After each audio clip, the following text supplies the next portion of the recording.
All right, guys. Good evening and welcome. So we're live. Yesterday was a big day.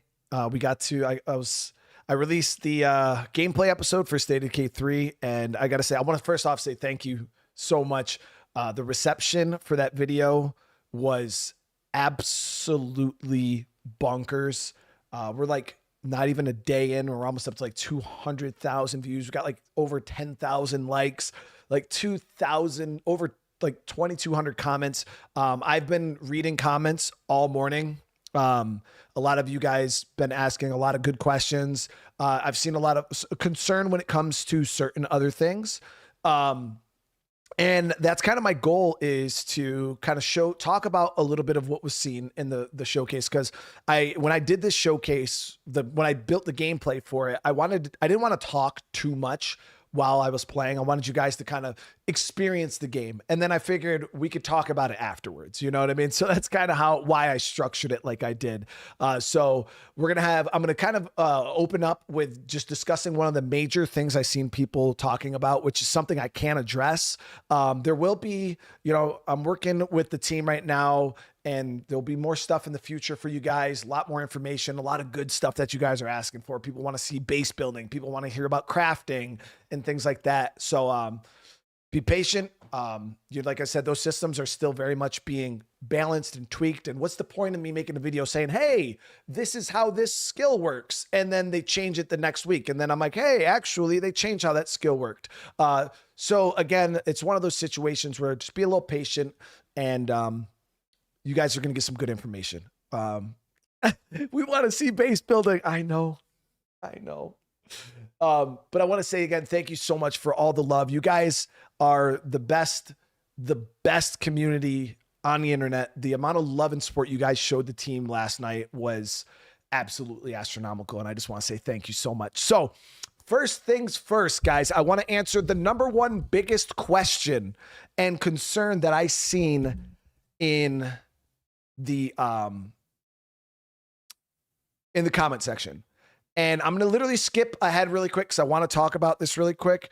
And then we're going to kind of go back and we'll kind of go into the thing. But there was a lot of people that was like, the map, it looks so small. So I was really, really confused.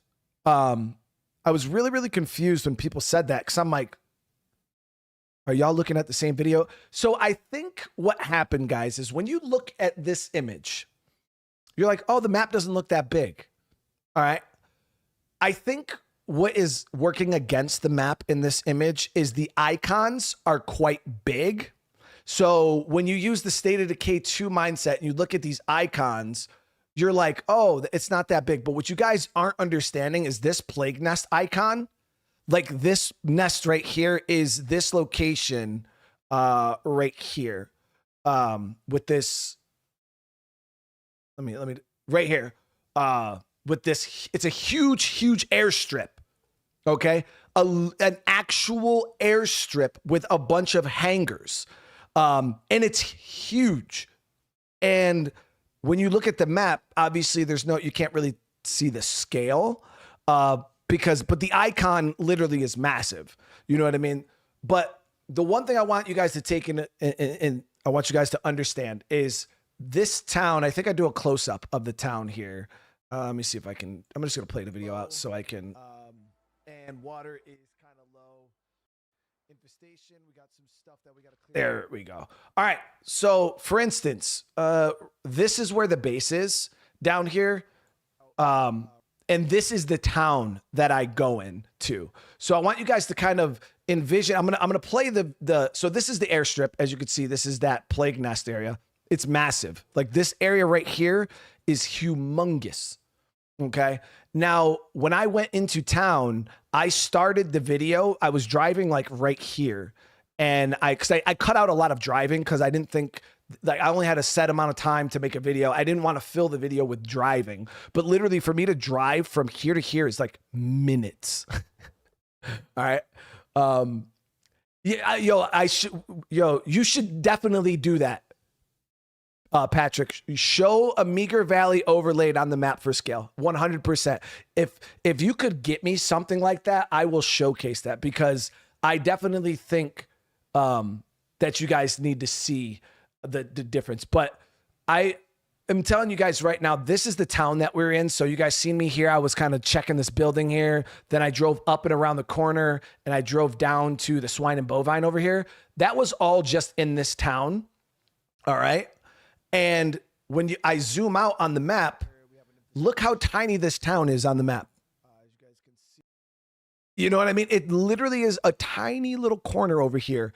Now, if I'm being honest, you could probably, I'm going to try to trace it out for you guys to see real quick. You could probably fit a State of Decay 2 map literally in this area right here. And this is probably, you could probably fit a whole State of Decay 2 map like right here. Maybe like a little down further, but you could probably fit a whole State of Decay 2 map like right here. If anything, you could probably fit it within here. This drive just from Wyatt to Caroline, it's far. So I want you guys to understand the map is absolutely enormous. Okay. But I know the way I showcased it in this, some people are like, oh, the map looks so small. It's like, you know what? I challenge you when the game releases. I challenge every single one of you to walk on foot. I want you to RP walk the whole entire perimeter of the map, the playable space, and I want to see a YouTube video of it, and I want to see how long it takes. My guesstimate would probably be 4 to 6 hours. If not longer. It'd be a long fucking time. If you, realist, I don't even think you would do it. I don't even think you'd be, I think you would die. I think you would get killed by something before you even finished it. But that's my challenge to you guys. I want to see videos. All of you guys walking around the map. All right. So, let's get into this. That was the, there's not, so a lot of you guys are, another thing was bases. Somebody just said right there. So here, just what you guys can see right here, there is 1, 2, 3, 4, 5, 6, 7, 8, 9, 10, 11 bases visible, right now that you can see on the map. That's already a lot. Now, when you're thinking in State of Decay 2 terms, you're like, oh, that doesn't seem like, but these bases are not like State of Decay 2 bases. Once we get into the bases and we're talking about bases and resources and things like that, you guys are going to be like, oh yeah, that's a lot of bases. That's a lot of bases, guys. And when you see the scale of these bases, you'll kind of understand, what's going on here. But I wanted to just kind of start off and talk about the map a little bit. But I wanted to kind of break this down, and we're just going to kind of start talking about like my mindset, what you guys are seeing, because in the beginning of the video here, I kind of started to showcase, I wanted you guys to see some of the bases, but I also wanted you guys to see some of the plague nests. I wanted to kind of show some of the most heavily infested areas on the map. So we started off here. This is actually a base. This is Windy City.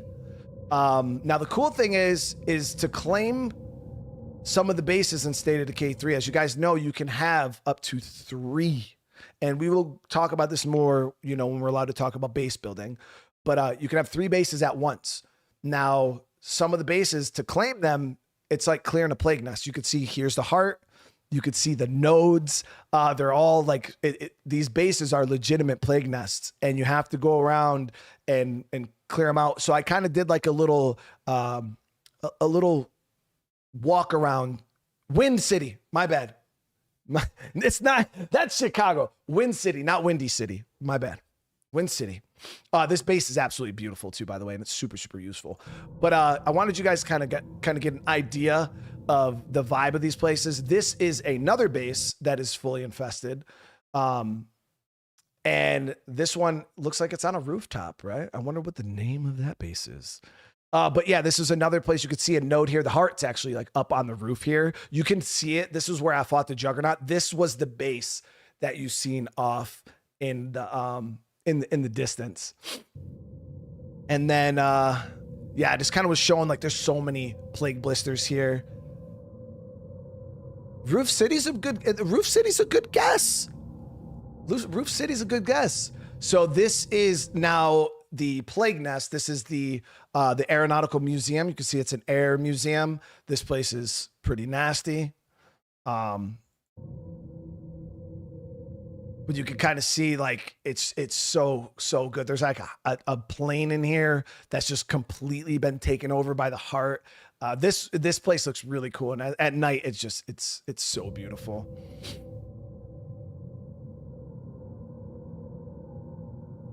And then this was the other hangar. So there's 2 hearts here. This was the other hangar. And this one, yo, looks like something out of a freaking horror movie for sure. Like I absolutely, this was probably one of my favorite scenes from the whole entire thing, guys. Like, look at that, dude. That just is some next level. Like, you think State of Decay Heartland, right? The plague walls, the gauntlet, this shit it was so beautiful. But yeah, I love this scene. But yeah, this was, and then this is Slaughterhouse, rank 3. As you can see, 3 plague nodes. This place is also a monster. So good here too. But this was another plague nest.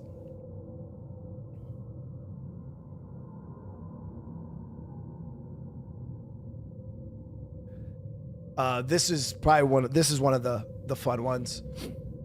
And this is another base, actually. You can't tell by looking at it, but this is actually a hunting store, and you guys will live here at some point. Another base here, but as you can see, the heart's like right in the middle. And I actually super like ran because that zombie detected me, and I was just like, yeah, I got it. So that's why I kind of pieced out real quick. I was just like, well, I gotta go. And then this is another look at Wind City, but from the outside, just so you guys can get a look at what it's like. All right, guys. All right, and we can skip over me talking because who cares?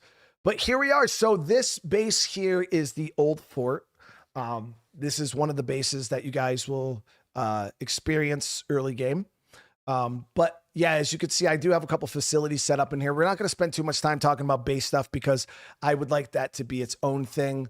But I just kind of wanted you guys to and let me skip over a little bit of looting. And so as you guys can see here, because people ask, oh, can you customize bases?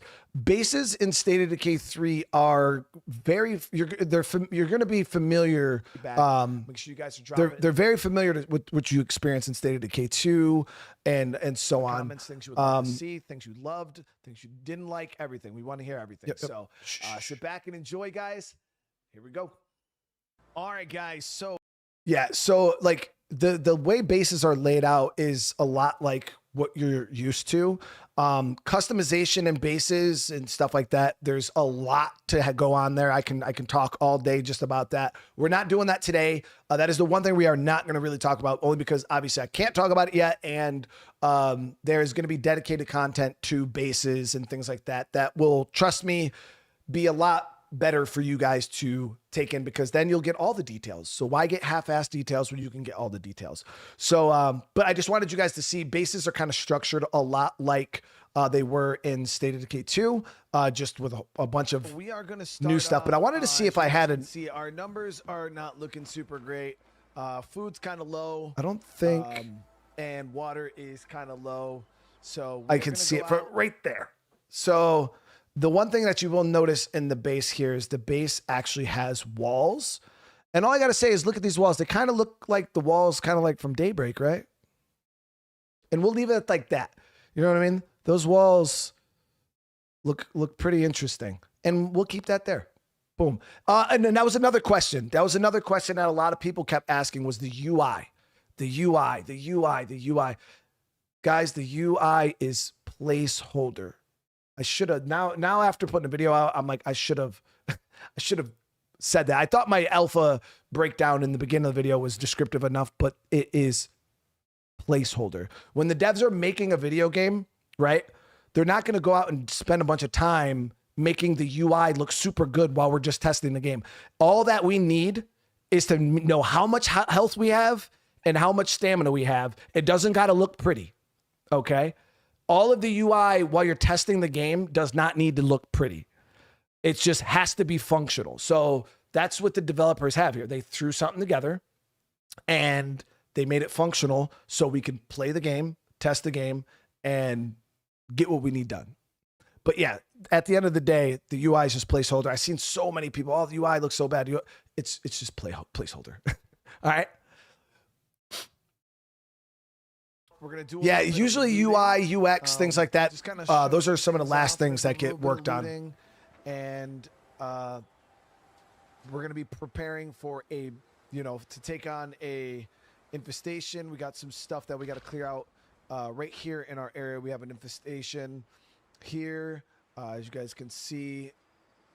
So just like Patrick, State of Decay just said, we're changing it too quickly to make it beautiful all the time. There's a lot of experimentation in game making. Exactly. So help us move on alpha player feedback more quickly.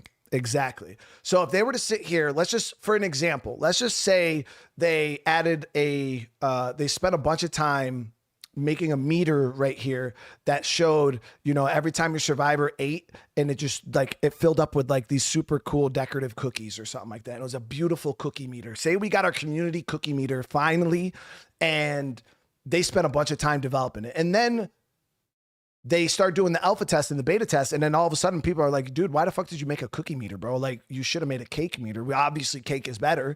And then the team's like, you know what, dude? We should probably, now we just spent, 100 hours of dev time making this fucking cookie meter and nobody likes it. So a lot of that stuff is they don't want to add things in to show systems that are going to constantly be changing or move here or move there. You just can't do it. It just makes no sense. But, yeah, to take on I like cake better too. Right here in our area, we have an infestation. Here, as you guys can see, the nest we're going to be taking on tonight, though, will be the chemical factory. All right, so somebody else asked too, are the plague nests asleep, awake? How does that work? So to answer your question, if you look at the nest here, there's a bunch of Z's near it. So this nest is inactive. So when I went to this nest, I actually had to wake it up. But these two nests are active. So the heart attack update played a big role in the development of kind of the plague nest system. And again, we're going to have a video and we're going to talk about this very, very in depth. But right now, I just wanted you guys to kind of see that there are sleep and non-asleep variants of the plague nests. So I was not able to show character skills, traits, and stuff like that. Again, that's stuff that, will be in the future for sure. But yeah, so that is one of the variations that I wanted people to kind of see. There are asleep, how they wake up.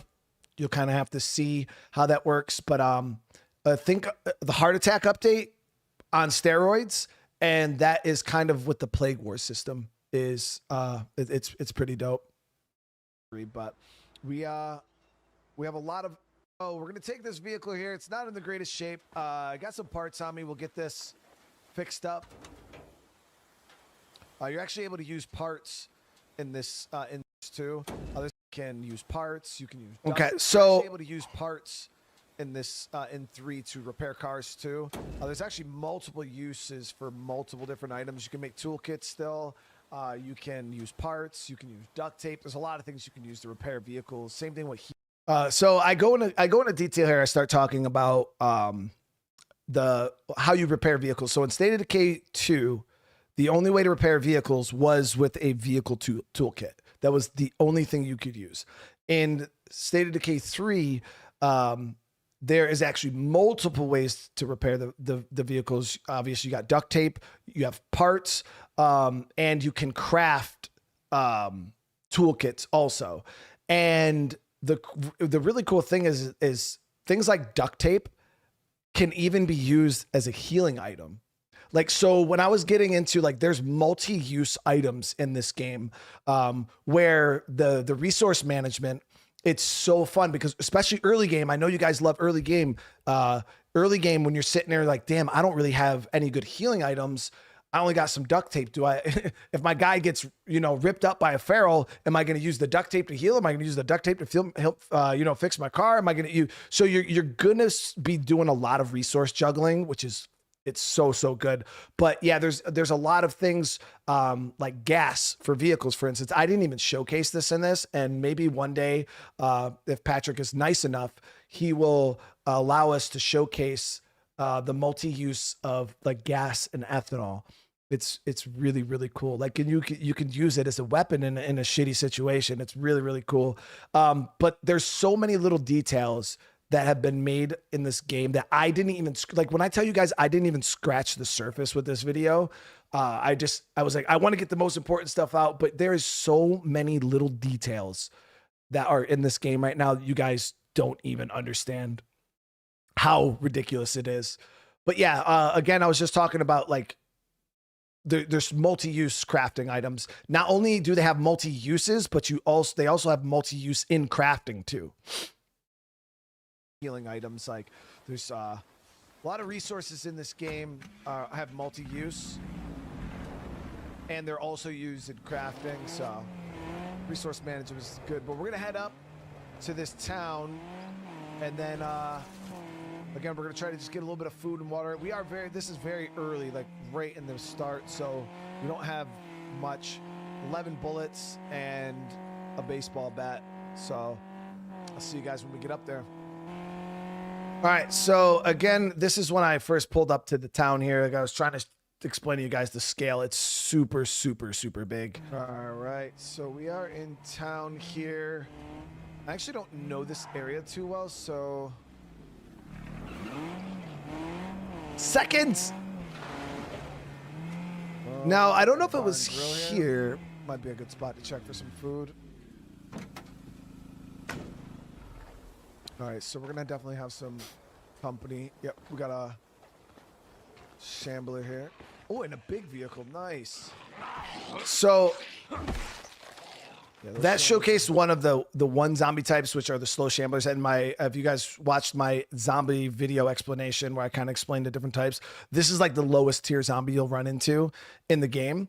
As you can see, they're pretty brittle. You can kill them pretty easily, but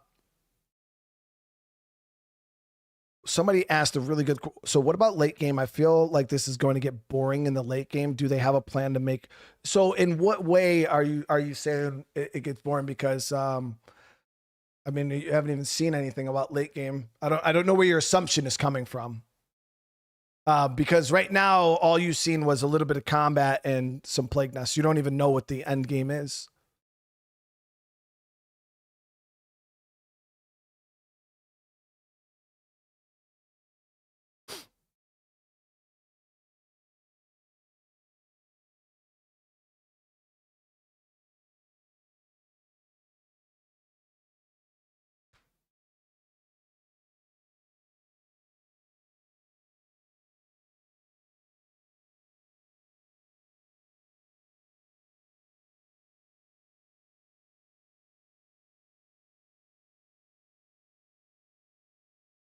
Oh, what comes after clearing the map? Yeah. So again, that's stuff that hasn't been publicly disclosed.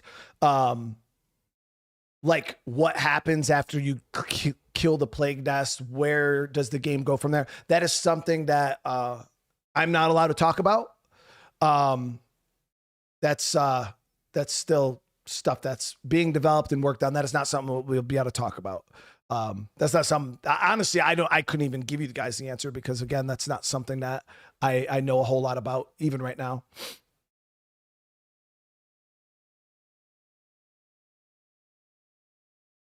Hey, Layback, thank you so much for the jewels, brother. I appreciate that, brother. Yeah, that's stuff that's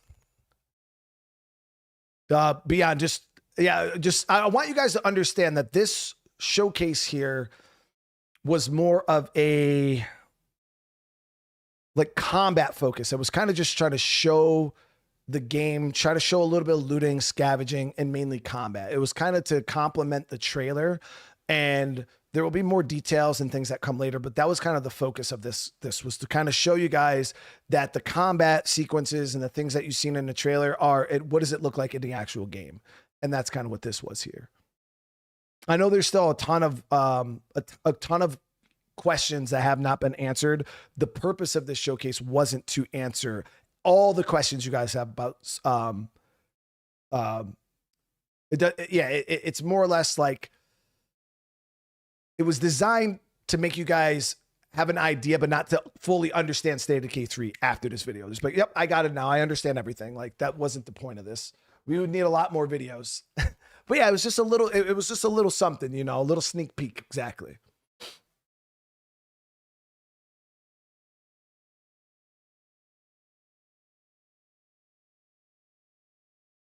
So this is the map. This is the map that you've seen when I showed you guys. That was the full map for that you'll see. I'm not exactly saying that's the exact layout and everything. That's why I said early development, early acts, or like early alpha stuff. You guys got to take everything you see with a grain of salt, because like just to give you guys an example, right?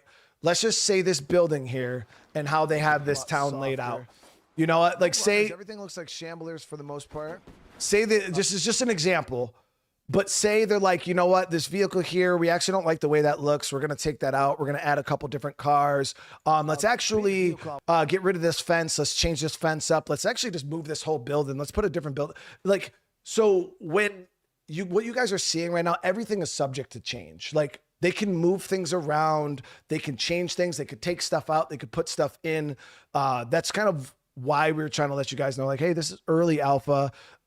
Take everything you see with a grain of salt, because things will change. For the people that are in the alpha, they already know things are changing constantly. Things are being balanced. Things are being tuned. There's a lot of performance things that are going to play. You'll see some areas that might look like, damn, there's not a whole lot of trees here. It kind of looks a little bare. And then the next update will come out and it'll be like fully done up with trees and things like that. So that's why I had my little disclosure where I was telling you guys, like, you know, things aren't fully done. Things aren't fully set dress. Animations aren't fully done. Animations, you know, hitboxes, things like that. I literally mentioned all that. And then the amount of people that were like, the animations look weird. It's like looking at somebody and be like, hey man, that water's cold. And then they're like, and then they jump in the water and like, hey bro, this water's cold. All right. I'm tracking. But yeah, so there's graphical things, you know, and some people were asking about the graphics. Now, obviously the game is early alpha. I don't have my graphics settings turned up at all on this when I played this, and I do apologize. I was really struggling with my computer. My graphics settings were set to like medium on a lot of things and high on like a few things. So you guys are getting this game at like maybe 50% of what it will look like when I crank that shit all the way up to fully max graphics. So textures are a bit soft in places, plus everything's obviously alpha, but this is only what you guys are seeing here is about medium graphics. I had to tune it down a little bit. My system was not having a good time while I was trying to do this test build here. But yeah, you got to remember, this is a lot of stuff's not this like pre-rendered. Some things don't even have textures. And again, I was running like mainly medium graphics. Yeah, it wasn't super great, but it's the best I could do at the time. So that's on me. But trust me when I say that I played the game in 4K Ultra. Like, I played the game 4K Ultra. It's fucking gorgeous. And I know you guys could see right here. This is a nice find. I know you guys can see like moments where the game kind of like shines. The graphics kind of really stand out. It's a very pretty game. It's definitely a very pretty game. That's why it's so wild when people are, oh, this looks like State of Decay 2. And I'm like, either you must not have played State of Decay 2, bro, because I'll do a side-by-side comparison. But yeah, so here, as you could see, a lot of people are asking about weapons. So I found an MP5 in this. This was so good, guys. It has 3 firing modes. This one didn't have any mods on it, unfortunately, but hey, it was still an MP5. But yeah, we found the MP5 here. Super great weapon.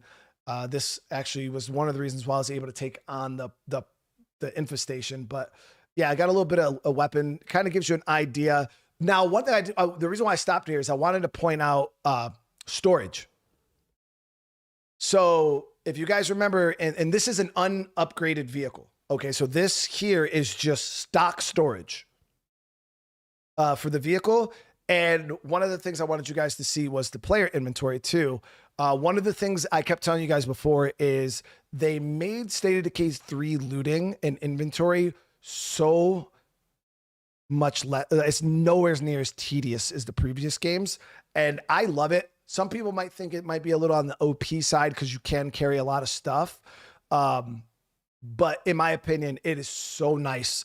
Like, I feel like when I go out and I do a loot run, because the map is so big, like it kind of sucks when you got to drive back and forth 20 times, even the outposts. Like I'm trying to tell you guys, the maps are big. The map is big. So you're driving super far to hit a spot. Then you're driving back. It's like, you want to make sure you got meaningful storage. So that's the one thing the game does very, very well. Things stack very nice, and storage is very nice. But yeah, so obviously UI's placeholder, but yeah, I misspoke when I said maps. I was just meant map. Singular is huge. So you guys can see here the inventory system on this it's so much better.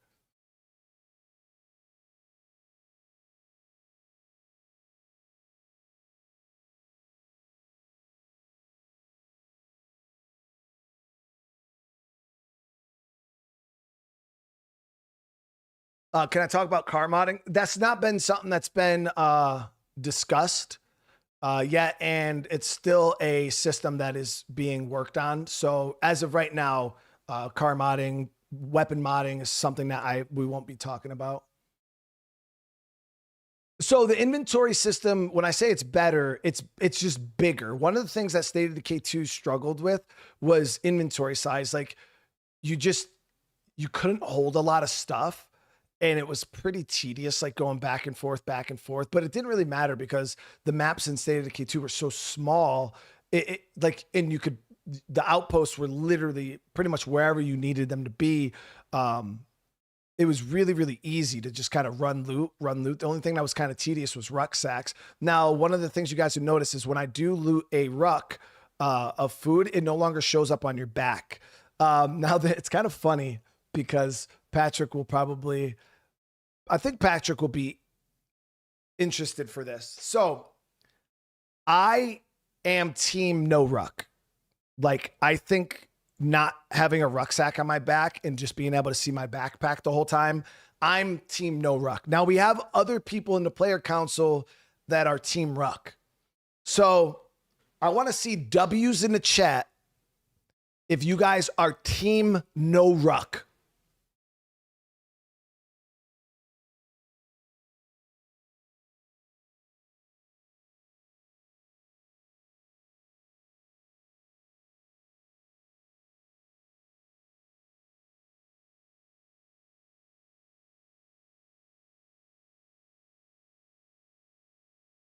All right, so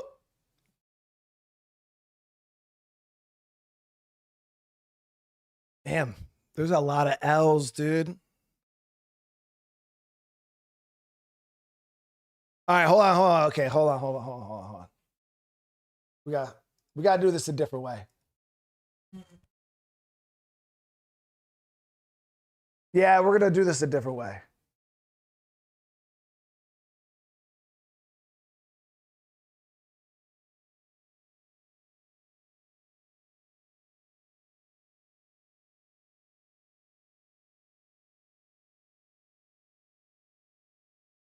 All right, guys. So the devs are in The chat. This is yeah, we're gonna make this official. I need to see what the community consensus is on this. So the rucksack is when you guys went out and looted and you found a bag of food and you put it on, your backpack would disappear and then you would just have you would have the giant rucksack on your back instead. Hey Ross, thank you for the 20, bro. I really do appreciate that, brother, man. All right, so here we go. We're gonna start the poll right now. I need as many of you guys as possible to answer this poll right now.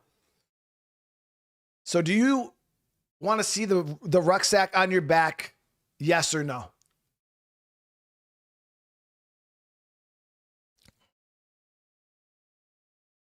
See, I didn't mind it.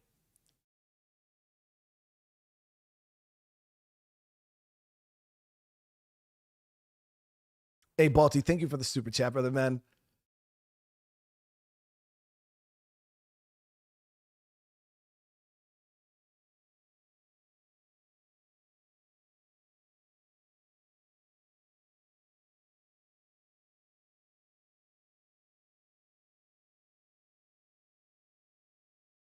So there is an indicator that pops up when you do pick up a ruck. I'll show you guys. So when you do get a ruck, you get this, see that blue icon right here? This shows that you do have a rucksack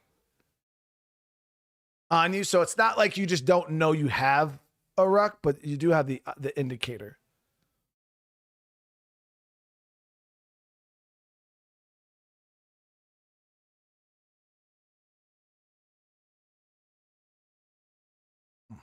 I can't believe how many of you guys really love the rucksack. That's wild. I get it. I get it. But I don't know. I thought more people would be team no ruck. The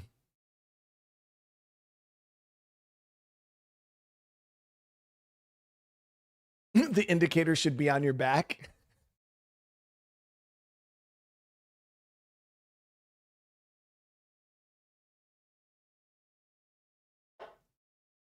Well, we're sitting at 450 votes right now. Patrick, it's me and you against the world, dude.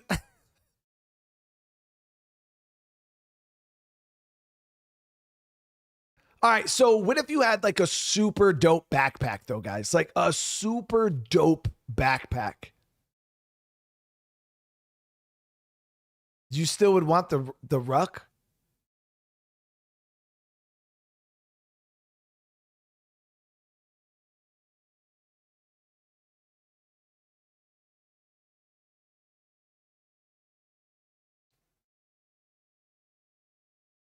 Man, all right. Fair enough. Fair enough. Hey, Uncle, thank you so much for the 5, bro. Taking a note from Zomboid, when you pick up a rucksack, having it hang lower than the backpack from a strap. Oh, having it be like a little thing attached to your backpack? Like a little dangly bag? Okay.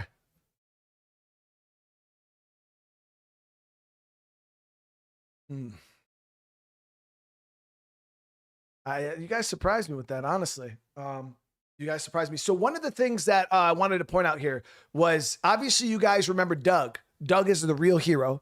But one thing that you will kind of see around the map, like more often than not really, is like these random survivors. They're just like around causing issues sometimes. And as you guys can see, Doug saved my damn life. One of them literally like, we'll when we get to that part in the video later on, I was down and about to die. Literally, guys, I was like, and I didn't care because I was like, oh, I'll be able to showcase a death to you guys.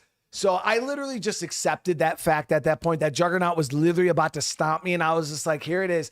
And then here comes fucking Doug, bro. NPC of the year, runs over, resuscitates me. And I was like, I didn't even know that they could do that. That was the first time for me. I was like, oh my God, like Doug literally saved us, guys. So, but yeah, you will see this from time to time, like survivors just around the map making a bunch of fucking noise. Yo, Doug for real saved us, guys. Yeah, Doug for real saved us. It was dope.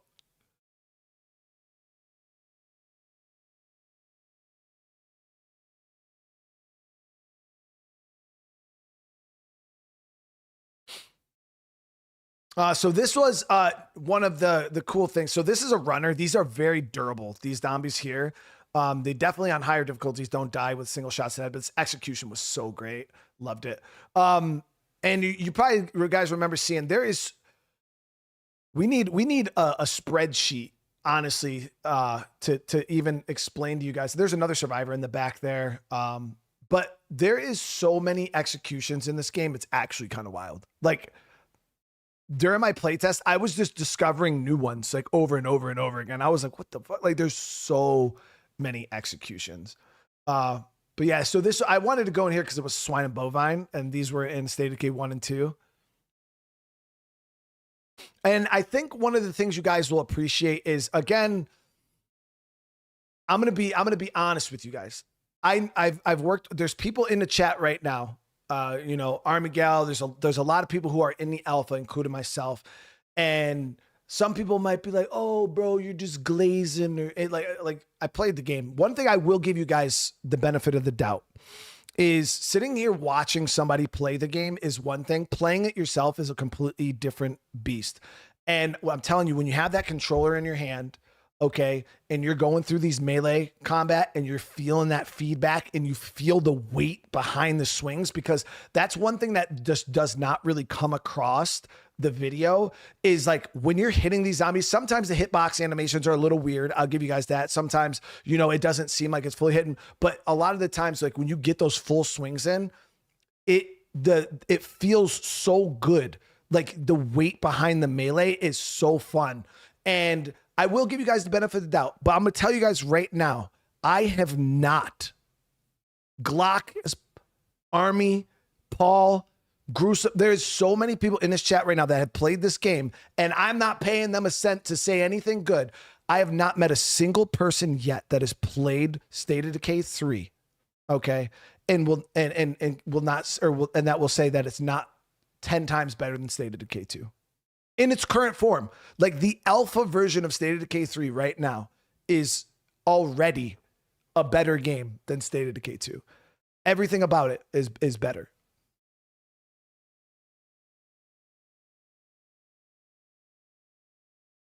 And I keep trying to tell people, like, the issue I'm having is once you've played a lot of State of Decay 3, it is almost impossible to go back and play the second game. I love the second game. I got almost 10,000 hours in the second game. I can't play it. It's boring. It's stale. There's no movement. The play cards just sit there. The combat feels so one dimension. Everything about the game, the looting, the crafting, everything about State of Decay 2 just feels super one dimensional. And I was just like, bro, like I literally had to stop my State of Decay 2 series that we were doing because I was just bored. I was like, I can't do it. And I love State of Decay 2, guys. I love State of Decay 2. Bro, I don't need to prove my hours, bro. I've already publicly shown my hours. I got a lot of hours in State of Decay 2. I got over 8,000 hours of State of Decay 2 content on my channel, videos, straight up gameplay. Oh, so I got a lot of criticism for the game too. Like, yeah, trust me, guys. Like, it's not all sunshine and rainbows. Especially, I do my job when it comes to, and I mean, you can even ask the developers themselves. I said they're here. I have spoken publicly about a lot of things that I would like to see. Coconut, let them know, bro. Coconut, like all of us, we sat there.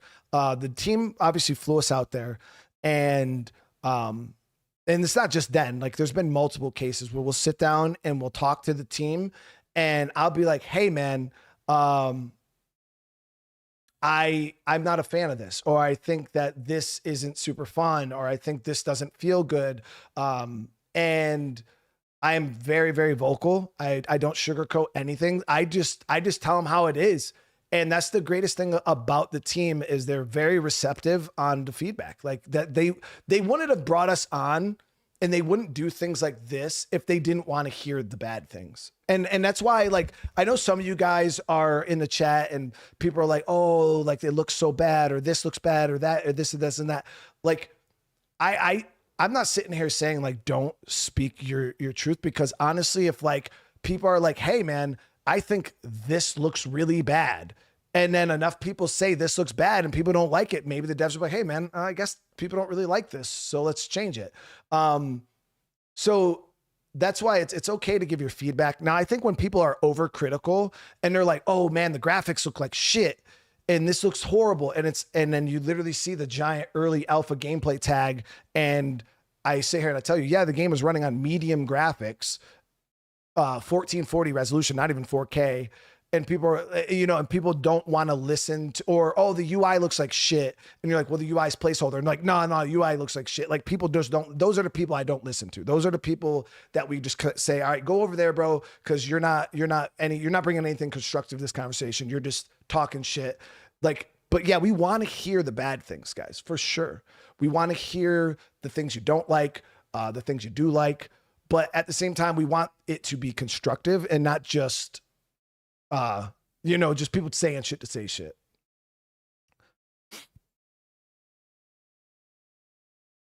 So I would like to play on the highest graphics settings for you guys, for sure. But you got to remember the game's in alpha. So balancing and optimization is not something that the team puts on the very forefront of like, this is not a shipped game. You know what I mean? So optimization is not something that's on the forefront, especially when they're still making features for the game.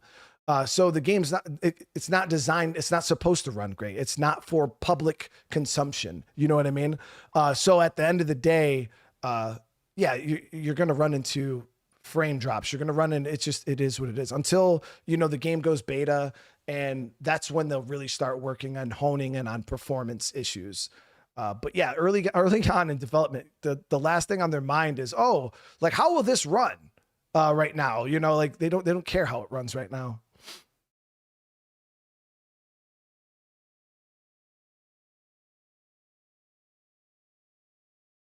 Yeah, this is not even the beta yet. Yeah. That's usually when games get closer to beta or in beta. That's when you'll start seeing a lot of balance tuning and a lot of optimization.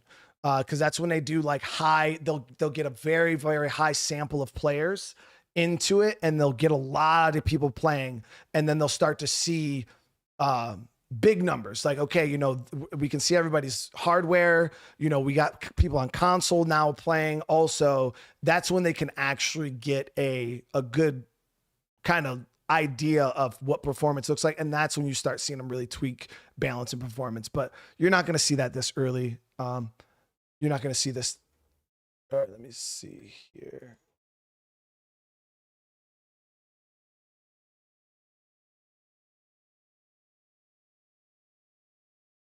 Yeah, I got you. All right, hold on. Yeah, I got you, Patrick. I just got to do. All right, so we got a cool thing here for you guys, so you guys can see the map comparison of a State of Decay 2 map to the State of Decay 3 map. So give me 1 second while I get this up for you guys. Patrick just sent this over. Super, super dope. All right, give me 1 sec. Bam. Bam.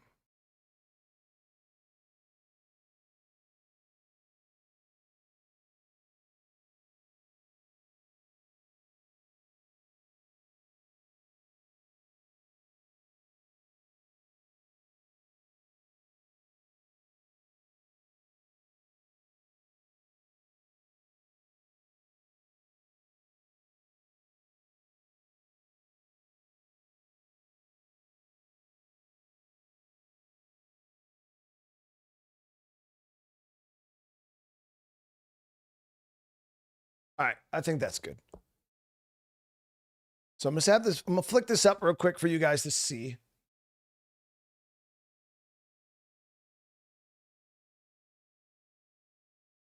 All right. So as you guys could see right there's State of Decay 2 Meeker Valley.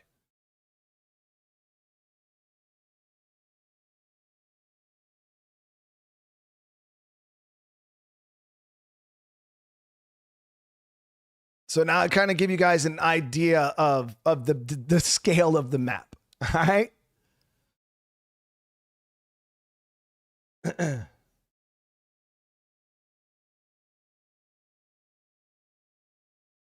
And that was from the team right there. Yeah, and like I said, it's hard. It is hard to, kind of really see the scale.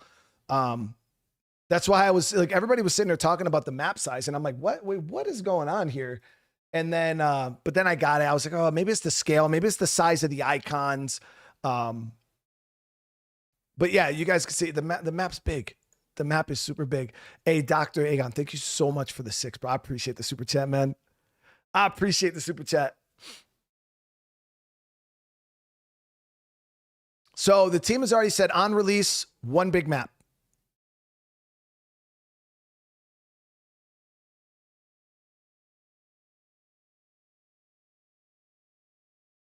And I had another person. I'm actually going to ask Patrick for permission because I did have it in the other gameplay reveal video that we recorded, and it was kind of a cool talking point that I had. I got to ask Patrick for permission to say it though, because again, it's a system that we don't know much about. Patrick, for the vehicles, the radio command, is it okay for me to discuss that one? Because I actually had a lot of people asking because of the sheer size of the map. I didn't know if that was something because I think people will really, really be happy to hear about that.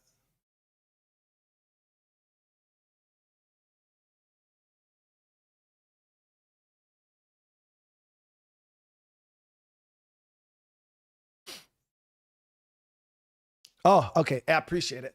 So one of the things that people were worried about with the size of this map was in State of Decay 2. You guys remember if you were driving around and you found a vehicle, there was no way to like get it back to base. So the team came up with an idea, and it's so good, guys. Is now kind of like State of Decay 1. Remember when you used to find rucksacks, you would like radio back to base, and then your survivors would come out and grab the rucksack or whatever. So they kind of have almost the same system, but it's done through like radio commands, and you have to actually pay fuel. So you pay fuel, and it simulates one of your survivors coming out and bringing the vehicle and bringing it back to base. So if you're out in the field and you find a vehicle and you're like, oh shit, I want this back at base, instead of having to like leapfrog your vehicles back to base or having to try to find a junker vehicle or something like that, you can literally do the radio command, and you can have one of your survivors like tow it back to base. Now, obviously it's simulated, it's just going to kind of happen. They don't actually come and do it, but it's such a clutch radio command. I absolutely love it, especially because the map is so big.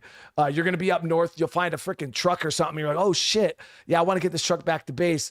And now you don't have to worry about, you don't have to worry about throwaway vehicles or anything like that. It's really, really cool. So, yeah. Yeah. I figured a lot of you guys would be happy about that one. So yeah, you just gotta pay resources or gas. And then, yeah, you get it back to base.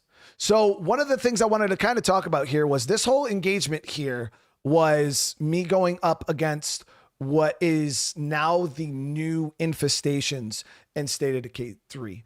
Now, we didn't touch on this. I didn't really go into detail much about it, but how it works now is, and I'm gonna have a video that kind of really explains, like how this system works more in depth, but I kind of just wanted you guys to get a rough idea of how this system kind of goes. So I want the map to kind of pop up here because I think I show it in the map.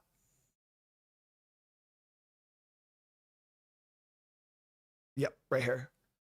So again, you can kind of see the line here. So you got the nest, then you have an infestation, and then you have an infestation. You can see that these are level 1. All of those are level 1. I say it in the video. All of the stuff in State of Decay 3 also is just like 2, and it goes up to a severity 3. Now this plague heart that you see me fight in this is a baby. It's a little guy, just a little baby guy. And severity 3 ones are super scary.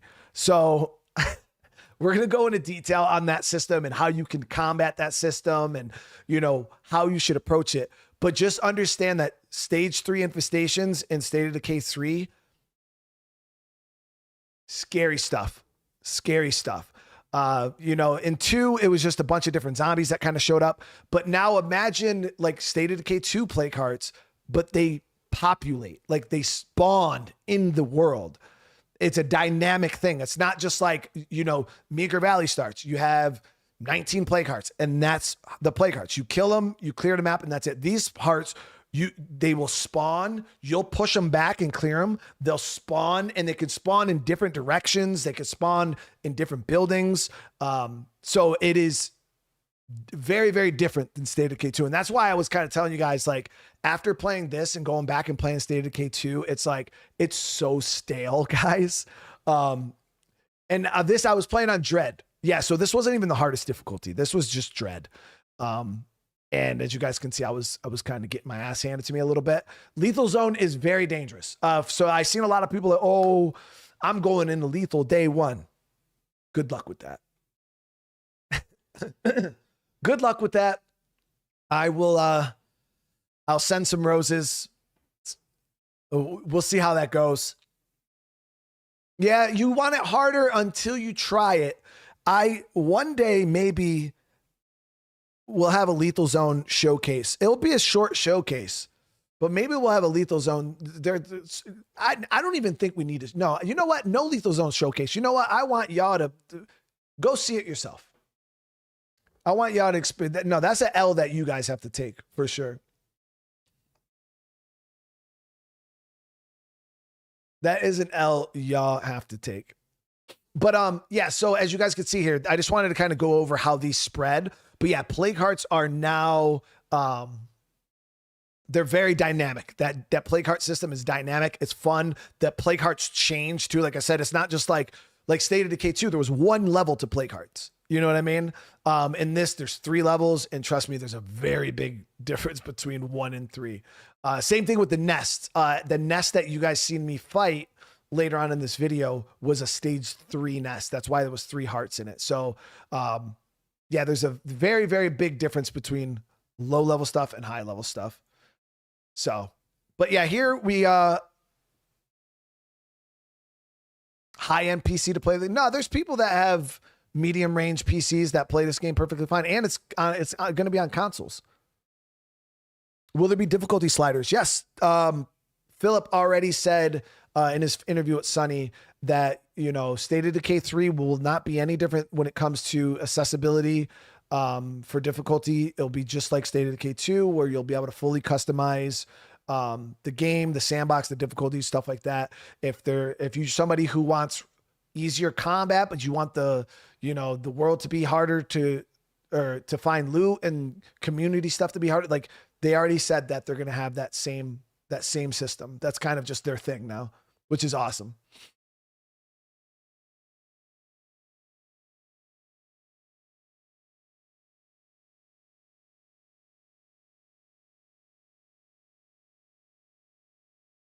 So the mini map. Yeah, there was another thing that a lot of people kept asking about. Yes, there is a mini map, guys. I turned it off. It's actually up in the mini maps in a little bit of a different place in State of Decay 3. Now I'm I don't know, because I turned it off. I don't like playing with the mini map on because I feel like when you have a mini map on, you stop looking at the map and you look at the mini map. Like everything you do is based off the mini map. So I turn the mini map off when I play the game because I just want to take in the environment. I want to see the buildings and actually go search the buildings. It forces me to be a little bit more immersive instead of just looking up in the corner, looking at the mini map and seeing the icons. I did it in State of Decay 2, but I believe the mini map's in this corner, right? Correct me if I'm wrong. Somebody that plays the game that has a mini, I think the mini map's up here or over here. I don't remember. It's one of the top corners. I think it's up over here.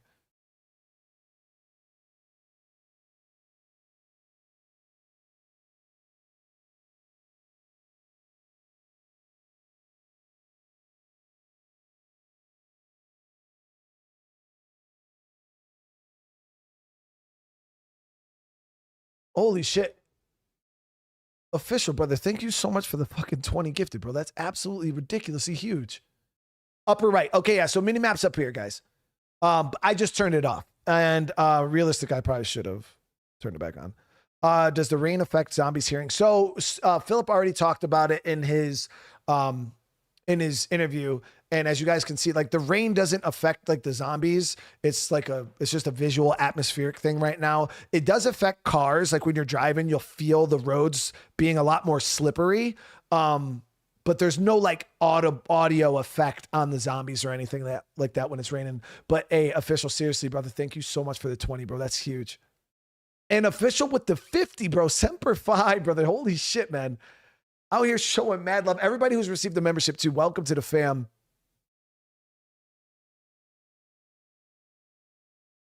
At the end of the video, you said the looting system was more elaborate. Can you explain? Oh, so yeah. So, Brian, what I meant by the looting system is different. I guess we can go back to right here.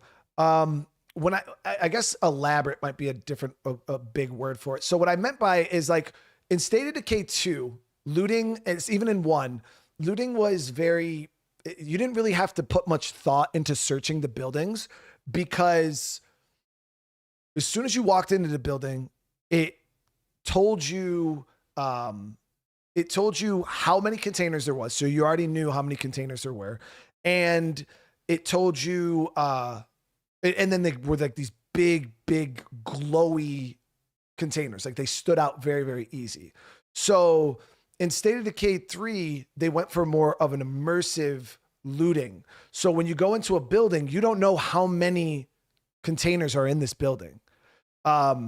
So when you go in, you actually have to search. So you do get like a little indicator. I will admit, like sometimes it's a little hard to spot, but once you get in close and once you get used to it, it's pretty easy. But you got to kind of walk around the rooms now and look a little bit. It's not, I wouldn't say it's super hard by any means, but you do actually have to look. You'll see like when I go in here, I turn my flashlight on and then instantly I'm scanning around that popped out. I'm like, okay, yep, this little box here. You know what I mean? And then you push and you are scanning, you're checking all the shelves. In this one, you're actually gonna have to look up because there's some containers that will kind of be up above you on like higher shelves. So again, it's just a bit more immersive, like the looting experience. Like you're going in every room, you're kind of looking high and low. Instead of just looking for the big shiny container, you're actually kind of looking around and it feels good. I had a hard time with it at first because I was just so used to State of Decay 2 that I would go into the buildings and I'm like, man, I'm missing something, dude. I'm missing because the building would not say it was ransacked. So I would be like, bro, where is this? Where is this? Where is this? And I would just kind of go around. But yeah, once you get used to it, it's a very, very immersive system.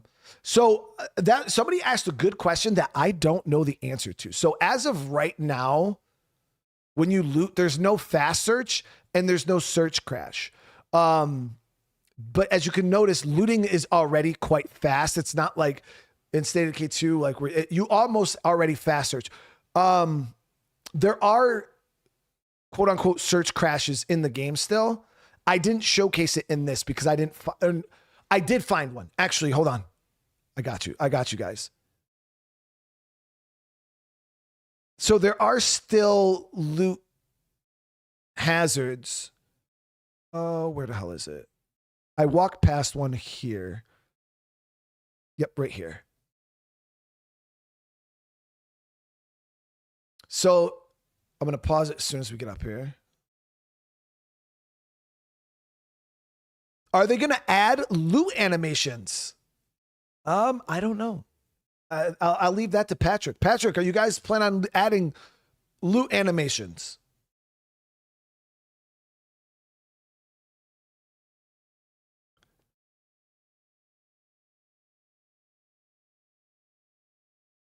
So right there, right here, as I get close, bam, right there. So obviously placeholder. This is placeholder right here. If you look here, it says alarmed vehicle hood. So it's actually really cool because I got to learn how, like, when they build looting containers, like being able to see it in alpha, it's really cool to see like how they build the looting. So like this container is actually placed inside of the asset and then they do stuff with the asset and shit like that. It's really, really cool. But right now that's not been built. So right now you can kind of just say, it says alarmed vehicle hood. So alarms can cause a lot of noise. This is just one of many, like looting hazards you can run into. Now, you can risk it and open this if you want to, but it's going to set off an alarm and make a bunch of noise and attract zombies. There's also other like lock containers. There's also hazards and things like that that you got to watch out for. So yeah, it's really, really cool. Patrick said, we're planning on a lot of things. So there it is. There it is. But yeah, so this is just one of many loot hazards that you can run into. As for just like regular search crashes, that's not a thing right now. But you will, trust me, you'll have fun with the other search crashes, and that's all I'm gonna say on that. Open the first, the first lock container you guys see, just open that shit. Nothing bad happens. All right, so let's get back over here.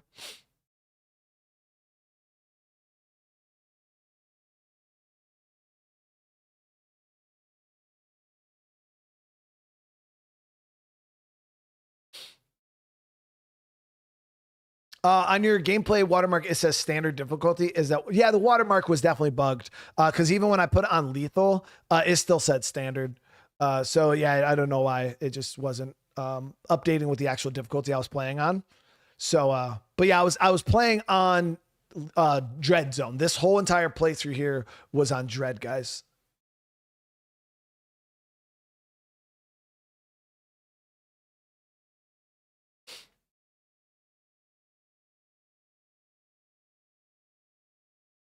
What do you get when your characters level? So there'll be more videos in the future where we get to talk about characters and leveling and skills and things like that. I just didn't cover it in this, but at a future point, well, trust me, we'll have a lot more to talk about. But the way the character leveling is in this one, the one thing I will say that I really like about State of Decay 3's character development compared to 2 was, while you were leveling up in State of Decay 2, there was the 7-star system. So you had to get a star.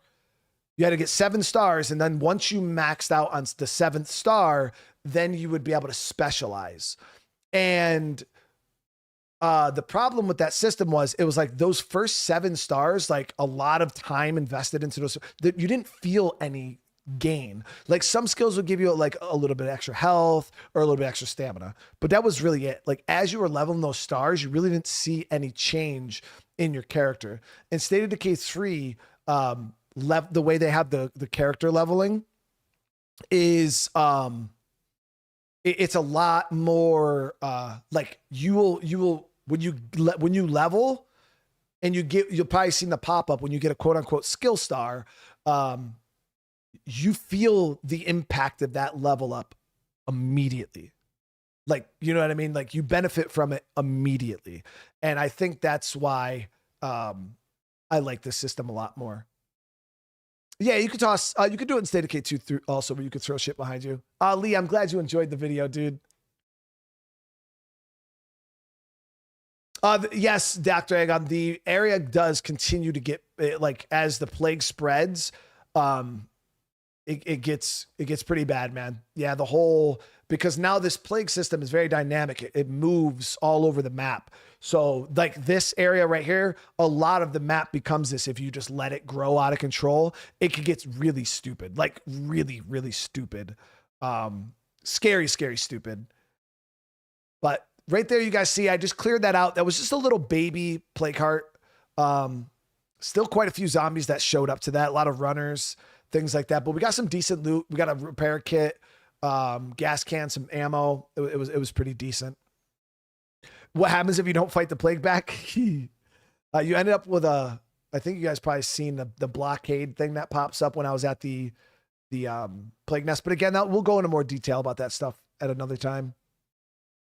Why didn't I pick up anything that dropped from the enemies? Because I was mainly focused on just showcasing the gameplay. I wasn't, this community, I played with like 2 different communities. So the guys you see me playing with right here aren't the guys that I was playing with when I hit the plague nest. It was multiple different playthroughs. Yes, because I was trying to just showcase the game. I wasn't worried about picking everything up. So right here, I actually got to showcase close combat. This is new to the alpha, actually. So a lot of you guys that are in the alpha haven't even experienced close combat right now. It's so much fun. Yeah, it's so much fun. Like this is the heavy attack for close combat. Bam. Yeah, I had a lot of fun with close combat. As you guys know, I loved close combat in State of Decay 2.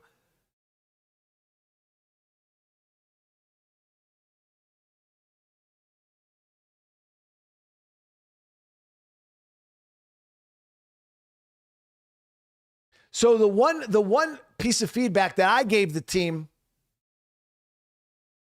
and I asked Patrick, and it was wild because when I was, and I'm like I said, I'm very, very honest, guys. The one thing I didn't like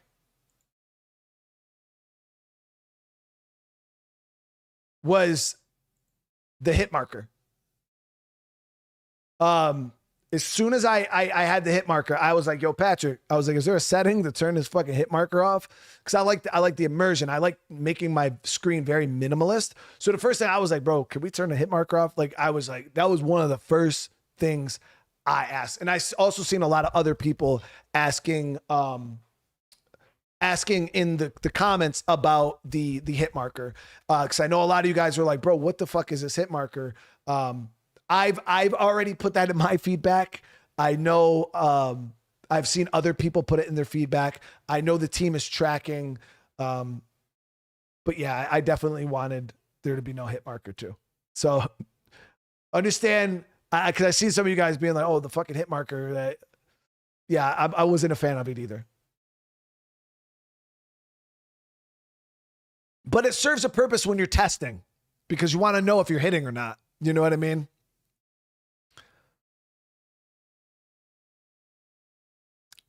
See, look at that. Patrick's like, bro, we got a ticket. I listen. Now, Patrick does good work. Anderson, how you doing, brother, man? Quantum, what's up, bro?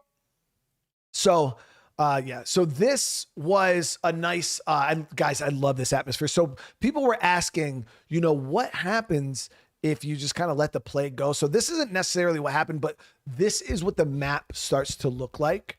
And the people that say that this game doesn't look good is fucking blows my mind, dude. Like, I mean, granted, now you got to remember, I was playing this on early alpha.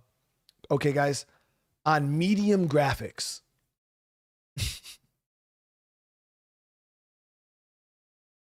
The wind blowing, the environment. I wish, and obviously you guys are seeing this through YouTube compression. I wish you guys could have seen the full, like, just atmosphere that this shit. It's so dark. It's so scary. The sound effects and everything. Like, it was just, let me see. Let's actually get the sound going here.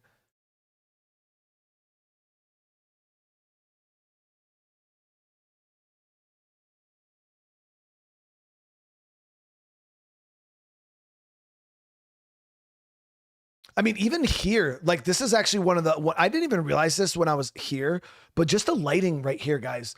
Like, it's got that effect, you know, like where you can kind of see the light through the, like, you know, at night where you can see it's in the, like, in the air. And so you can kind of see that ambient glow. Like, it's, the lighting is super, super nice. But let me see if I can get the clearing up some parking lot zombies here at base. But yeah, this atmosphere, it was just, I love this area. So this, again, was a base. All right, here we are, guys, in another town. This is where a potential base location is. But as you can see, it is, and looking a bit infested. My thing was the glowing hotel sign. I don't know why that shit just sent me. That shit just sent me, dude. When I seen that glowing hotel sign, I was like, yo, that shit looks dope, dude. It looks dope. Yeah, I don't know why, man. That glowing hotel sign, it just did it for me. I was like, that shit looks fire, man.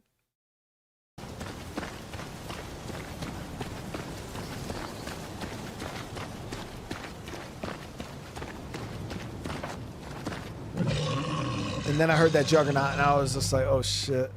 So, sounds like there might be a juggernaut over here. All right, so here we are. I wanted to check out a potential base location. So As here, you guys can see, this, I've actually never fought this one. Patrick said it was a lot of fun. I need to check this out myself. But as you guys can see, the heart is all the way on the roof. You could see some of the nodes spread out, like on the side of the building over here. This, I do want to fight this at one point. I want to see what it's like, because this one has to be pretty interesting. Yo, laid back, thank you so much for the 5, bro. I really do appreciate that, man. Zombie Hotel, you check in, but you don't check out. Anderson, that's what I'm saying, bro. It definitely feels like, so people are like, "Oh, you should have a gas mask." I agree, man. I do feel like we should have to wear a gas mask to go in, because this shit looks real bad. it is heavily infested and guarded by a juggernaut. This absolutely looks wild. So this is a potential base. As you can see, there's a lot of potential bases on the map here. So before I go into this, I don't want to miss people talking about the animations, movement, locomotion. That was one of the big focuses for Alpha 1. That was the main focus for the test. They wanted to see how people felt about animations, combat animations, locomotion. That was the whole purpose of the alpha, and getting all these people in to get feedback on that stuff. The team knows that some of the animations, it's obviously early alpha gameplay. But I'll say it just in case you guys didn't get it.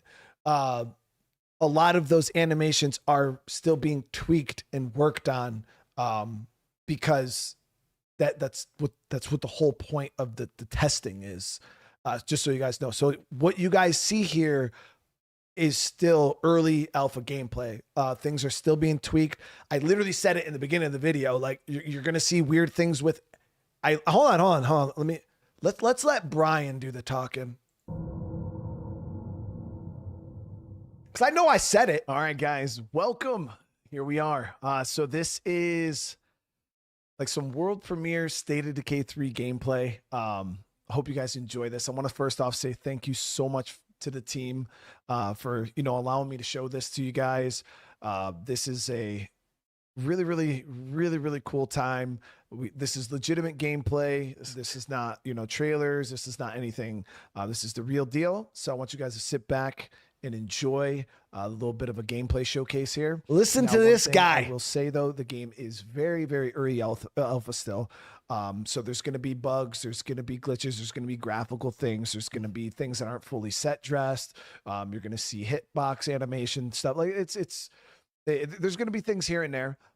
So bear with it. Obviously the game is still very early. I'm surprised the devs are, they're being kind enough to show the game, even though it is quite early. But I think you guys are going to like what you see. It's a good time. I just had to make sure I kind of bounce around a little bit, but I had to make sure. I was pretty sure I gave a disclaimer in the beginning of that, but sometimes people make me think that, that I didn't say it.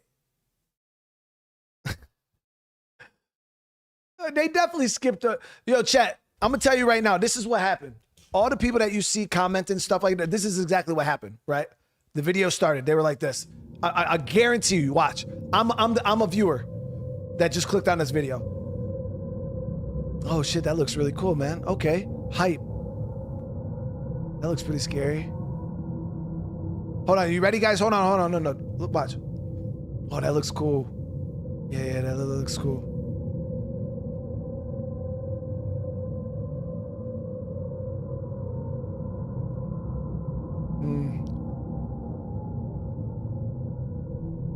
Oh, that looks cool. Yeah. All right, hold on. Shit, does he show gameplay in this? The fuck? Okay, I don't want to just watch him walking, bro. Like, where's the gameplay?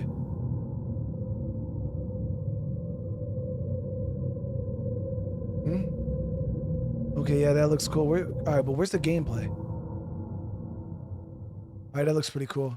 All right, guys, welcome. Oh, bro, shut the fuck up. I ain't got time for that. Still very game. No, hold on.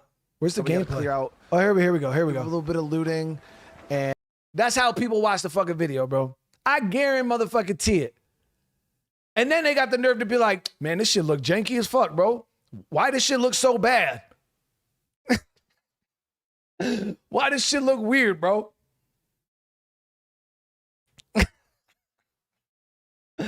Yo, I swear to God, that's what they did, chat.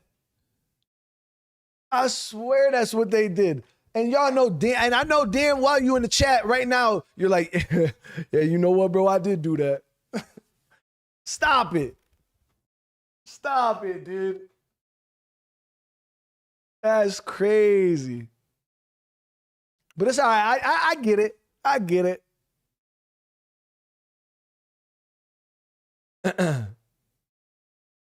People skip over the disclaimer, bro, and just went right into the video. I get it, though. They were excited. Chat, they were excited. All right, y'all were excited. I get it. All right, now let's watch this. Got some pretty decent weaponry on me, so...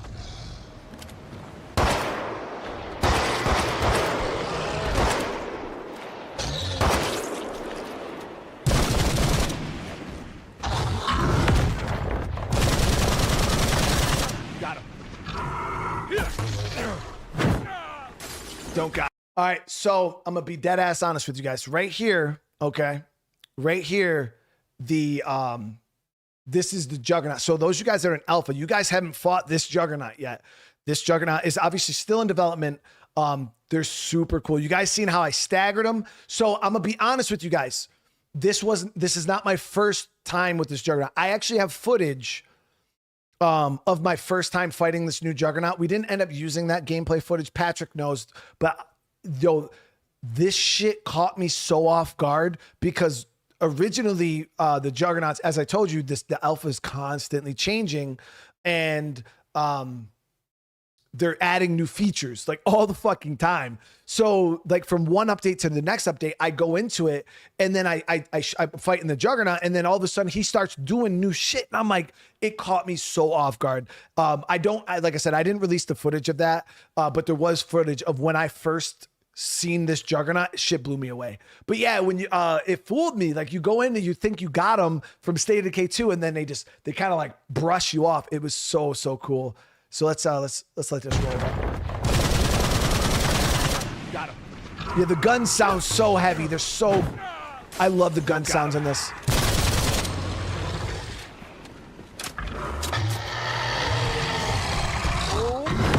Like they're fast, bro. Got him.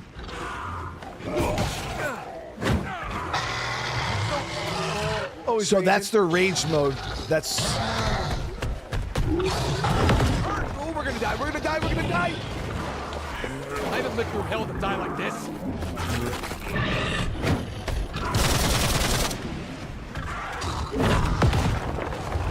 And that's why I was like, yeah, I'm dead as fuck. And then Doug! Oh, Survivor just got me up, bro. Clutch. And then Doug got bit. Doug for the win.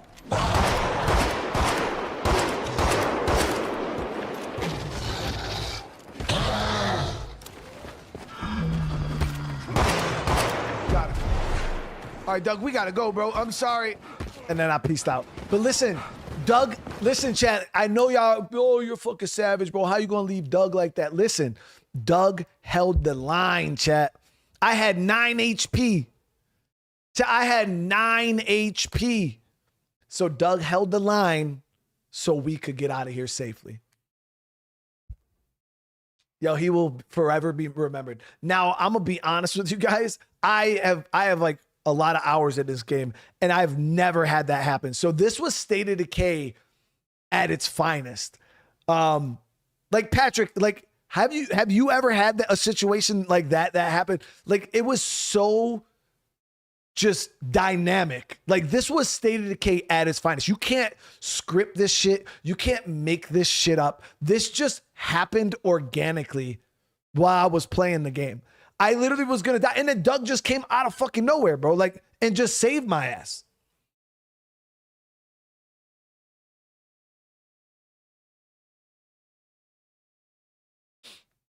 But I've never had that happen before.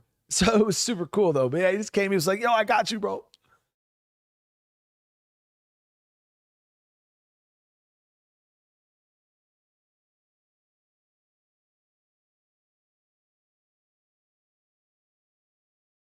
Yeah, the game is launching with the one map. Nah, Doug was the real deal though.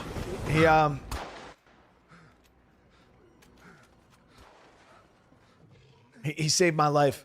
So this was actually a really cool car. I wanted to showcase this car here because this car has quite a few upgrades. So if you guys could see the fuel cans back here, this car has gas upgrades. And this is like the sport package of this car. Yo, it's so fast. It is so fast. But yeah, this was an upgraded vehicle. This thing is really, really dope. But this is a variation or an upgraded version of that sedan that you guys seen in the beginning. Prep up for our push into the plague nest.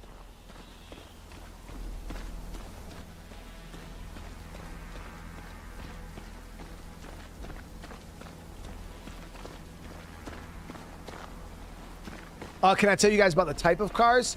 So which ones did we see in this? Which ones did we see in this? So obviously there's the sedan. There's the SUV that you guys have seen. I don't think you've seen the truck yet. There is a truck too. I think they talked about the pickup truck. So actually, yeah, Philip and said it in when they were talking in their interview, they were talking about the pickup truck because somebody asked about the Norma. And I think one of them said that they don't know if the Norma is in the game. Somebody was talking about the Norma. I don't remember who was talking about the Norma. But they do have a pickup truck in the game. It's dope. It's super, super dope. We saw a red pickup.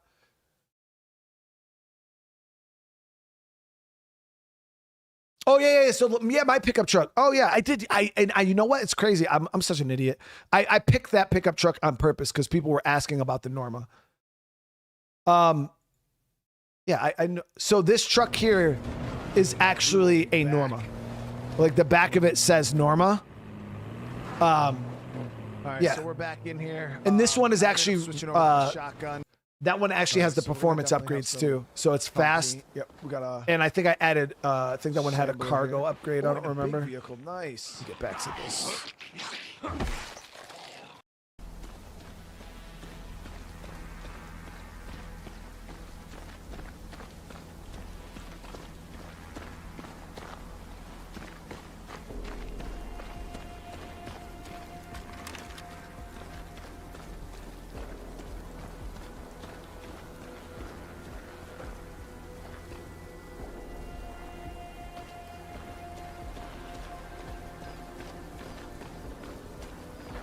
So I do have a suppressed handgun.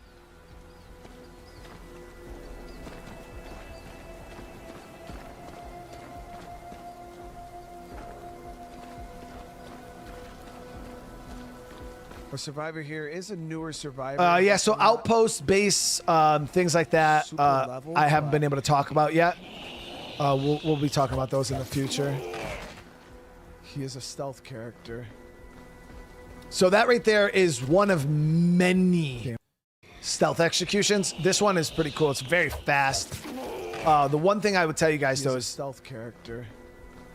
If I were, I don't even know, guys. If I were to take a guess between all the different weapon types, between being able to, you guys seen you're able to execute with your weapons, close combat weapons, baseball bats, machetes, heavy weapons.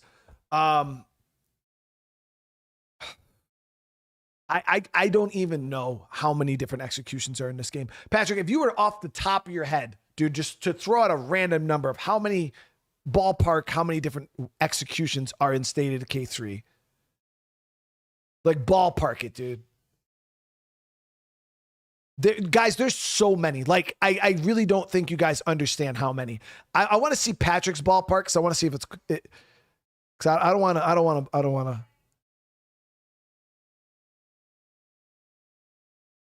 It's.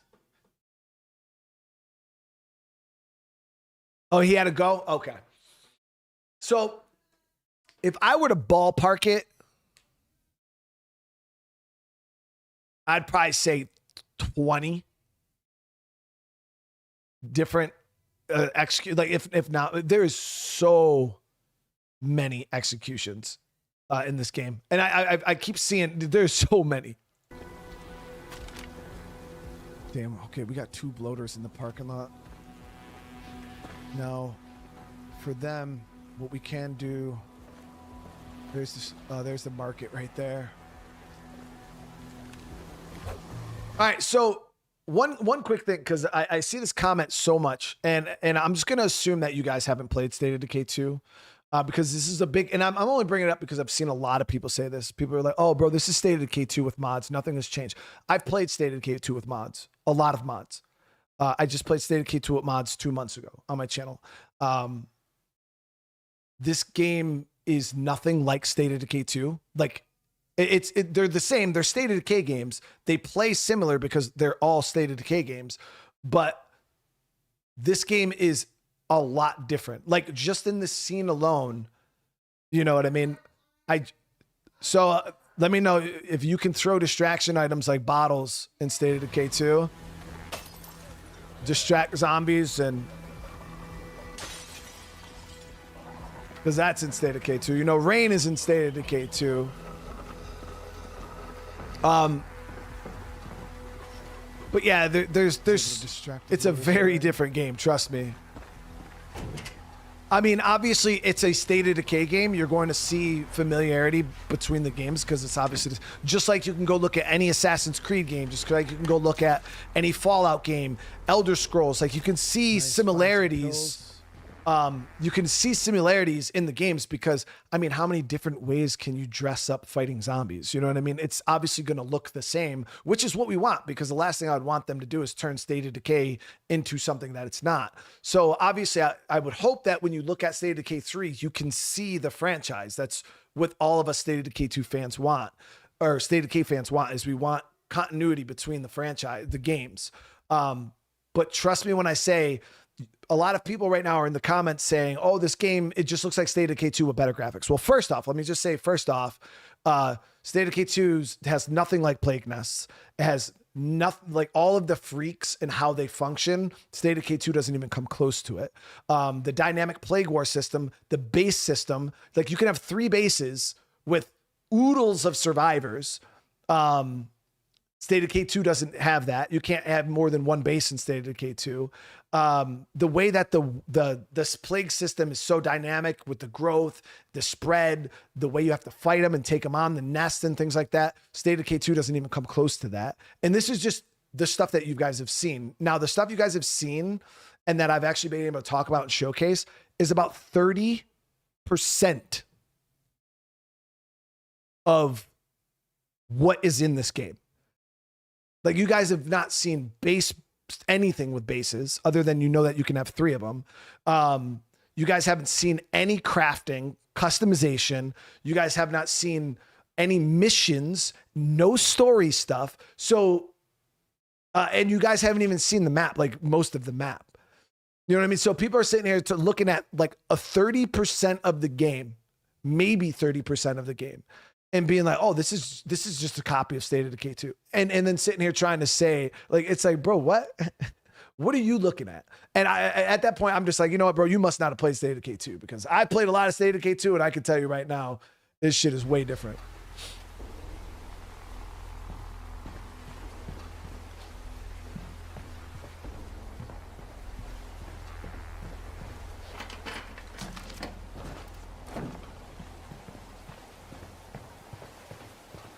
I can't talk about any story stuff or mission stuff right now, no. The one thing I will say about missions is it'll probably be a little bit before you guys see any mission stuff.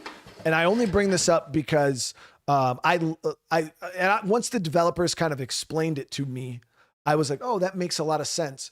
Is missions are one of the last things that get built into a game. And it makes sense once I tell you guys, because missions are built around systems in the game. Missions are built around locations. Missions are usually built around whatever. Like, there's a ton of systems that missions are built around. So you can't build missions if the systems aren't fully done, because then you build a mission, then you change something in a system and it breaks the mission. So that's why missions are not something we're going to see for a while. So I know a lot of people were asking about missions and story stuff. That is not going to be stuff we talk about for a little while. because obviously that's going to be some of the last things that we actually get to mess around with in the game before release.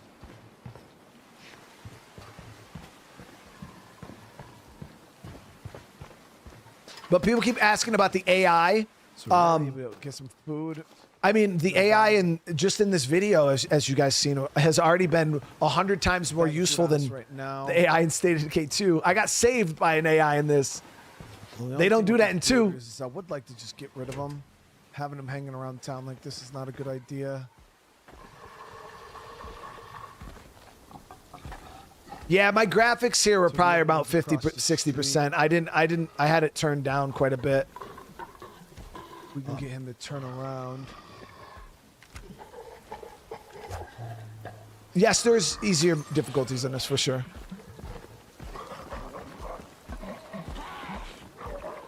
And there it is. Getting bloaters from the back, baby. Quietly. So right there, that kind of showcased a few things that I kind of want to talk about. So bloaters are very, very interesting in State of Decay 3. The way their mutation works now, with their explosion and things like that, there's multiple different stages for bloaters. And bloaters now, they only explode when they inflate. So if you can interrupt that inflation process, or you'll see hit them during that inflation process, that's when they are the easiest to kill. But at the same time, it's like, if they're not inflated, you can sneak up on behind them. You can kill them. And if they're not inflated, they're also quite tanky, believe it or not. So the bloaters, the way they did the bloaters are so good. But yes, you can stealth kill bloaters.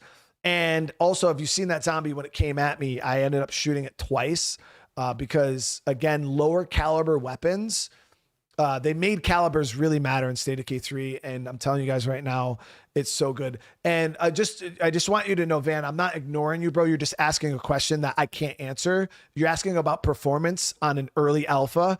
It runs, as you can see, it runs decent for an alpha, but performance is not something that is being even remotely looked at right now because the game is still being made. So once they get into beta and stuff like that, and then they start buttoning down and actually work on, they start working on like optimization, then we can start talking about performance. Like it doesn't make, that's like trying to talk about how fast a car is going while you're building it. You know what I mean? I can't answer the question. It just doesn't make sense. I mean, I could speculate on how fast a car is going to go, but I'm not going to speculate anything. I can tell you right now, there's people with all different types of machines, PCs, things like that are playing this right now in the alpha, and there's everybody's able to play it for the most part. There's some people that have to lower the graphics. There's some people that can play it on max graphics. It kind of depends. This build that I was playing for this video specifically is an untested build. Like this, nobody has played this yet. So the optimization is a little finicky, and that's why I had to turn down the graphics for this video recording, but that's it. So Philip just said right there, beautiful. Philip literally just said, we have to support a Series S by launch. There it is. Studio head, the man himself, just said it right now. This game has to be able to run on the Xbox Series S by the time the game launches. So there you guys go. Philip out here blessing with the wisdom, man. Yeah, so we talked about it before. Like, the one thing that I loved the team for was like this game spans it spans a wide variety of consoles. But the only thing I was worried about, and this is, you know, feedback for the team too, is I was worried that State of Decay 3, and I spoke with the team about this a little bit when I was there. I was scared that State of Decay 3 was going to run into the same issue that we had with State of Decay 2, where State of Decay 2, the team did great things with that game, amazing things with that game. And then we got to a point where they actually couldn't add anything to the game because they were already skirting the lines of what the Xbox One could offer. And the Xbox One was the limiting factor for what we could eke out of State of Decay 2. And the only thing I was worried about was I was like, damn, I hope the Xbox Series S isn't the limiting factor for State of Decay 3. Like the fact that they can add more to the game or do all these big things for the game. I was just worried that the Series S could be the Xbox One. But again, I have no clue how that works. We've seen it in the past with, games like Cyberpunk where they actually had to break ties with those other systems. And it was like all updates from what Phantom Liberty going on, like just didn't go to those systems anymore. But again, that's shit that we honestly have no clue how it's going to work out, optimization, performance, things like that. But I don't know what the capabilities are of the Series S. I don't own one. I just know, I don't actually know anything about the X or the S, so I really can't speak on that. But Philip said it right there himself. This game will run on the Xbox Series S by the time the game releases.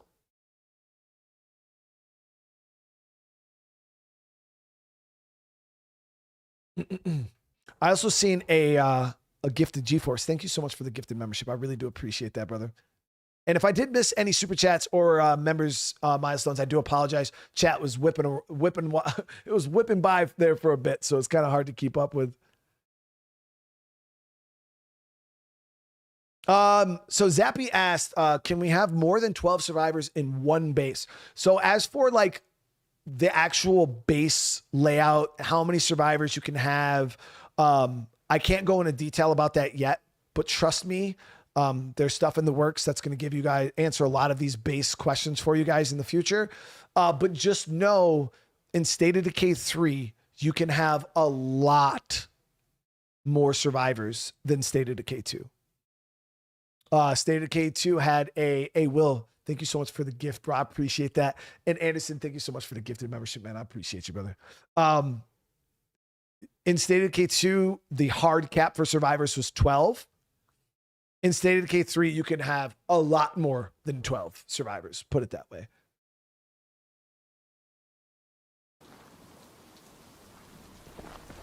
So as long as the bloater's not fully inflated, You'll be able to have a lot more survivors than I think most of you guys will probably even realistically use. The only problem with bloaters now. All right, so I showcase here quite a bit, and the time shot on bloaters. They used to be, so you have to make sure you time your shots perfectly if you want to actually kill them. So if not, see how I headshot him and didn't die. So we're gonna wait for him to wait for the belly glow. So obviously in a 1v1 situation like this, it's a lot easier to lock in. Excuse me. It's a lot easier to lock in that time shot on killing a bloater. But I'm telling you, when you're in the middle of Havoc in the Plague Nest and stuff like that, and that you got to time that shot, it's way more of a pain in the ass. So you got to wait for them to inflate. And as they're inflating, you'll actually kind of see like the bloater gas kind of like almost, you can kind of see it through their stomach. And right at that moment is when you want to shoot, and that's when you can pop them. Because if you miss that moment, you won't kill them. So yeah, it's really, really cool. Tell us what you know about beards. I've had a couple survivors with beards. As for like customization, beards and stuff, that's also not something I could talk about. As long as you hit them right then, you'll be able to kill them. It's a little bit of a skill shot. All right, let me see here. So now let's get into the good stuff. All right, here we are, guys. So here is where things kind of get interesting. I show up to this. The one thing I did want to apologize for was I did visually slay this area a little bit more than it needed to be, only because there's two factors. And like I said, first off, the red mist adds a lot more shadowing to the game. Like when you're not in the red mist, the game doesn't have such harsh shadows like this. Second of all, my shadows were set to medium, so they were already pretty harsh. Third thing is when I got to this nest, the showcase trailer was at night, and I wanted you guys to see this because this area is big. It's beautiful. There's so much going on here. I wanted you guys to see this area during the daytime. So I locked the time of day to daytime. So that's why we were stuck with this extremely harsh overcast. I should have made the sun in a different location realistically, but looking back at it now, I'm like, I should have probably had the sun in a better spot. But I wanted you guys to see it during the day. So I absolutely froze the time. That's why there was no time change. And then when I went back to the outpost, I turned the time back on. That's why when I came back, it was nighttime. But initially, yeah, that's why this looked like it did. I just wanted to kind of give you guys that disclaimer because I wanted you guys to see this whole area during the day and what it looked like. But this POI is massive. Guys, it is so big. I kind of say it at the end. These POIs aren't just boss fight locations. They are 100% locations you come and you loot. And no, it's not a feature being able to control time. It's just dev tools, like being able to do things with the game. Because like I said, this is like a developer thing. So yeah, but that's why it kind of seemed like time didn't change is because I froze time so you guys could see this 100% during the daytime.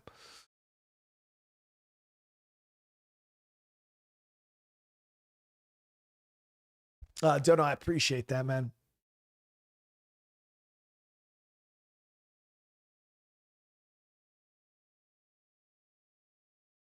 I cannot talk about NPCs or anything like that. No, guys. You're at the chemical plant. So this was We got 3. I think like 4 or 5 o'clock at night. You can see. But this area is massive and it's fully lootable, guys. There's 3 hearts here.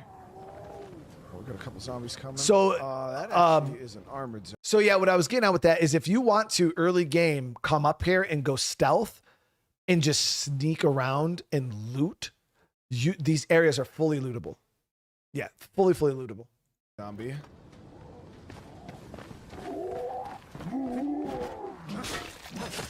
And I love that katana. The katana is goated, guys.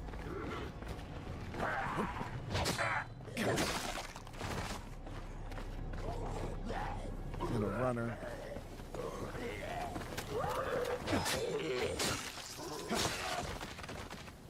Yeah, they finally have a full-size, legitimate katana in State of Decay, guys. In State of Decay 2, they only had the little mini katanas. What are those called?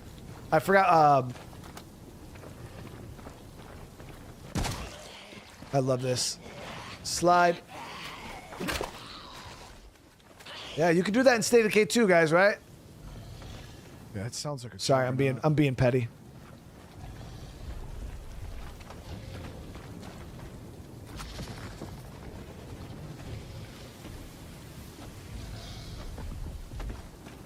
Yeah, there it There's is. a plume right here in this building. The I Wakizashi. think we'll push in here.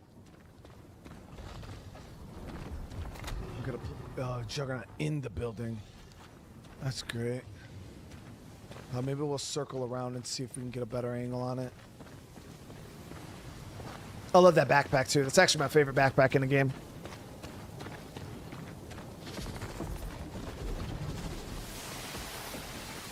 I'll wait for that fogger to go. Hey, Gillis, brother, thing's thank you for the on 20, too. man. But I love the locomotion and then footage. Can you discuss the change in traits for survivors or going Gillis, yeah, that's not something I can talk about yet. There will be more stuff in the future about like characters, skills, and that whole entire situation. Philip has already stated there is no character creation. That is not a design that the developers ever want to do. They have already stated that's not like their vision for State of Decay and how they want the game to go. They like having their random survivors. It's their thing. Got to respect it. That's what they want to do. And character creator is something that they don't want. They've never wanted. It's not something that they want in their game. They have their own system for how survivors are generated and made, and it is what it is. So there is no character creation in State of Decay 3. But now as for survivors and how you get them, that's a completely different conversation. But they also said that characters are what is the word? I'm having a brain fart. Randomly generated. Is that the proper term? The characters are randomly generated, like their facial features, hair, names, all that stuff. It's just like State of Decay 2.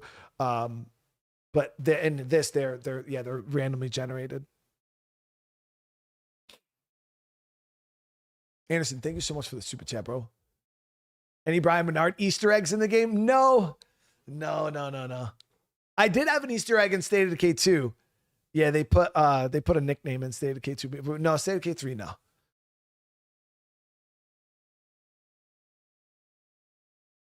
Yeah, procedurally generated. Yeah, there it is. So, but Gearless, I will have a lot more to talk about when it comes to characters later on. Holy fuck, Gearless, bro. Thank you for the 20 gifted, man. Hey, everybody receives one of those memberships. Welcome to the fam, dude. Welcome. Thank you so much, brother. So here you guys can see I was able to one-shot those zombies, even though I was using a handgun. It was because it was 45 caliber. And the gun hits a lot harder.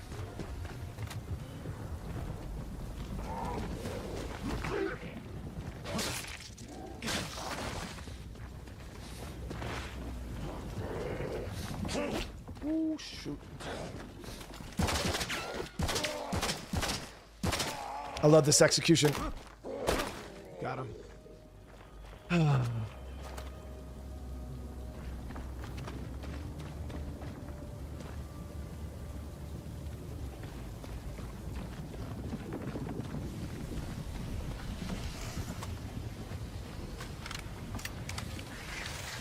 Yeah, 9mm 22 are the weakest calibers in the game.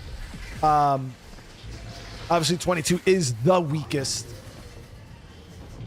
But there are skills. There are, because I know I did see some comments where people were a little bit worried about the zombies not dying in one shot to the head anymore.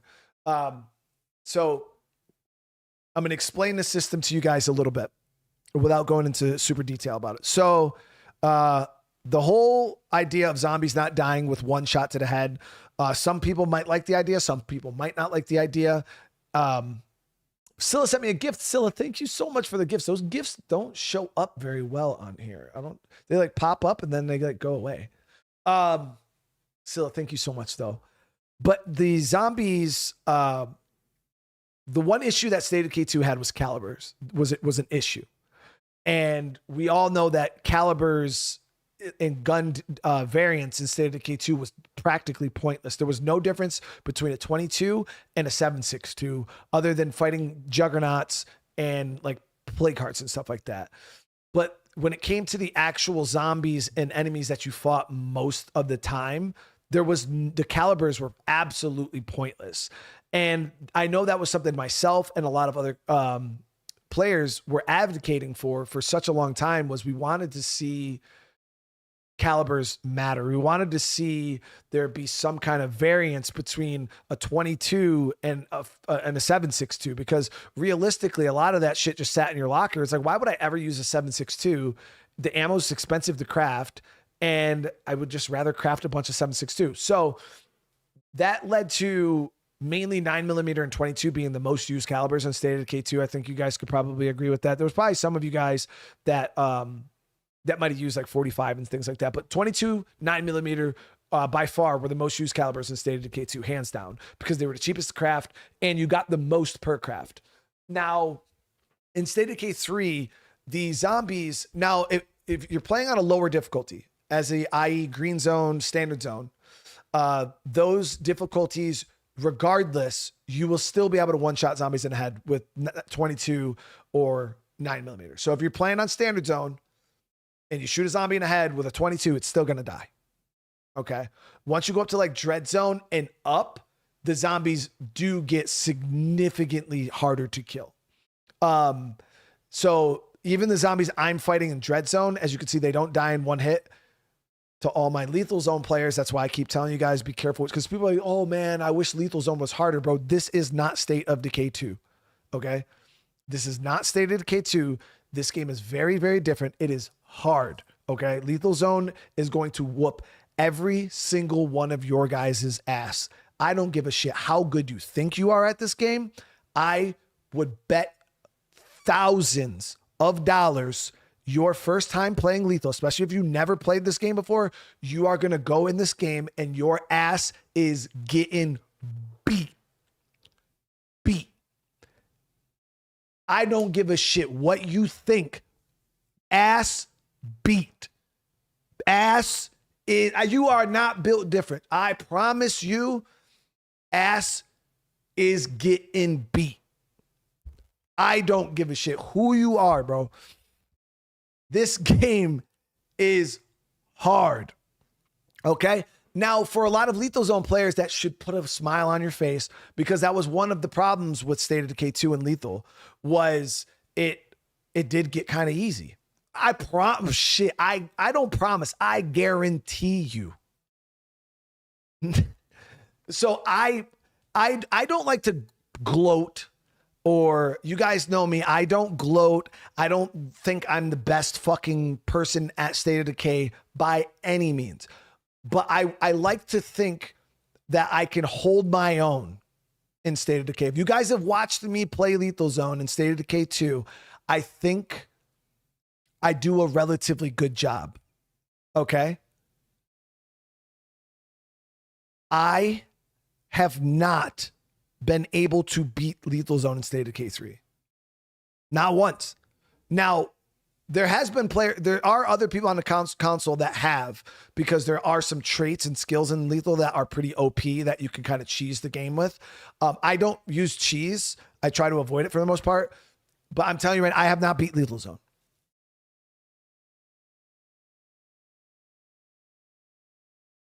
I have not beat it personally. That shit is hard. I can't talk about crafting yet. No, not yet.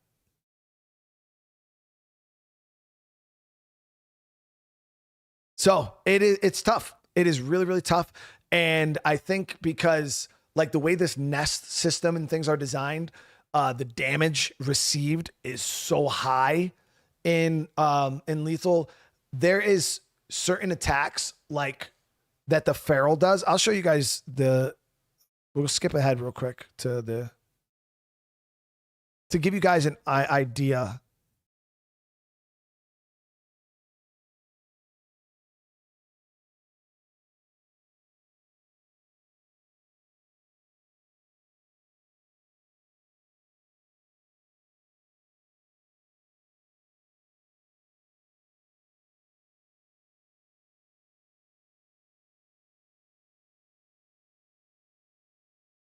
Okay, and I hope it's okay for me to say this, Philip. I am gonna obviously balancing and tuning are still need to happen. Loader. I have video footage of it happening to me, but for all my Lethal Zone enthusiasts, watch this Feral, okay?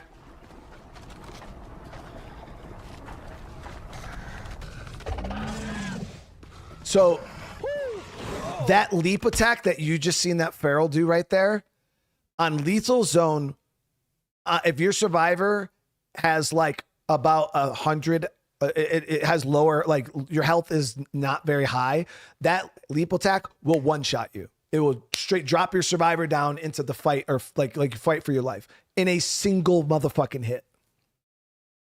And it's so fast, especially when you don't know they're there and they come from the side and it's like they are lightning fast. Like it's just like bam, and you don't even know what the fuck hit you. You're like, holy fuck, because they just whip across the screen. They hit you a single time and your survivor's down fighting for their life immediately. Lethal Zone is no joke, guys. That shit is actually dangerous, okay? Disassociation, thank you so much for the super chat. Yeah, knife only combat is definitely viable. I showcased it a little bit when I first started the earlier in the video. It's a lot of fun too.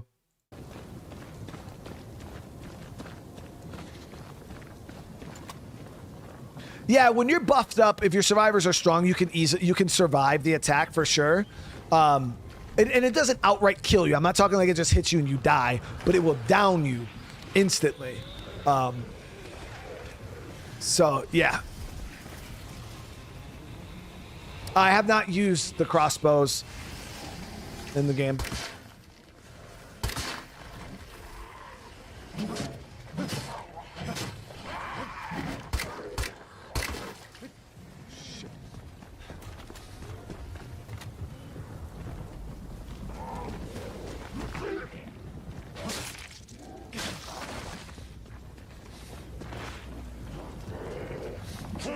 State of Decay 3 will be cross-play and cross-save across all of the systems. Got him.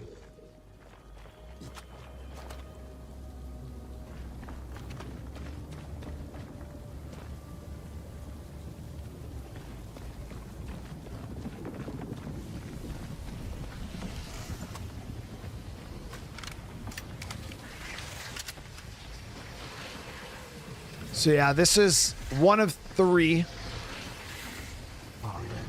And that Juggernaut was in there. How am I gonna work around this Juggernaut? I was like, bruh.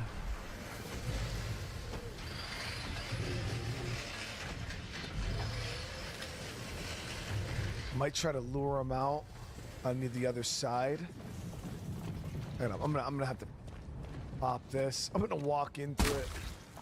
Yeah, so I got rid of that because so those you can use to your See if I can lure benefit. this jug.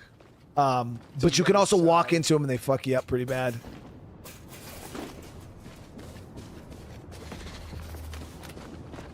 Yeah, as for I see a lot of you guys asking questions about like enclaves and survive. I can't talk about that stuff yet. In the future, we will be able to discuss more about that stuff, but as of right now, we can't talk about those systems.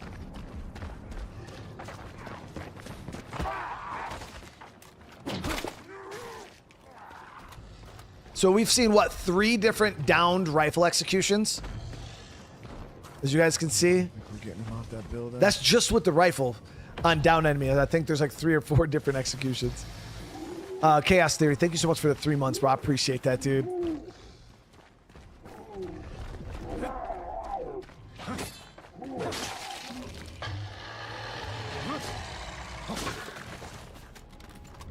Oh, so one of the things that I kind of explained, I didn't really talk about, you can see it here. So in State of Decay 3, there is now light attacks and power attacks.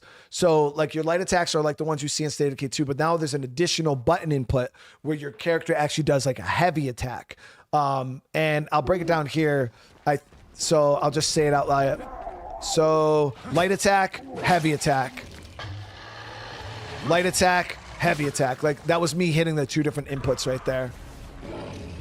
This was being played on Dread Zone.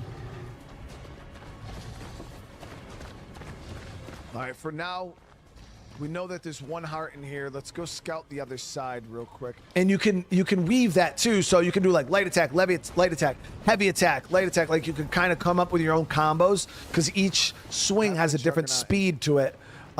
So you come up with your own little cool combos on. Sucks. So we could save that one. I do have a scent block, but I only have. There is a mini map. I just personally turned it off. That's not going to be enough to clear this whole entire area. I'm on mouse and keyboard on this. So again, my gameplay is probably going to look a little more rough than somebody playing on a controller. As you guys know, mouse and keyboard is a bit more sporadic in movement. Obviously, on controllers, you guys have partial inputs where you can walk and then you can like slowly move faster because you have partial inputs on a joy.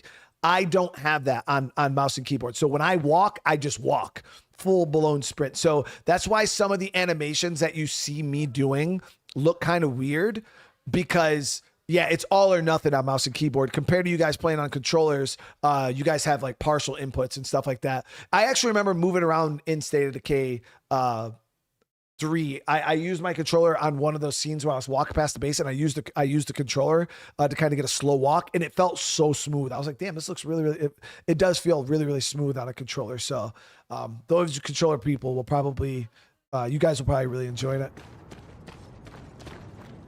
Okay, so another plume there. And then there's another plume there. So that's all 3 of them.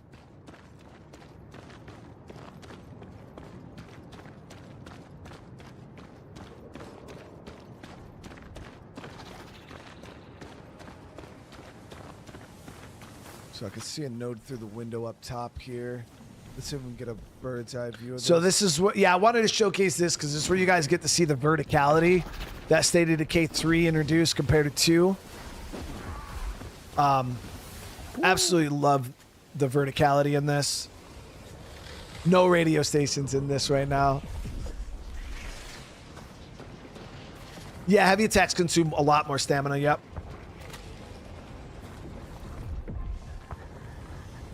So no, the combat does not have any like parrying or blocking. It's just like the previous State of Decay titles, like dodge, counter attacks. Klaus, thank you for the super chat, bro. So that was just a light attack. I got really lucky there. I killed that plague zombie super fast.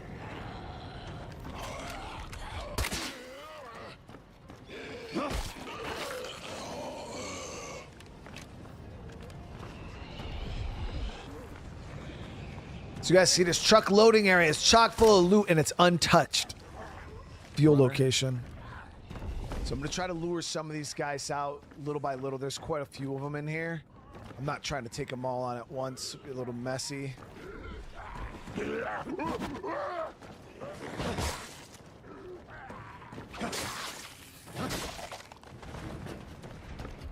Zombies do indeed climb.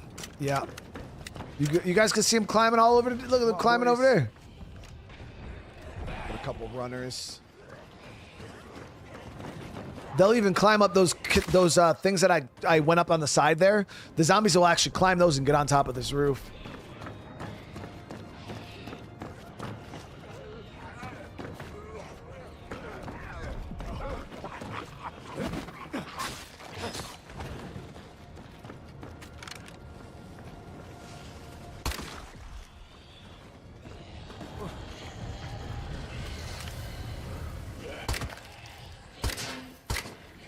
How does the infection system? So you guys, I showcased the infection system a little bit in this video. You guys will see me get infected, and I take a, I do end up taking a booster to lower my infection. But it works a lot like State of Decay 2. You fill up a meter, 100%, you get plagued.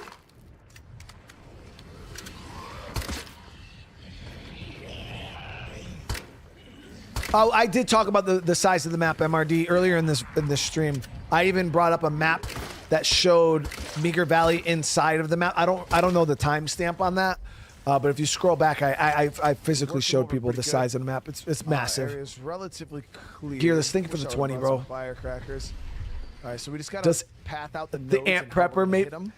I can't talk about missions, bro. Gearless asking all the questions, bro. Well connected to the heart. The heart is encased right now. So in order for us to take out one of the nest hearts, you actually have to take down these nodes first. Looks like there's 1, 2, 3, 4. Yeah, in this you can see the suppressors obviously not breaking. It's like 6 of them.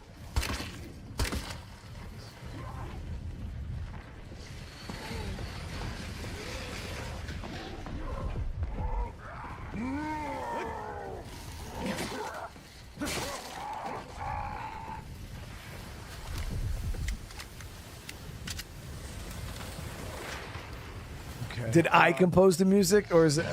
I didn't compose no music, dude. I ain't got those skills like that. I actually don't know who composed the music. I know the team did a really good job, though.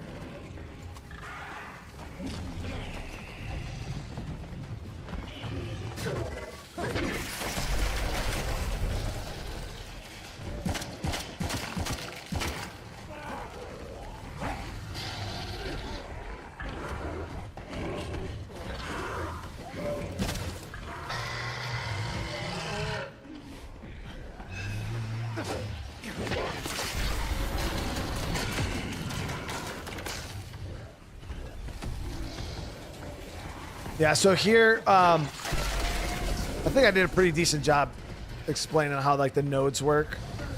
But yeah, nests are so much different than play carts, obviously.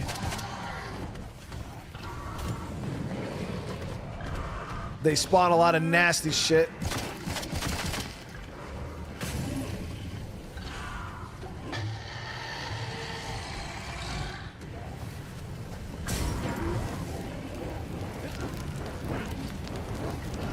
will one day be a game developer. Future, nah, dude. I got nothing but respect for game devs, man.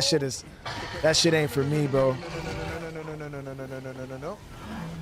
Yeah, I would be cussing people to fuck out constantly.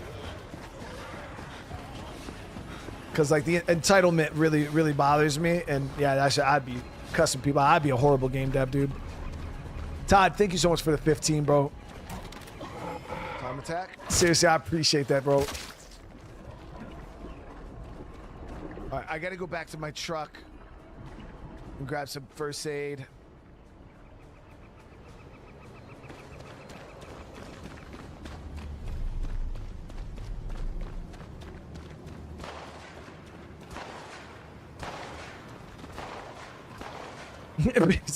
The jug T-posing towards you is horrifying. Loader here.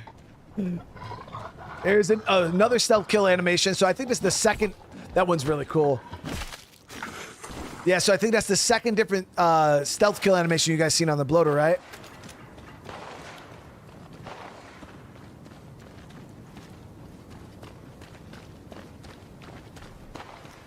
He gives him a fucking piggyback and stabs in the head is dope.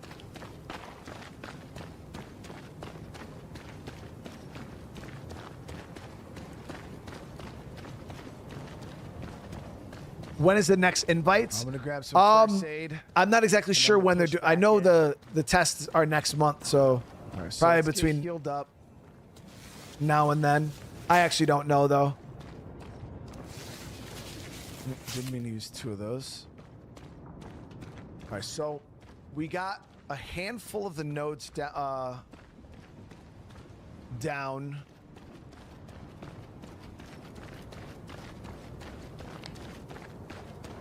So the one thing Artemision asks a really good question about the shooting mechanics. So the shooting in State of Decay 3, the one thing I will say is the guns, you guys could probably hear it. Yes, I will be playing Gothic tonight. The guns you could probably hear are a lot more they got a lot more bass in them. They just sound so much better. But that also, there's a lot more recoil, especially in the bigger guns. Like you could feel it where like when you're shooting even a 9mm, like there's a lot more recoil in the guns. You feel the power, especially in the higher caliber guns. You could really feel the difference. Even shooting like unsuppressed and suppressed, like you can really hear and feel the difference in the guns.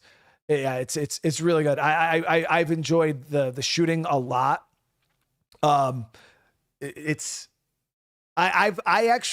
wild because you guys probably see me shooting a lot of unsuppressed in this. I'm not here because this place is wild, but throughout the playthrough here, I've been letting unsuppressed shots off quite frequent, and it's because I love the sound of the guns in this. So realistically, I was like, dude, I want to shoot like the 357. Like if you heard it, like when I was fighting the Juggernaut, let's remember timestamp it, 3850. So like when I was fighting the Juggernaut here, like I was just letting this 357 and the AK rip because hard for me to like, I want to see if we can deal with this guy. Got some pretty decent weaponry on me, so.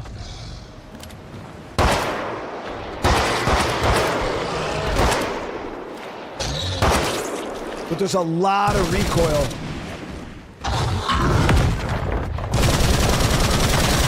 got him. So yeah, when you're using those bigger weapons, the recoil it's a lot. So yeah, it's dope though. I definitely felt I feel like the guns came along really well. Holy fuck. Hey, Metcare, thank you so damn much for the 20 gifted. I really appreciate that.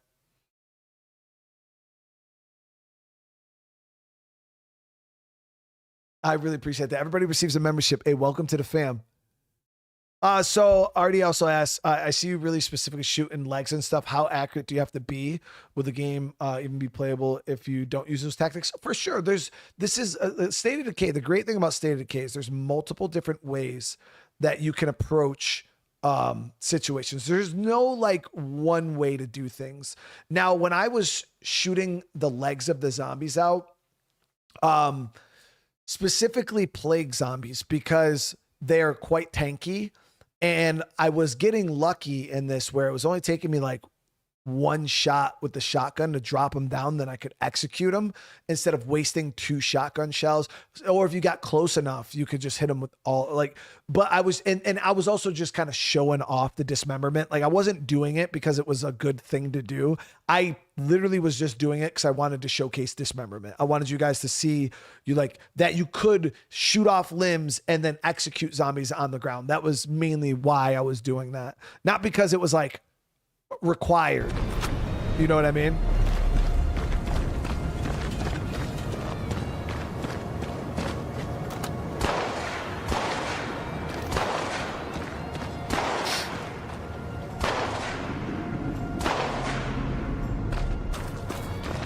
You guys notice right here? All right. Like, hold on. I watch this. I know this is random as fuck. Okay. But I want you guys to watch what I do here. And this is not even that important, guys. But while I was playing, my fucking headphones, like it was, I don't know if any of you guys have had wireless headphones, like they'll randomly just start making a loud ass noise and then just like turn off. That's what happens. So if you guys notice, I like get like weird here. Area is pretty decent. Obviously that Juggernaut's being still inside. We just gotta, so there is still a few on.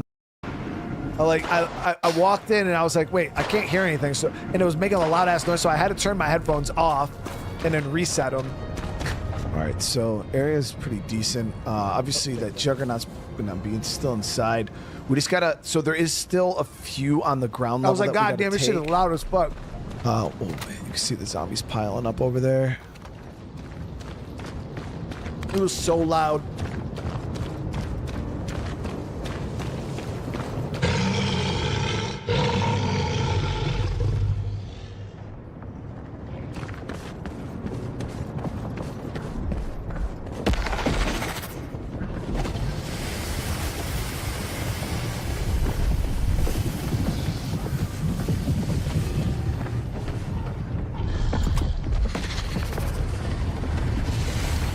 One there and one here. I could do this one in melee.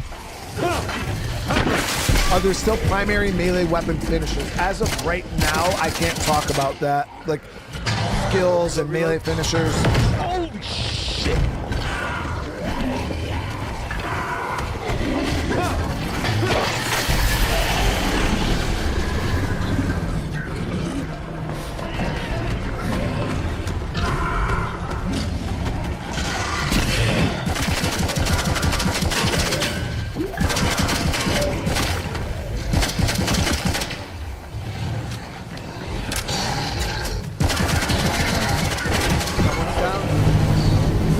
Might be, yep, heart's available. All right.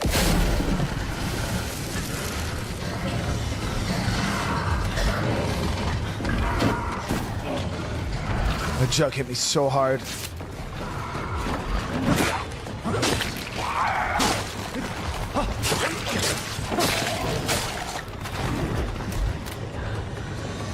Yeah, this part had a lot of nodes.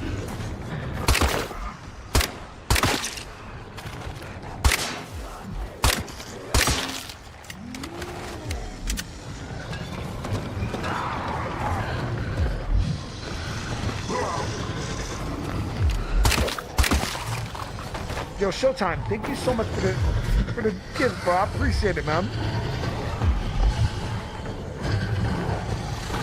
Oh, fuck me, barrel. Got him. Oh, no. Those are all plague zombies, dude. There were so many of them.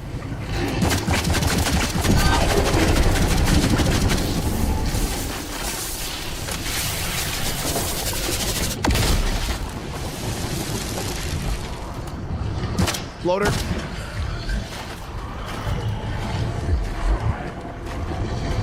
Oh, that's a lot of zombies coming. Go, Juggernaut.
Let's take a second, catch our breath. We are pretty infected right now.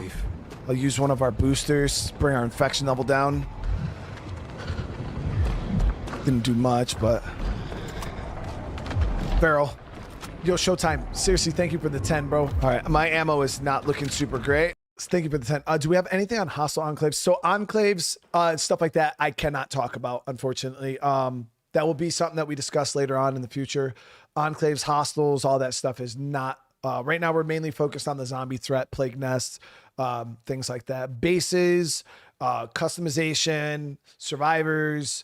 skills, all of that stuff is to come at a later time, guys. As of right now, the main focus we're on is, you know, pretty much what you've seen in this showcase. If I didn't show it in the showcase, there's a good chance I couldn't talk about it, especially when it comes to bases, survivors, and things like that.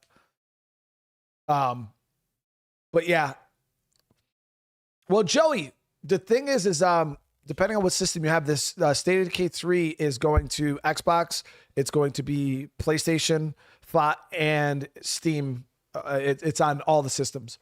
So it's no longer an exclusive, which I've seen people complaining about. I don't understand why people care whether a game is an exclusive or not. My whole entire life, guys, I have always thought that exclusive games were a scam and so horrible for gaming. I thought exclusives were horrible for big, you know what I mean? I don't like the idea of exclusives. I think it's bad for gaming personally. I don't see the reason for it. I think it's bad for developers too, because especially, you know, with whatever is happening at Microsoft, I can't see, I don't like back in the day when games sold consoles, I feel like it was important for exclusives.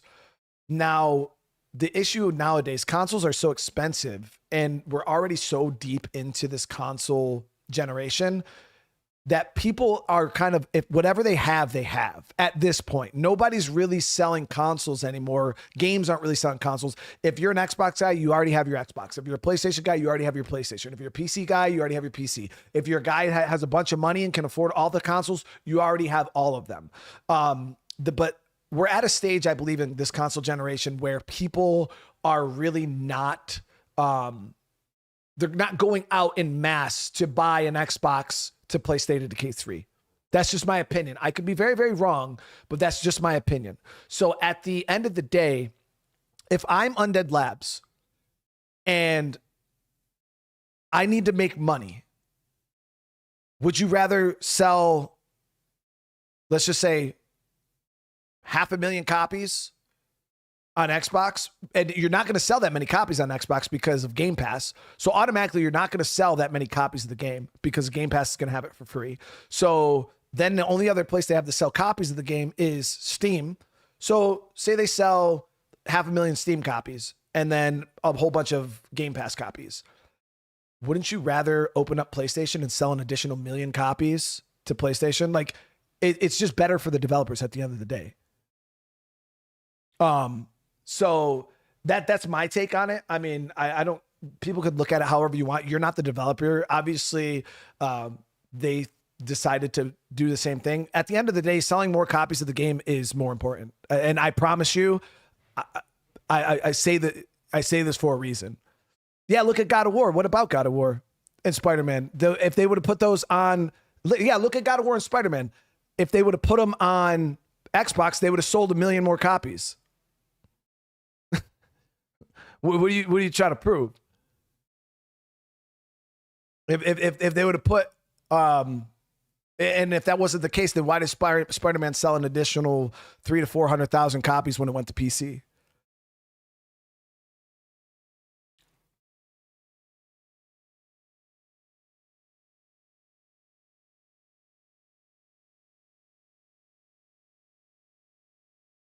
So I've always been a fan of let people game where they want to game. If people want to game on PlayStation, let them game on PlayStation. If they want to be on Xbox, let them be on Xbox. But I don't think we should. I personally don't like exclusivity. We might have to even go back to an outpost and restock before hitting the other heart. So you guys can see here, I am 50% infected. That's what that upper bar means right there.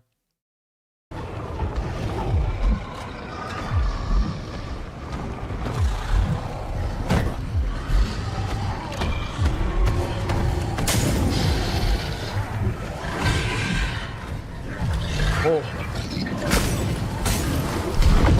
Boom.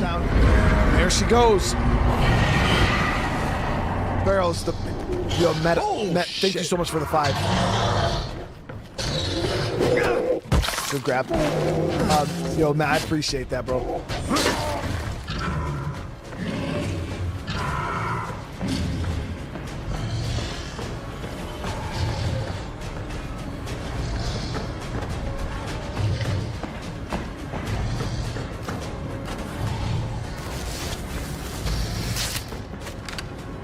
To see if there was anything useful in this. Yo, Sean, thank you for the gift, bro. Anderson, I appreciate you, man. Those gifts are weird, bro. They don't show up anywhere.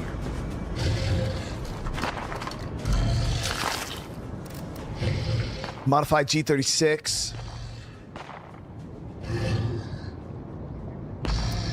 Some extra 5.56. And Sean, thank you for the Echo Lab MRE. So people are asking good questions on the combat here. So is there a grab mechanic? There, as you can see, I didn't use a grab mechanic in this. As for what's going to be in the future tied to other skills and stuff like that, I can't speak on that. I don't know. Again, the devs are still currently working on lots and lots of systems. So there are a few like specialty attacks. I wish, and I'm so sorry, guys, I was supposed to do it and I forgot. So as you guys seen the slide attack is so much fun, but there's another attack and I really wish I recorded it for you guys. Maybe Patrick will let me get a YouTube short out or something of it. But they have what's called the flying kick and it is so dope. It's way better than the drop kick from State of Decay 2 and State of Decay 1, and it's better than the normal kick from State of Decay 1. It's like a giant, it's like a flying kick. Like you jump and do this kick attack, and it's a knockdown.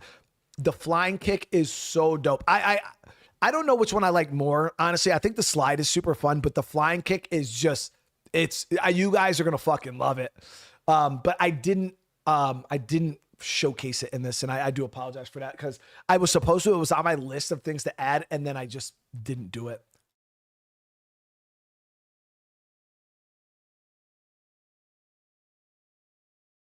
But the slide attack is really cool too. A lot of people are asking about the maps. So we talked about the map in detail earlier. Obviously, you guys are coming into the live late. The map is huge. It's one giant map on release is what the team's going for.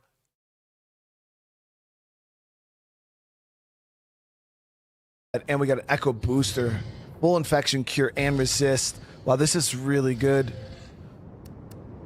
I'm thinking about rocking this G36.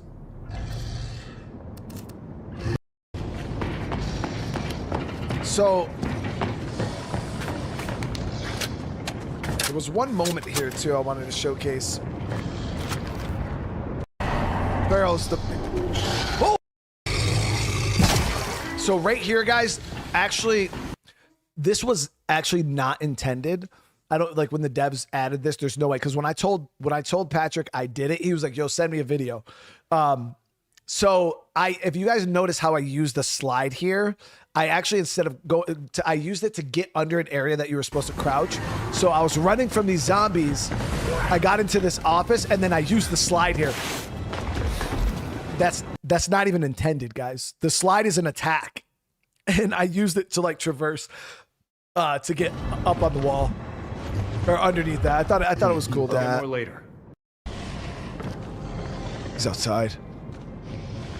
I turned the mini map off. Yeah. Yeah. This gun holds 60 rounds. Should you be worried that it has no release date? No, not at all. I mean, it's coming out. It comes out next year.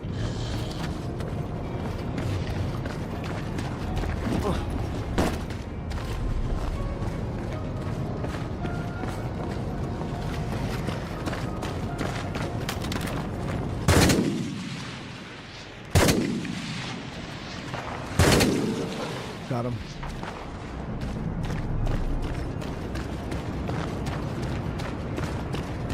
You could turn the entire HUD off. Yeah, you could turn all of it off.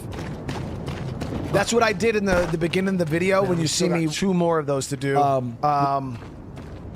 When you guys see me walking towards those base locations, like right in the start of the video, I turned the HUD completely off.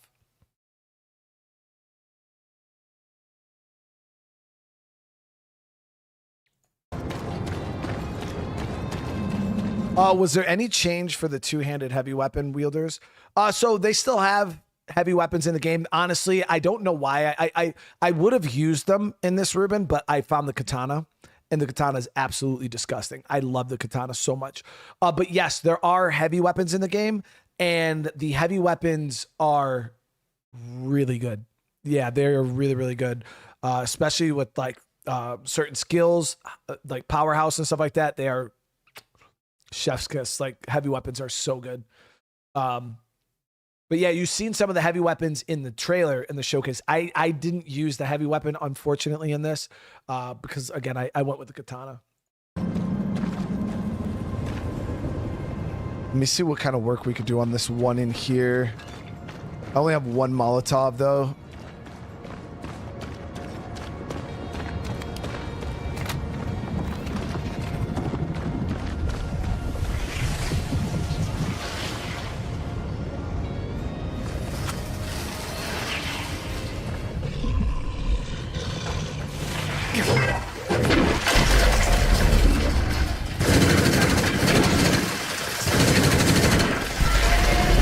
So as you guys can see, in State of Decay 2, I'd never used full auto. I actually want to see. So right now, let me see. W's or F's? W's, you use full auto in State of Decay 2. F's in the chat if you didn't touch it. And as for somebody said, I've seen a good question. I'm gonna miss it. You can't. I know that as for turrets.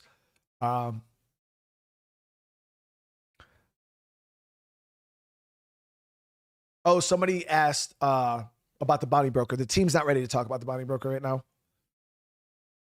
So I see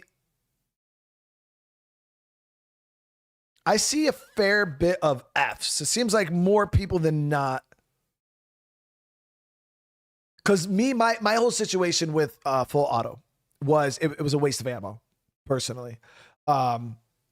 And it served no purpose against like giant groups of zombies. The one thing I will tell you guys about State of Decay 3, especially with all the nodes, all the hearts that you're going to have to fight, full auto is definitely viable. It is. As you guys see, I'm using it here.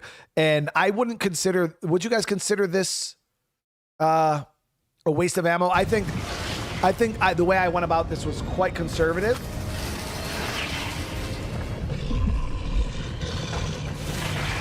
Like this one, these you can't reach melee, so you have to shoot them. Full auto, I wasted 2 rounds there. Short controlled burst on the plague zombies because they take multiple shots to kill.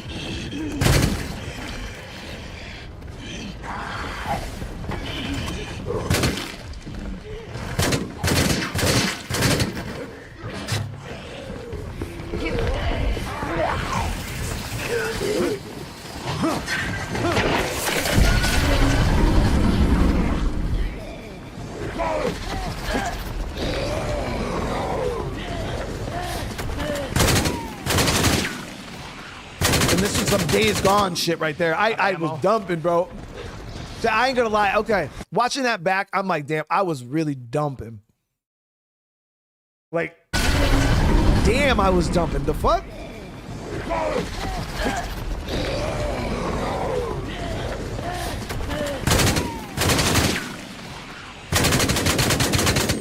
I was dumping, dude.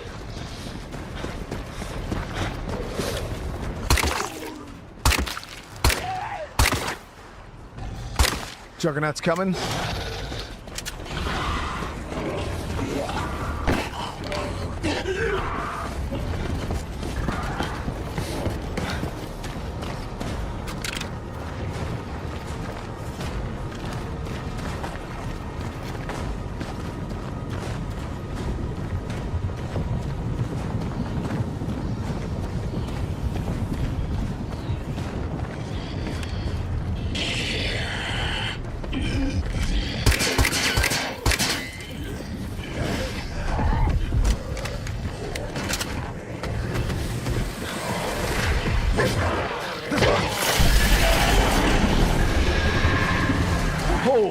lot of zombies Okay, right that there. was a lot more zombies right there than I thought. I do got this molly.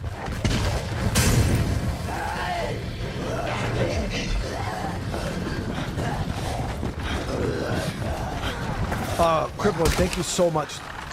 Oh, epic moment right here, guys. I just released a short of this. Oh! There it is, baby. That's how you kill Pharaoh. That's the #1 best way to kill Pharaohs in State of Decay 3, guys. I dropped a YouTube short of this today, showcasing that. But Crippling, thank you so much for the 10, bro. The Pharaohs seem a lot quieter and kind of hard to distinguish. No, so Pharaohs, they make a very distinct noise, just like in State of Decay 2. There's a lot of audio cues that you guys are going to have to learn. Juggernauts have their own audio cue. Pharaohs, bloaters, screamers, they all have their own audio cues. This one, I think, was spawned in, like, I think it made an audio cue prior to this, and he was just in the area. The one thing I noticed about State of Decay 3 compared to 2 is the zombie, the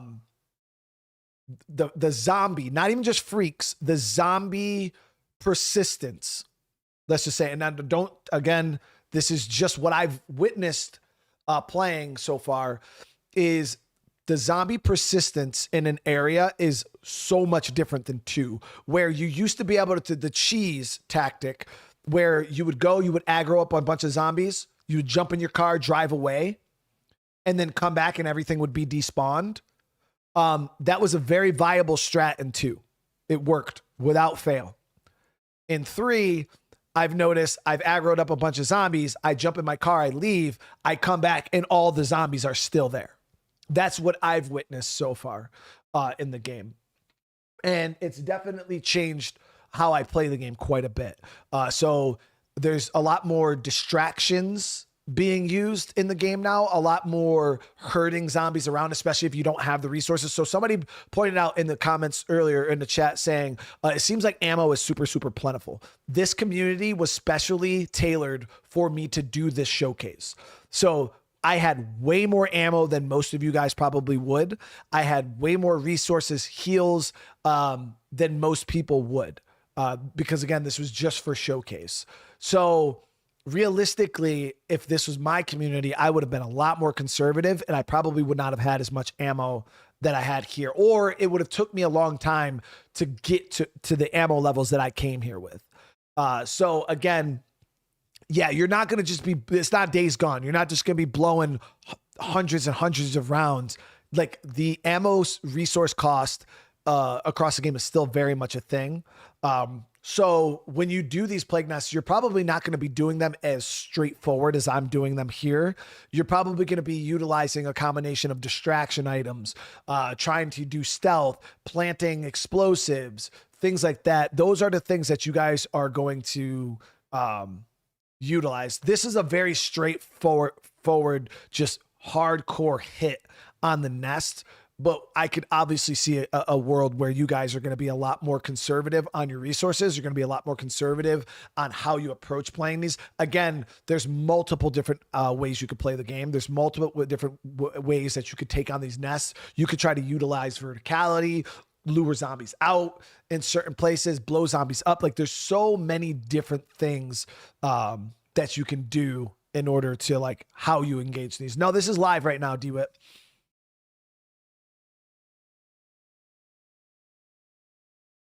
But I did have one question, guys, because I actually learned this when I went to the lab, because I was under a big misconception myself. And I just kind of wanted to talk with this a little bit, just because it kind of gave me a little bit more respect for Undead Labs as a studio. Because a lot of people, I want to cover two things. And one more thing that I've seen a lot of people saying in the chat and in the comment section of the video we did is a lot of people automatically say, damn, this is all we have after 6 years. So that's one of the things that I wanted to address, is people say, damn, this is all we got after 6 years. First off, they've not been making this game for 6 years. Philip even said it in his interview. They definitely had some trip ups in development, that setbacks, things like that. But when that trailer dropped, Philip said there was about 4 guys working on like ideas for the game in a like Word document. That was State of Decay 3 when that trailer came out. Some people think that that trailer was like, oh, they were already making the game. No, trust me. They worked on State of Decay 2 exclusively, Juggernaut Edition, Homecoming update, tons of updates, all the way up until about 2022, guys. They were hardcore working on 3. And that's when you started to see a lot of the teams start to transition over. I don't know the exact timeline. I am 100% speculating on this, but I don't think State of Decay 3 went into hardcore full-blown development until like 2022. Personally, that's what I think. Now, also, to caveat on this conversation, I want to know, how big do you guys think Undead Labs is? Because when I went there, a lot of people keep throwing around big words like AAA. Oh, State of Decay 3 is going to be AAA. And I think that's just clickbait. Like, a lot of people are just throwing that around like way too loose. But people are sitting here throwing around things like AAA and how Undead Labs is, because now they're with Microsoft, they're a AAA studio.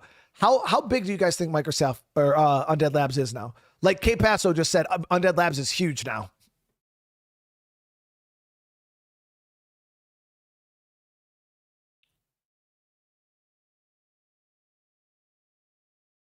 I want you guys to understand that this game is being made by an extremely small team.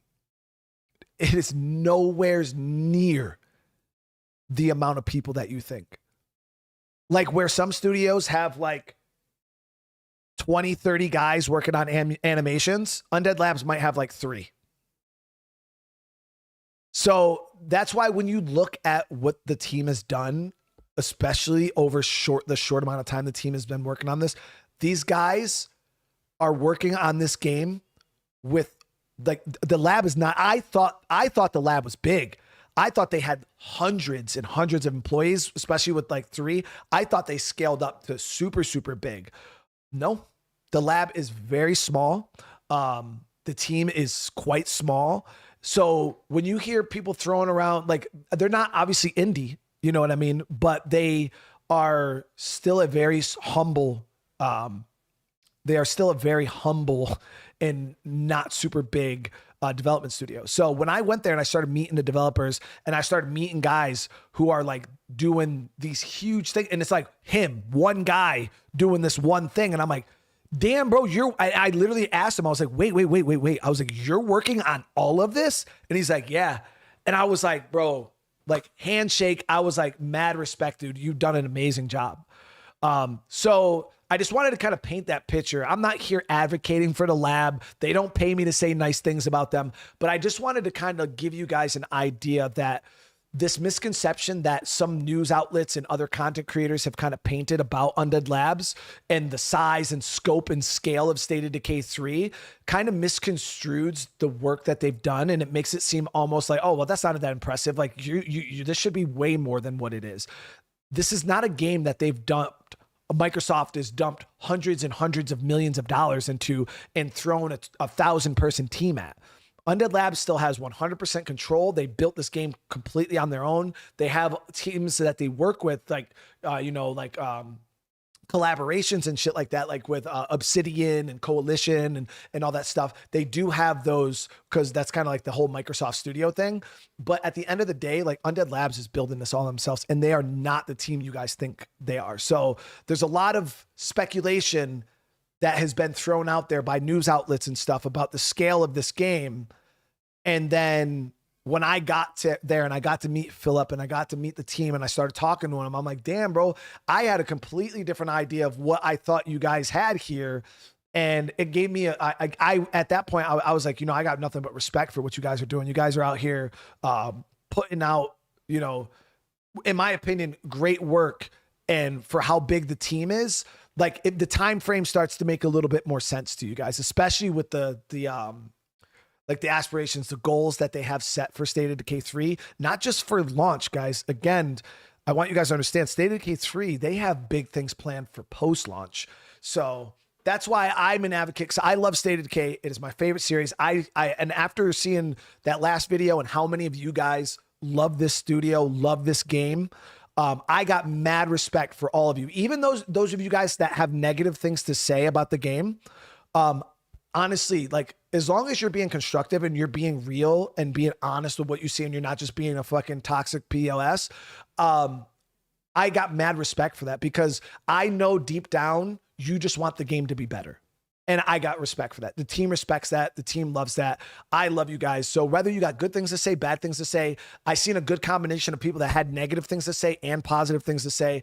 And I do personally understand, and that's why I'm not biting too many heads off. I understand a lot of your guys' negativity comes from exactly what was said there by Breezy, is passion. You guys are very passionate about this game. You guys are very passionate about the studio. You guys want State of Decay 3 to be, so of course you're going to be very, very aggressive, very assertive, very passionate with your responses. And I appreciate you guys. The team appreciates you guys. But at the same time, I do want you guys to understand that there has been a lot of speculation and a lot of misconceptions and misinformation that was built up around the studio, around the size of the studio, around the scale of the game, that is going to create these false expectations for people. And I'm just trying to be like, hey, look at what we have here. This is amazing. The team has done such a great job. This is already, in my opinion, better than State of Decay 2, and it's not even done yet. The game is not even done yet, and you guys haven't even seen half of it. Like, you guys have not even seen half of it, plus all of the stuff they have planned for post-launch, which I think you guys are going to probably be more excited for the stuff they have post-launch planned than the full game itself. It's so good. So that's why it's like, I see the vision. I've been there. I've talked with the team. I know what they have planned for the whole game. It's beautiful. And then everything, like a lot of the stuff they have planned for post-launch. And I'm like, dude, this is going to be amazing. Like, all the community is going to love this. But now it's just a matter of letting them cook, giving them that space to breathe, giving them constructive, solid feedback so they can actually take the feedback and make a better game, and not just be like, this shit looks like ass, bro.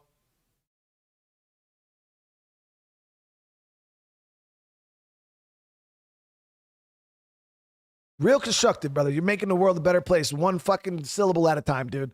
You know what I mean? It's like, hey, you know, obviously it's early alpha gameplay on medium graphics.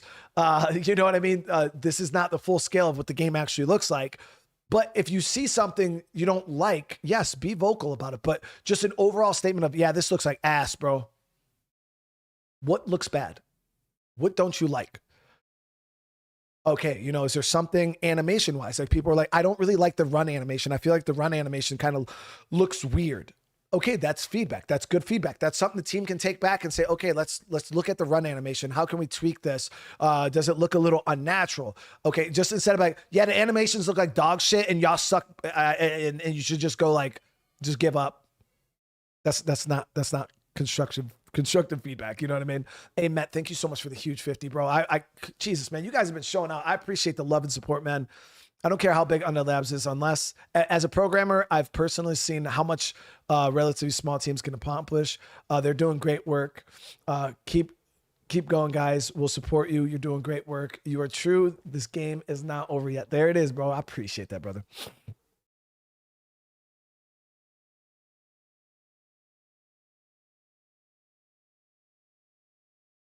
Yes, Dr. Midnight, the team is very, very big on community feedback. And that's why I wanted to do this stream, and not just for the live chat here. When the stream's over, I want comments, guys. I want you guys dropping feedback, things that you've seen, maybe things that we talked about in here.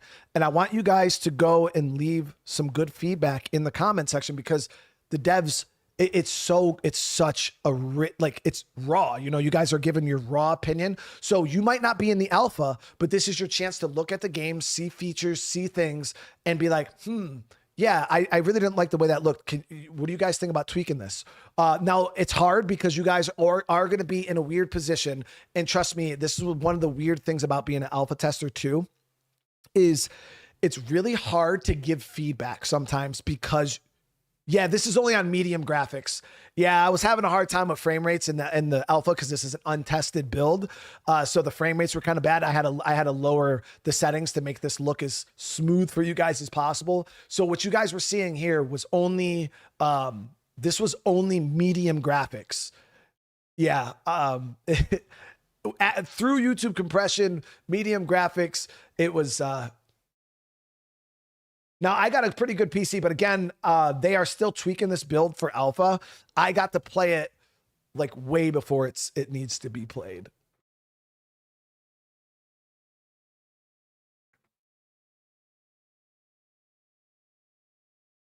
There is a mini map. I just turned it off. But Philip just said it earlier, guys. Don't worry too much about performance. Like Philip said, they have to make sure this game can run on an Xbox Series X and S by the time the game releases. So this has to work on the Series S, which, as you guys know, is a weaker machine for sure. Hold on one sec.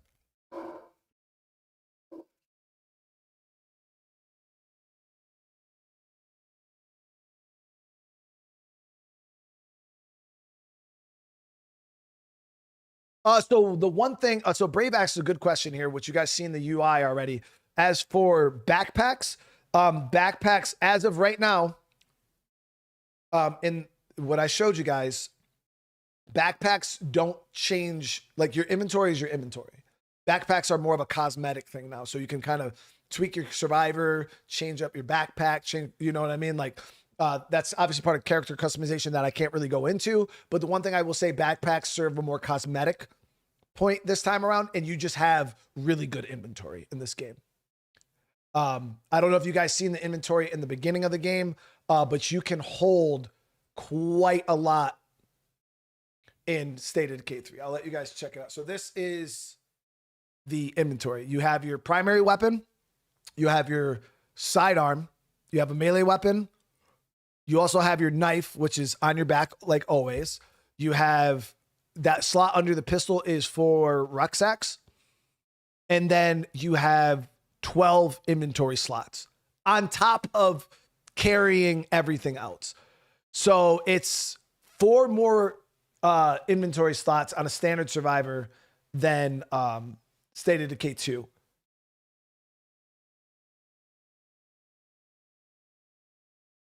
Yeah, so now you don't have to worry about like 6 or 7 slots. It's almost like having a State of Decay 2 survivor with max backpacking and resourcefulness with a max size backpack at all times.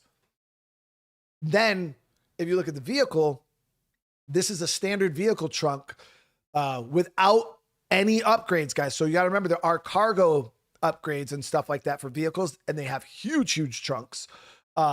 This is a standard size trunk, which also holds 12. So if you guys can see, the inventory is quite impressive. That's 24 slots of inventory right there.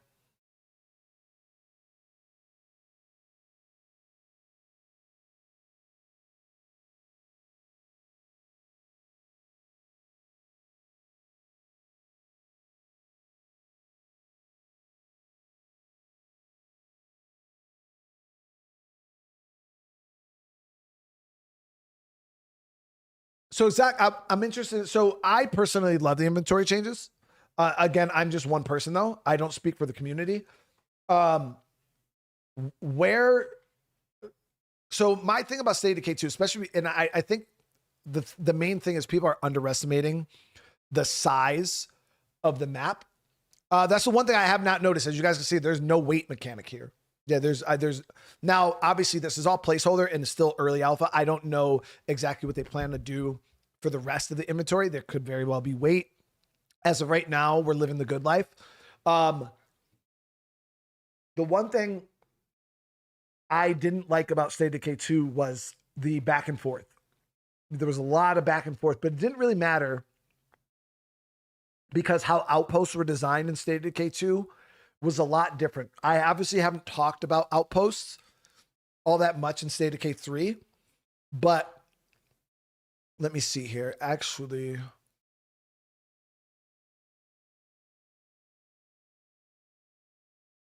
to take on a infestation, we got some stuff that we got to clear out right here. So I don't even have it on the map, so I can't even show you. But trust me, there'll be videos in the future that we talk about it, guys, where we'll go more in depth about it. But just understand, outposts are done a lot different in State of Decay 3 than they are in 2. They're completely different. They make more sense. I think did we already talk about Harvest? I don't remember what I already talked about and what I didn't talk about. Did we already talk, Priscilla, did we already talk about these? Alpha people, help me out. Have these already kind of been discussed? I forgot if we talked about these or not. I don't remember.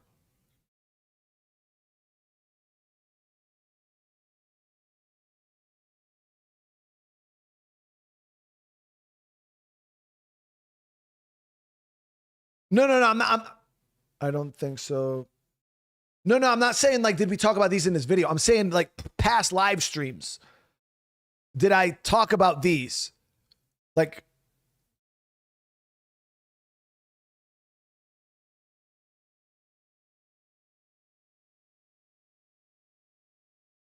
okay, I didn't. All right, then I'm not supposed to talk about it then. Okay. At another time, we will discuss how outposts work in State of Decay 3. The outpost system is so much better. Oh my God, it's so much better. It makes so much more sense now for the world. I think you guys are really going to enjoy how they went about it. But just note that if you are looting, let's say your base is here, right? And you're looting here. Okay. If you want to get the resources you just looted back to base, you have to drive all the way back down. That drive right here, guys, not only is it going to be expensive for resource wise, not only is it going to be very, very expensive to drive, it's far. And and that's the one thing is the scale. People aren't really grasping the scale of this. This is not as close as it looks. All right. Like, I promise you, this scale of this is really messing you up right now. This is a relatively good drive, and you're going to blow through a lot of fuel. So you're going back and forth, back and forth, back and forth.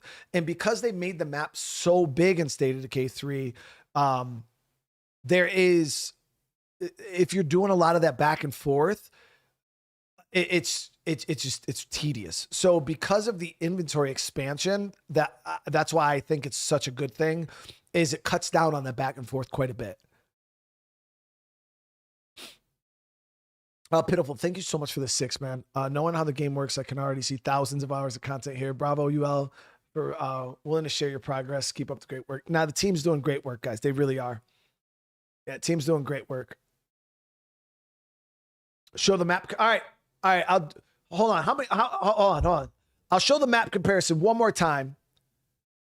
But let's see. Can we get up to 1,400 likes? If we can get up to 1,400 likes right now, there's a billion of you guys in here. If we can get 1,400 likes right now, I'll show the map comparison right now, so you guys can see exactly how much bigger the State of Decay 3 map is.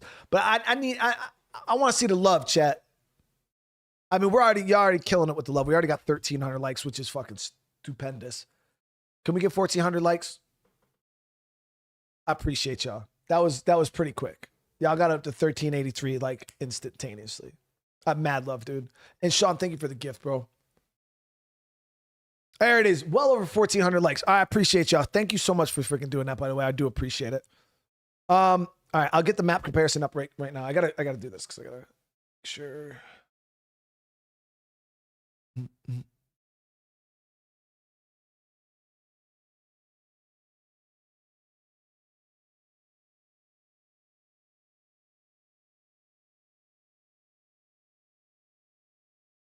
Damn, we almost got 1,500 likes. Man, y'all some overachievers. For real. That's what's up.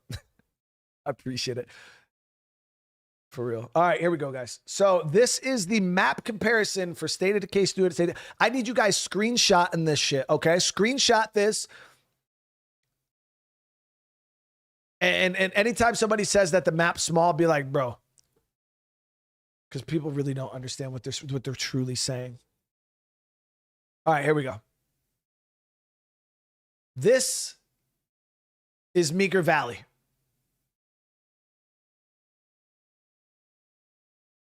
That is a State of Decay 2 map.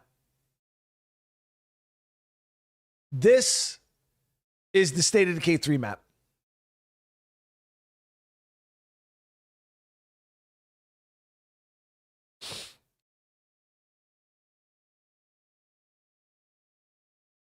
This white part right here is Meager Valley. This is the State of Decay 2 map, Meager Valley.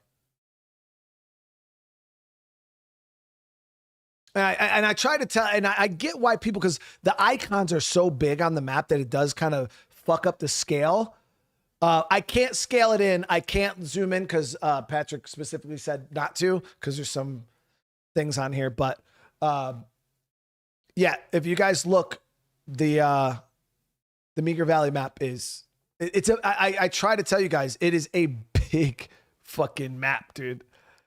It is a big map, and it might look like a lot of woods and forests and stuff, and there are a lot of woods and forests, but there is some little nugs like spread all out through this, like little off the beaten path, cool little loot locations with awesome little storytelling, like set dress and stuff like that. Like, you're going to go into the woods and you're going to find some cool shit, guys. And that's the one thing I love about the scenery here. There's parts of the map I haven't even been to. Like this whole northern part up here, I've never even really been up here. This area was like very much, this whole side of the map was very much under development back in the day. But yeah, there is, it's a big map, guys. It is a very, very big map. But yeah, it was confusing because as soon as people were like, oh, like the map looks small. And I was like, what? Like, what are y'all talking about? How's the map small? And then I looked at the video back. And in our area, we have an infestation. I think this was it right here. Let's fuck it up. As you guys can see, is when I zoomed out like this, people seeing the icons and they're like, that doesn't really look that big. But yeah, I think it's just a scale thing. Like these icons are huge in comparison to like what the base actually is. You know, like the Plague Nest icon is literally almost covering the city. You know what I mean? So I think maybe that's why I kind of give people the benefit of the doubt that thought the map was a little on the smaller side. Yeah, so here I get it. You know, it might have made it look a little bit small, but trust me when I say now you guys have seen the size. It's big. And Megan, holy fuck, how you doing? First off, Megan, thank you so much for the 10. I do appreciate it.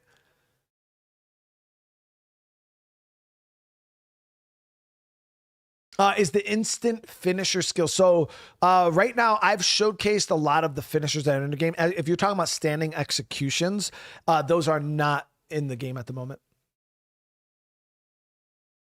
So as of what they're planning for multiple maps, I can speculate here, guys, because I genuinely don't know. So again, what the team plans to do with the map, I don't know. As you can see, there is a lot of area here that's still on the map that's not done. So I don't know if they maybe plan on expanding the map over here. Like maybe this will be a whole new playable area. Maybe up here will be a playable area. Maybe over here will be a playable area. We don't know. And if you think about the size that we were just talking about, this area up here is the size of 2 more maps from State of Decay 2. This is a map from State of Decay 2. This is a map from State of Decay 2. This down here is the map of, you know what I mean? So there's a lot of space still on this, on top of the fact that this map does have a lot of open space still that could be filled with something. You know what I mean? At the same, we don't know what they're going to do to the map. It's still an alpha. There still could be adding more stuff. So whether they expand on this map or they just completely have another map that we go to, we all don't know. We're going to kind of have to see. But in order to get there, guys, obviously we got to support the game. So, you know, make sure you guys are wishlisting the game. I really hope everybody's wishlisting for real. Tell my boy, holy fuck. Tal, first off, how you doing today, brother? Coming in, dropping 50 gifted members. Guys, we are sitting at, hold on, I want to say thank you. And everybody who's received the membership, welcome to the fam. I appreciate all of you guys coming and hanging out. We are now sitting at 125 new channel members today.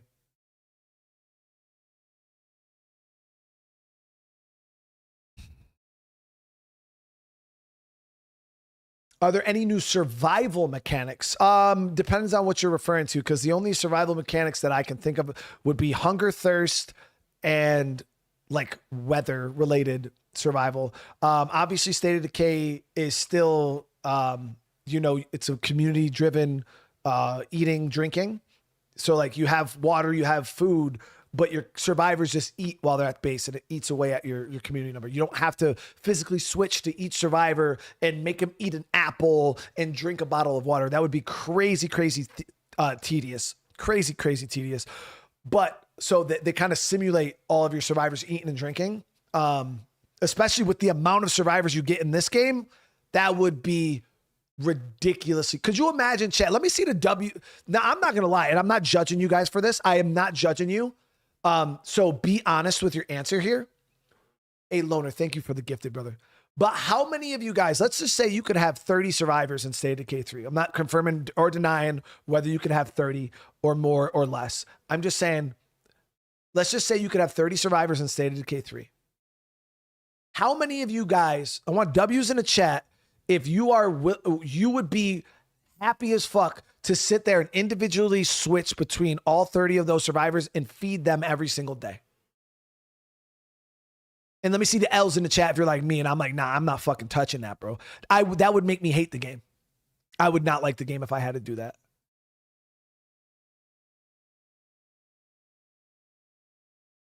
Just think of the sheer amount of time that would take.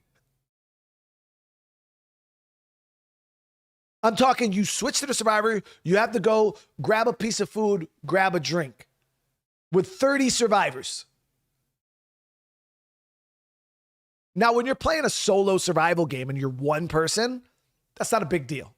It's not a big deal at all because you're one guy. You got to eat once or twice a day. Now you're talking about 30 people.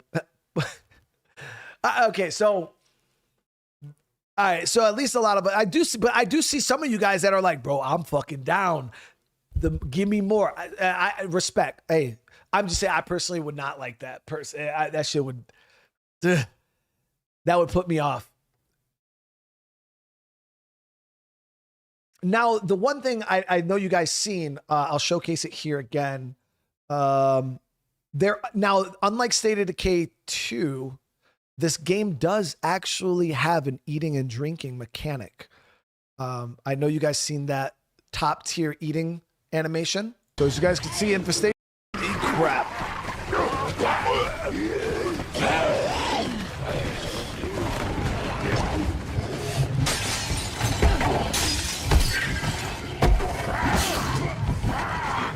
It's pretty bad in here.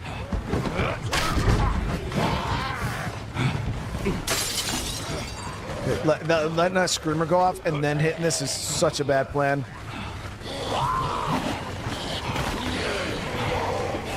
I think I do it here. Dude, the fire looks so good, guys. I chopped that group. I should have used my buffs, so we're gonna use our meal buff real quick. And a bottle of water. There it is. All right, so how it works is you can actually in the kitchen, we'll get more into that, but like there's meals in State of Decay 3 that are completely separate system from the actual food that your community eats on a daily basis.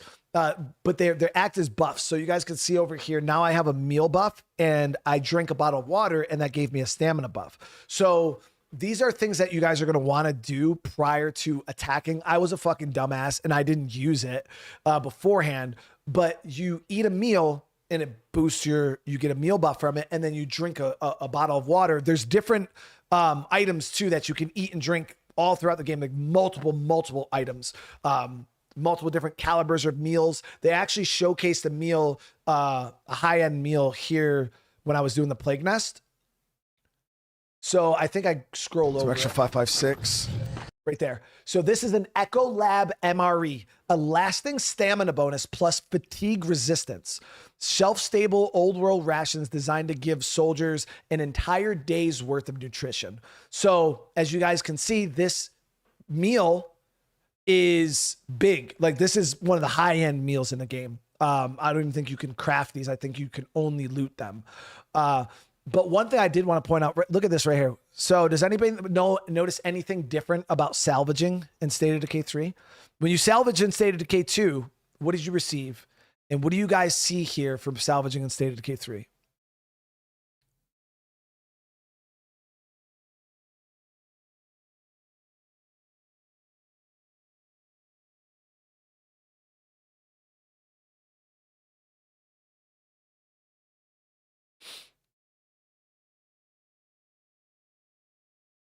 So salvaging was kind of annoying in State of Decay 2. So one thing I want to address, because I see people talking about the rarity. So rarity is not tied to like a looter shooter type of deal. The rarity system in this just kind of shows you this item is a rarer item, and they just have it color coded. That's it. There's no like, you have a green pistol and a blue pistol, and the blue version of the same pistol that's green is better. Like, it's not like that, guys. Like, it just shows you the rarity of said item. So like a vulture, the vulture handgun we found was like a purple. You know what I mean? That's just because it's a rarer gun in the game. It's going to be way harder for you to find said gun, but that's all it is. It's just that color coding is just tied to the rarity of the item. There's no like skill buffs or anything like that. Yeah, it's there are legendary items in the game. Yes. My challenge to you is I hope all of you guys find all of the legendary items in the game because they are dope. They're very, very dope. But there are some legendary things in the game. But yes, the rarity system here, it's really cool. I think they did a really, really good job for you. It is also good for trade value. Yeah, you can kind of look at something. But one thing I wanted to point out here was the salvaging. In State of Decay 2, when you broke down something, it just always gave you parts. In 3, say your community is short on food, which as you guys can see, my test community is not short on anything, but say we were short on food and we needed food. You could break this meal down and gain 4 food. Or say we needed chemicals to craft. Say I want to craft up some bullets, but I need some chemicals, but I'm short on chemicals. But say you had a bunch of shit that you looted that if you broke it down could give you chemicals. Salvaging in 3, guys. Y'all remember how shitty breaking down rucksacks was? I know you guys remember how just limited, like everything in the world now has a purpose. Your supply lockers are not going to look I can't even tell you guys right now how just bloated State of Decay 2 supply lockers were. There was just shit that just sat there. So even breaking down guns, let me see. Echo Lab MRE. So not bad. And we got an Echo booster. So look at this booster. We break this booster down. You get 2 materials, 6 chemicals, and a plague sample, one of these, which these are also used for crafting and things. Like at breaking things down in the game, they give you resources that make sense for what the item is. So no longer is your supply locker just going to sit there and be this like full thing. Like if you're like, nah, dude, I need to craft, you're going to start breaking down. And that's kind of what they were going for when they were talking about like building crafting. And again, we're going to go super in depth about crafting at another point, guys, but you are going to go out, you're going to loot items in the world. You're going to bring them back to base, break them down to craft something else. You're going to go out, you're going to find full infection, cure, and resist. This is really good. It is a really good booster. So for instance, this gun is a perfect example. So you'll go out and you'll find a gun like this. Say you don't really need it. You're going to get 4 materials, 4 hardware, 2, I forgot what these are.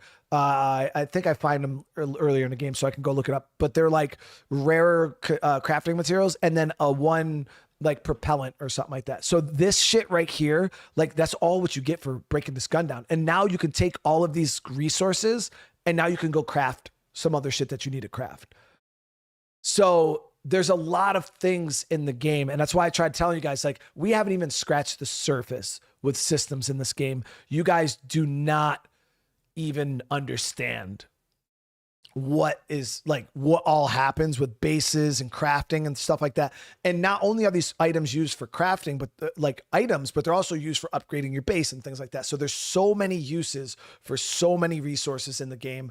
I think you guys are going to be, the stealth is crazy good, man. Yeah, the stealth is really good. They now have bottles, distraction items are very, very popular.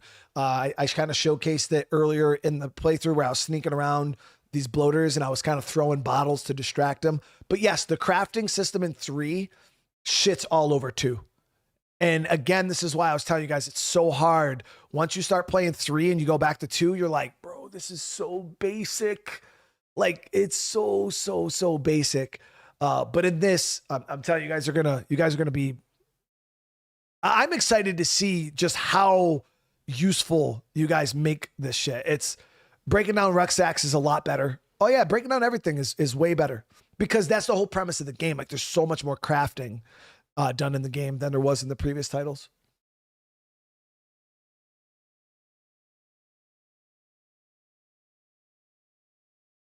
What were you most excited about the community finally getting to see? Oh man.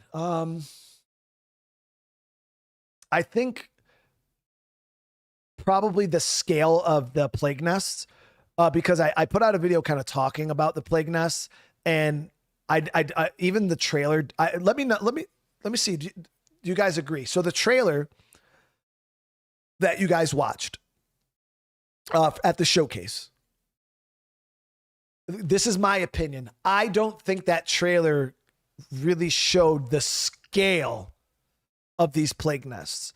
And then when I did my gameplay video, I was hoping that you guys seen quite a big difference between the trailer and what it actually is like how massive these locations are. Let me see some W's in the chat if you guys agree. Like, did the trailer didn't really even showcase the scale of what these nests really are. And Crippling, thank you so much for the super though. If I take a week off for release, would it be okay? Yeah, you probably get a lot done, and don't take no more than a week, man. Unless you got the days to definitely take off too. And 7, there's Prestige in the top right. Red Talon is back. So as a lot of people keep talking about the Prestige, I can't talk about that yet. That is not something that I am allowed to disclose. But yes, Prestige will have some kind of use in the game. There will be more gameplay, guys. Yeah, I promise this wasn't the end. Me and the team and other people in the team are working on a lot more content for you guys. So trust me when I say this is not it. And you're not even going to really have to put it this way. The wait for the next video is probably not as long as you would assume. I already know in your guys' brain, you probably think, you see something and go radio silent for a long time. I can tell you right now that the next piece of content is a lot closer than you guys would probably imagine. So character customization is something that, again, that'll be shown later on. That's not something I can talk about.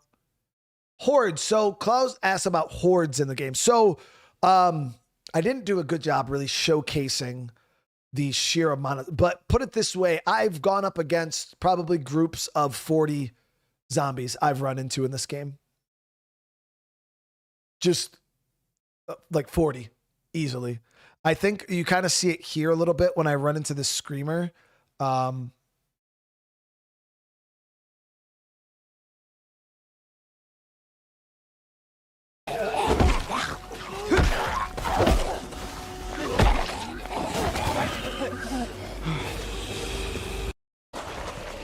Oh. So as you guys could see, like, okay, so that's what screamers do. When they scream now, they literally call on, like, this is just and I would consider this a relatively small group. But again, if you're looking at this through the lens of State of Decay 2, if you're looking at this through the lens of State of Decay 2, you might not really understand how dangerous this really is. So how many of these are runners?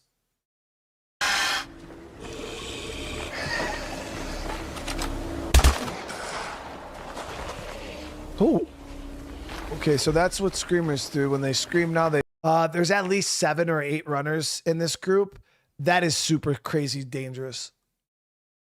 Because they're tanky. They don't die in a single headshot. And as you guys can see, like they're fast and they group on you. So this is a fair bit of zombies. I've seen probably twice this many zombies though. Easily. So it was a combination of both, I think, Bear. Screamers I've had instances where screamers go off, they spawn in ferals and things like that, and runners. But then they also pull in all the ambient zombies. I was playing on a lower difficulty, so a lot of the zombie aggro is not as aggressive as it can be. Again, those are things that are going to be balanced and tuned. Zombie perception, zombie detection is a bit, it's obviously alpha, so it's a little hit or miss. Sometimes you'll have shit standing right in front of you and it won't even see you, and then you'll have shit that's across over at that shed and it'll see you and just beeline right for you. So it's kind of hit or miss right now, but these are just regular zombies who are runners. Yeah, these aren't ferals. These are just runners. You don't want to play lethal. I promise you. You don't want to do that. Don't do that. Not yet. Played it I advise you, even if you're a lethal zone, this is how I advise you. And all of my alpha people can probably attest to this. All the people who have played the alpha so far. If you are a lethal zone player,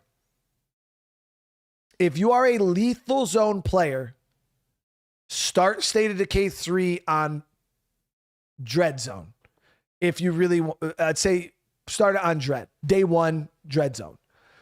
If you are a less than lethal zone player, start the game on Standard Zone. But yeah, if you're lethal, Dread. If you're standard, and it's only because I'm telling you right now, guys, you don't know what you're saying. Like all you guys like, yo, day 1 lethal, you're not gonna do it, bro. You're gonna die. It's not even fun, bro. That shit ain't even fun.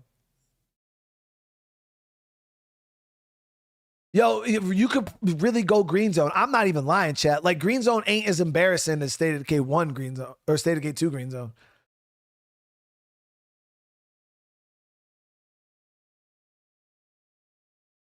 Now, listen, the people that are talking about playing Lethal Zone day 1, you guys really don't understand what you're saying.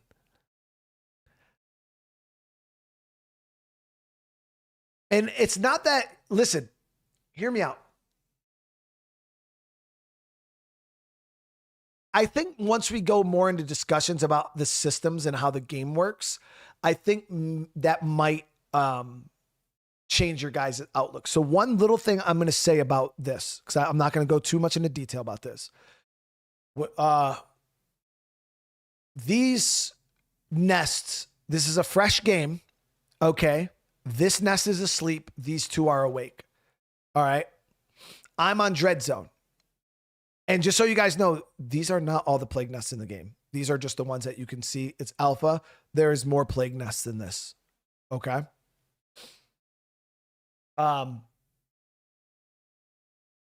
Say this is your base down here. Okay? When you start the game, we've already discussed that the nests push towards you. So I just want you to use this as an example. Now you're going to be trying to learn the game, learn the controls, learn the crafting, learn the base building, learn the missions, learn the skills, the survivors, what's good, what's not good, where to go to find certain loot, how outposts and resource gathering works. You guys are going to be learning all of that. Okay? While these are actively pushing towards you. And with it, when it's on Lethal Zone, let's just say it's bad. Like real bad. So now you're going to be trying to learn the game while everything in their mother is coming at you. Like when I say Lethal Zone is not you cannot learn this game in Lethal Zone. You can't. I'm telling you because I tried. All right. I tried. Soon as I booted up State of Decay 3, I jumped right into Lethal Zone, and I lost my first community in legitimately 15 minutes. 15 minutes. I had my first community wipe. No, you won't, Loops. That I have a lot of hours in State of Decay 2. State of Decay 2 knowledge does not teach you how to play State of Decay 3 at all. Remotely zero, not a damn, like, they're the base mechanics of like, oh, go out and loot, but everything about 3 is different than 2. How bases work is different. How facilities work is different. How upgrading works, how resource gathering works is different. Everything about 3 is different. The 2 does not teach you how to play 3 at all. All of you guys are going to come into this game and it's going to be a completely fresh experience. It's literally going to feel like a noob and you're going to be like, oh shit, I got to relearn this whole fucking game. Now, obviously, like strategy, general like survival strategies in 2 will kind of give you an idea. Like you'll have an idea. Oh yeah, pharaohs are generally fast zombies. Bloaters, like but even the freaks, they all have different behaviors. Like if somebody played State of Decay 2 and went into 3 blind, dude, you're gonna have a community wipe like that, bro.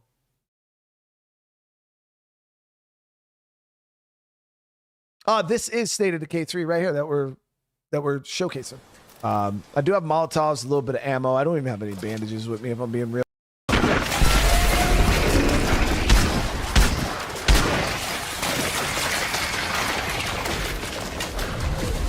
But this is, again, this is Dread Zone, and I almost died.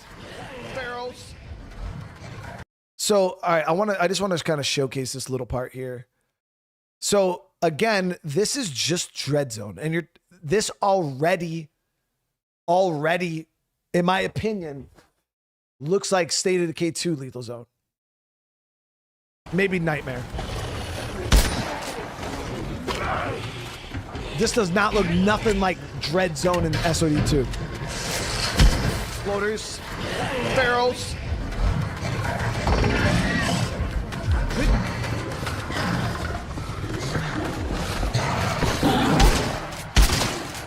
Got him. Holy shit, we're gonna die.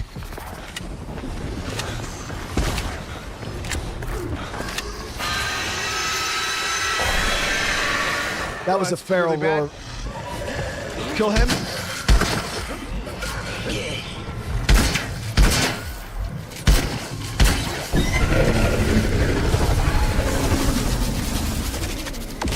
I can't see. We're gonna die.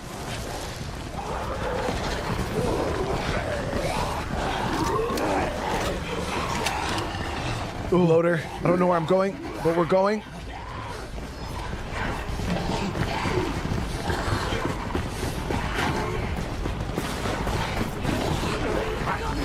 Oh, there am I. They're on my ass bad.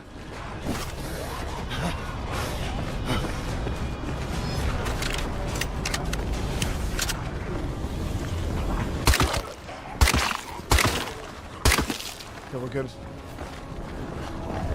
So, again, I want you guys to understand that this is not State of Decay 2. And that's about all it is not State of Decay 2. I don't know if you could talk about it, but is the UI and the gameplay a placeholder? Yeah, it's placeholder. Pretty much, I'm not gonna lie, guys, like a lot of the, like almost every bit of the UI is placeholder. Like we just started getting icons on stuff. Like a lot of the icons are placeholder. Like the UI is one of the last things they build in a video game. That's why if you ever go watch some of those trailers, go watch a gameplay trailer, you'll see that they don't have UI.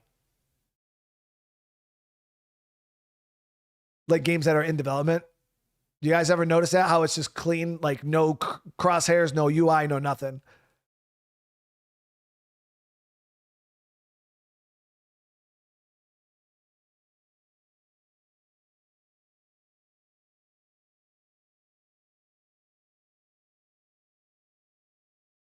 Yeah, so there was one part here where I showcased dismemberment.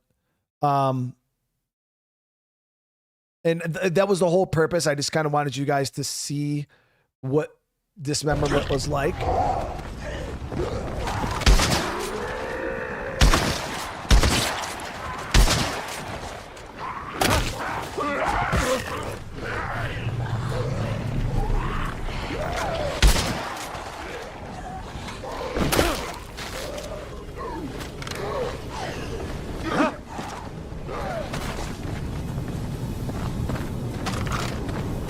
But yeah, the shotgun's just it's so good.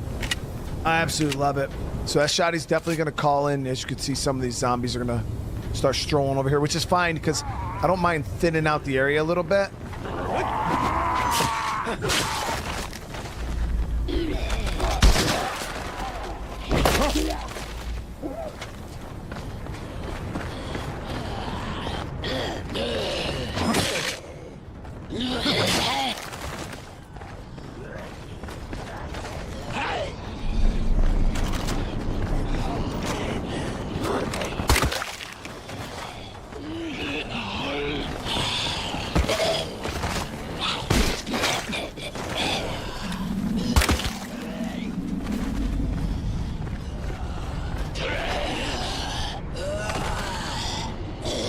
Come on, boys.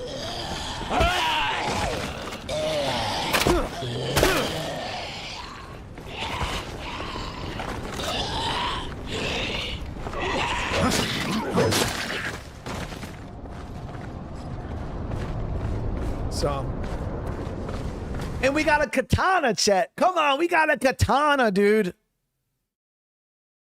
So this was on Dread Zone. Yeah, I was playing on Dread difficulty. Lethal Zone, I would have been dead. I would not have survived this, like, at all. You guys just really don't understand, like, how hard it is. And it's mainly because, like, in Dread, you could take a bunch of chip damage, and it's all good. In Lethal, like, you just take so much damage. Your plague builds up so quick.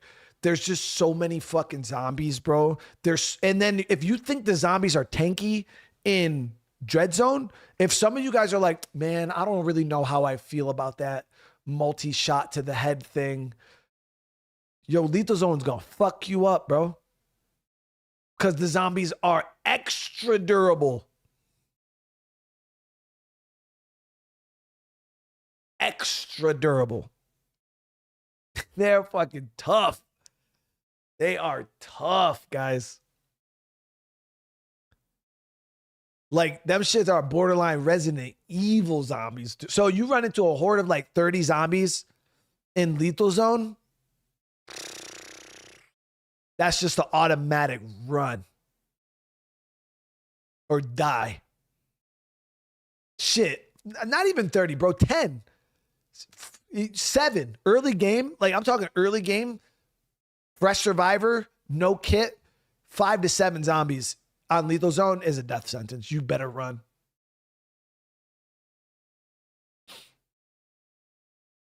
What I keep talking about Lethal, because people think they're ready. Yeah, and I keep trying to tell people that they're not ready, but they don't. But you know they're not going to listen. They're going to try it anyways. I already know y'all hard-headed. Y'all going to just be, fuck it, bro. I'm still going to try it. I'm going to try it anyways.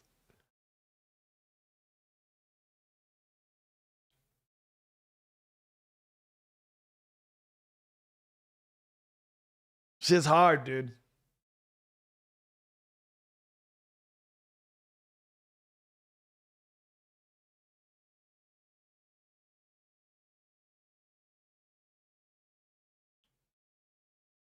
Hey, and I got nothing but I feel like y'all got to learn, just like I did. I feel like we all got to get humbled at some point.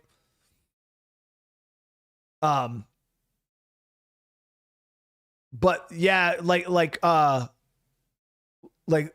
Lily Stalker just said, the one thing you will notice when you go to Lethal is the composition of zombies. Like the lower difficulties, you're probably going to see a lot more slow shambler zombies.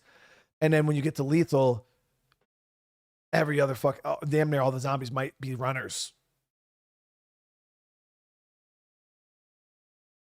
So multiplayer can be played up to 4-player multiplayer. I'll throw this in here as a little caveat before we take off. So when it comes to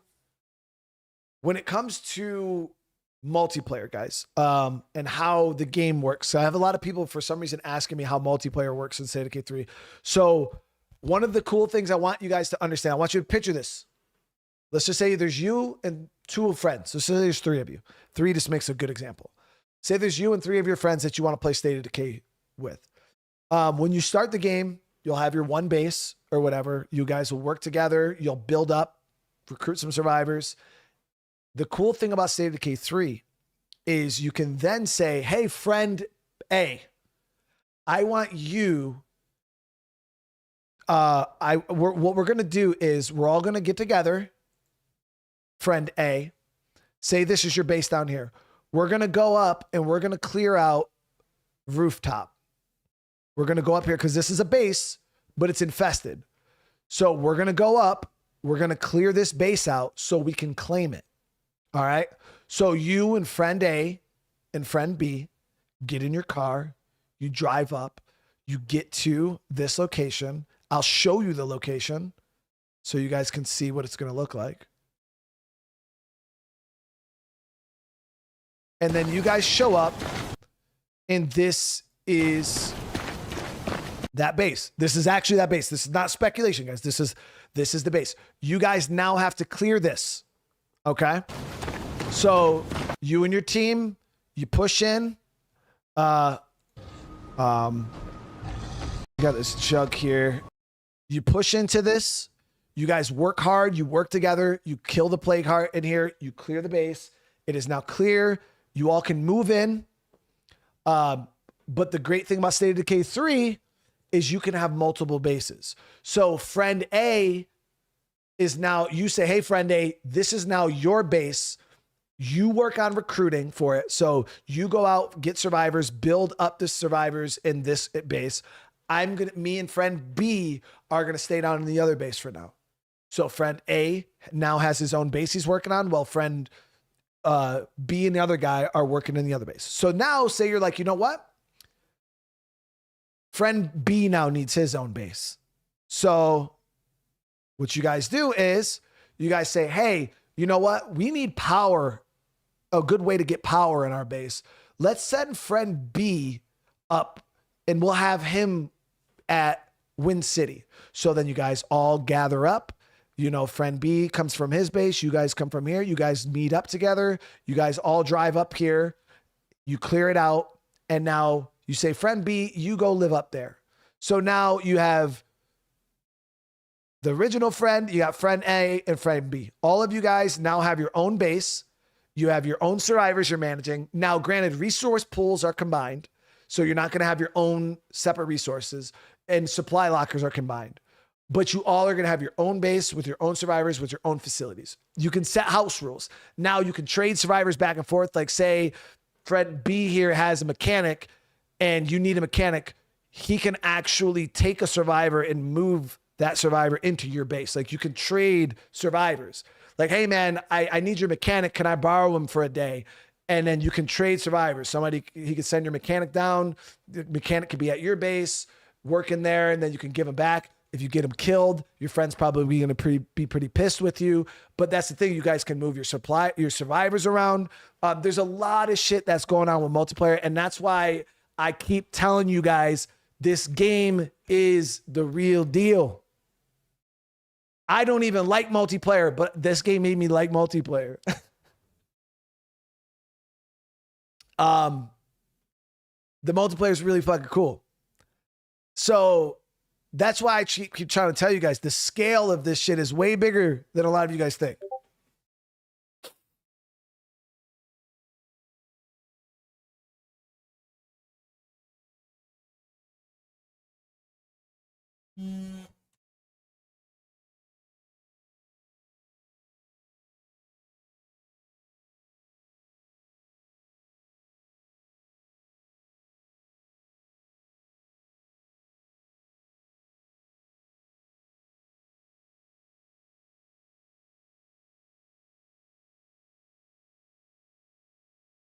Hold on a sec.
All right.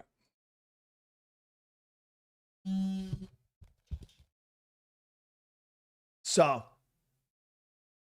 did any of you guys just learn something? I hope so. All right, be honest with me. I want to know, because a lot of you guys watched this yesterday, and I know a lot of you guys had a lot of questions.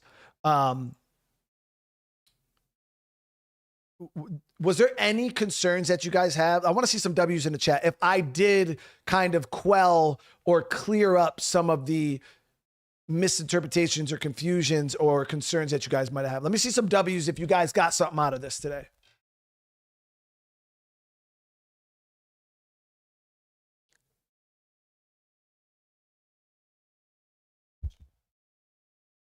Yo, and Gearless, brother, looking forward. Hey, fucking 20, man. I appreciate it. If you know or can talk about it, will you be hosting multiplayer games? Yeah, I'll be doing a multiplayer. I'll be doing some multiplayer stuff for sure, Gearless. Why? If you want, and if you want to get in on a series with me, bro, you know damn well you're more than welcome, brother.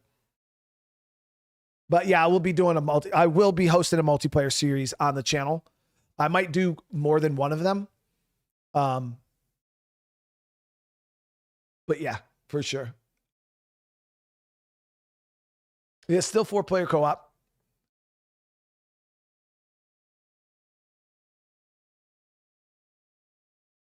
All right, so we might have a bunch of people that just came in. I'm only doing this one more time before we leave for the night, because I need you guys to also, in the comment section, spreading the knowledge, okay? Because I'm only one man. So I need you guys to also spread the knowledge. This is crazy, man. The amount of people that think this map is small. The amount of people that think the map is small is crazy. So do we got some new people in the chat? I seen one already that seen the picture of the map and think the map is small. I understand y'all might have just came in. Looks smaller than State of Decay 1. Fair enough, fair enough, fair enough. Okay. Vehicle durability is great. Vehicle durability is great.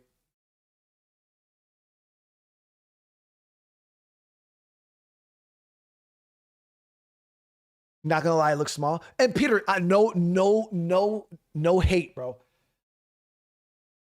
I'll show you guys the map again for you.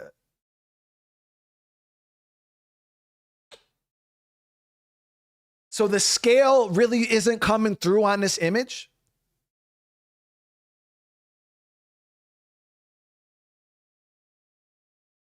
That's what they're complaining about on Reddit. All right. Well, y'all gonna be able to go slap these Reddit people in the mouth. Okay. I'm gonna do it. I'm gonna show it one more time. I'm gonna show it one more time. And this is straight from the developers. They built this and sent it over to me to show you guys.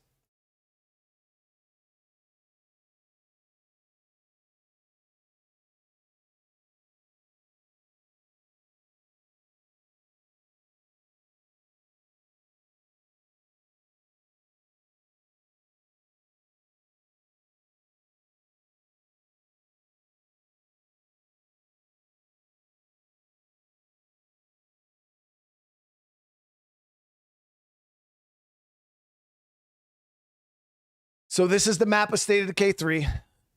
This is State of Decay 2's Meeker Valley. Laid over the map.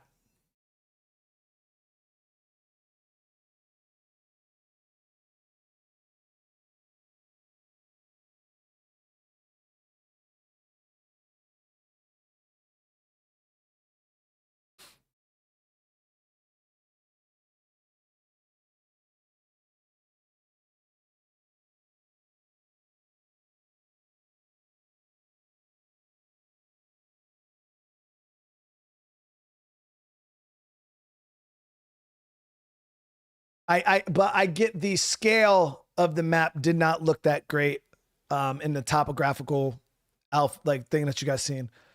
But the team said the map was about 4 times the size of a State of Decay 2 map. And I think you guys, hopefully this kind of puts it in perspective. I think you could easily fit 5 State of Decay 2 maps in this map easily.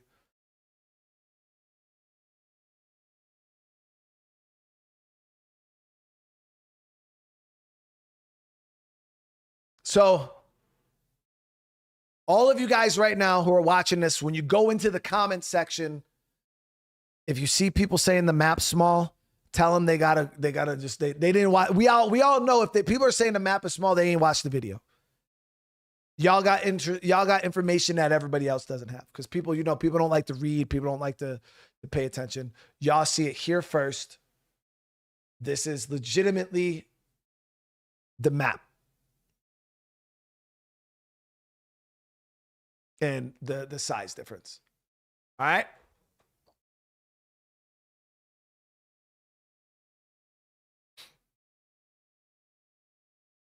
Well, again, some random, you got to remember, it's just alpha, bro. This map is new. Like, we didn't even have this map. Y'all should have seen the map we used to have for testing. It was so bad, bro. Like, that shit was horrible. That's what I'm saying. Like, you guys are getting, and that's one of the things that, like, some people are understanding is, like, you guys are getting a very generally develop, like, all right, let me start from here. Developers usually don't show video games this early because the average consumer cannot handle it. The average consumer for video games cannot handle video games this early. Like, if you've seen how ugly video games in development, I don't give a shit. Grand Theft Auto, like any of the best video games in the world, when games are under development, they are fucking ugly. And like, they're not pretty. Okay. Especially when they're not fully rendered. Like, so the average consumer for video games cannot handle alpha, pre-alpha. They can't do it. Like, think about when GTA 6 got released, back in 19? And remember how everybody lost their mind? Like, oh my God, this shit is so fucking ugly. That shit looked like PS2 graphics. And it's like, bro, that shit was a fucking alpha. But that's just how people are. Like, the average consumer's brain just think video games are just always beautiful.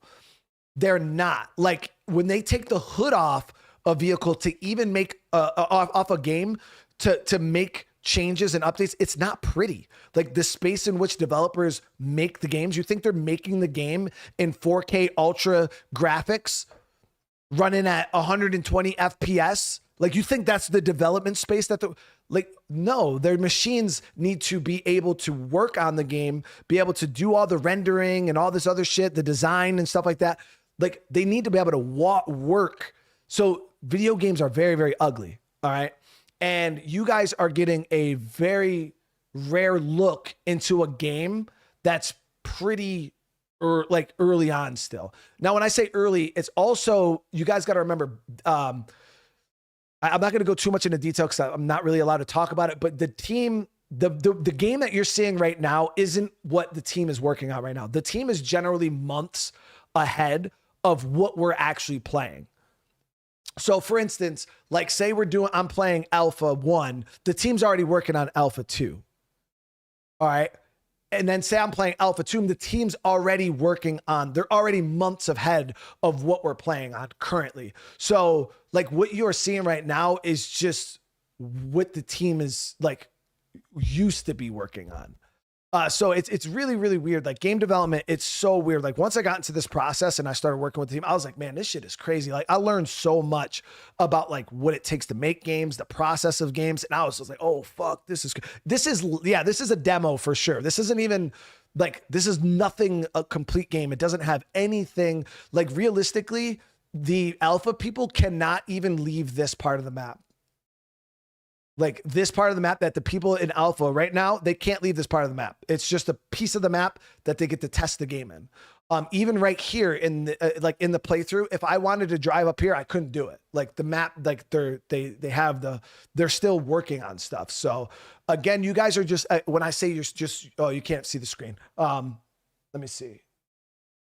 I was saying the team that's working on the alpha testers right now are only, they're trapped to this part of the map right here. They can't leave this area. So again, like, nobody has seen over here. Nobody even knows what it looks like. I don't even know what it looks like, because when I seen it, this shit was like, looked like Pong, like back in the day. You know what I mean? This was like 6-7 months ago when I last seen that area. That shit was like, looked like Pong. So that's why I keep trying to tell people. And then people, oh, well, and then we already went over this too. Another misconception or misinformation. And I'm not calling you out specifically, but you said the game has been worked on for 7 years. No, it hasn't. Developers already came out and publicly stated that's not the fact. They already said that when the first trailer of this game was released, the game was on a Word document. It was just ideas that they were throwing together. State of Decay 3, and I can't say I don't think was truly being hardcore developed until like mid to late 22. So again, there's a bunch of misinformation. People going around saying, oh, well, this game's been being worked on for like 6-7 years. You just don't know what you're talking about, bro. Like, stop saying shit because you don't know what you're saying. You're just regurgitating something you heard somebody else say who was also wrong as fuck. Now, to give you the benefit of the doubt, I will say that the fact that trailer came out could put people in that mindset. Well, hey, they put the trailer out. So I understand where you could get that idea, but it's already been publicly stated that wasn't the case, but people are still saying it to this day. People are still regurgitating the same thing. And exactly, Don. That's why I'm saying I understand that the announcement trailer, I understand why people thought that was the case, but it has been publicly stated for well over a year now that is not the case, but people still to this day are regurgitating this same exact statement that this game has been under development for 7 years, and it has not. So again, you guys got to understand that the team's not as big as people thought it was. And we talked about the team size earlier. People keep saying, oh, it's AAA. They got so many new developers. They got all this Microsoft money. They got this, they got that. The team is small, really fucking small. And they have not been working on the game as long as people think. So that's why when I see where the team's at right now and people are like, what do you mean that this is all they have? It's like, bro, what the fuck do you mean? Like, how long do you think they've been building this? You know what I mean? So, but again, I understand why initially that mindset, it was because obviously that initial announcement trailer fucked people up. But all you had to do, I've been saying this since that announcement trailer came out. Undead Labs is a tiny team. 90% of the team was working on State of Decay 2 in the year of 2020, 2021, and 2022. How do I know? Just use some context clues, chat. They released Juggernaut Edition, which released what? A new map and all new features and shit like that. They released Homecoming, which reintroduced Trumbull Valley, okay, which was a whole new map with missions and new characters and quest lines and dialogue and new weapons and a whole entire haven system. Then you had like the heart attack update and all of these other updates that went all the way up to about update 25, which was about mid 22. The whole team was working on State of Decay 2 still. The team was mostly there. Now, there was a couple of people that were on 3, but Jeffrey Carr, Joe Swarner, Brant, like most of the team that we've seen publicly was still working on 2. So for people, and this was in 2022. So if you just use and just watch what was going on at the team, at the studio, you could be, oh yeah, wait. Yeah, I guess there was still quite a bit of guys on 2. So yeah, we could assume that there wasn't that many people on 3. And then once 2023 kind of came around, end of 22, 23, that's when you've seen Jeffrey Card leave. That's when you've seen most of the people kind of disappear. That's when the updates for 2 kind of really slowed down and they were on that skeleton crew of like 8 people working on 2. And that's when I think the development for 3 really, really picked up. And then that's when you've seen Wushu Studio. That's when Wushu stepped in and they took over State of Decay 2. That's truly when Undead Labs separated themselves from the second game and fully committed to the third game. But people aren't looking at those clues. People are just, well, that announcement trailer, bro, you're comparing one fucking announcement trailer that the developers have already publicly disassociated themselves with, right? And have already apologized for the trailer, have already publicly stated that, my bad, that trailer, the reasons behind it, that they, they're sorry. And they completely moved on from that trailer, but people are still like, well, you guys released that announcement trailer and not looking at the 50 other clues that point towards a completely different scenario.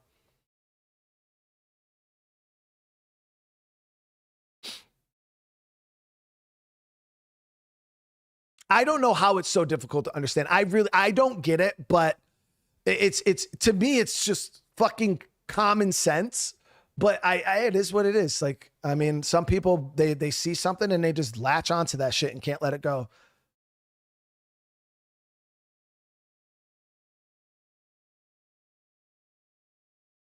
Yeah, but it is what it is. I feel like most people have a good, head on their shoulders and can think for the most part.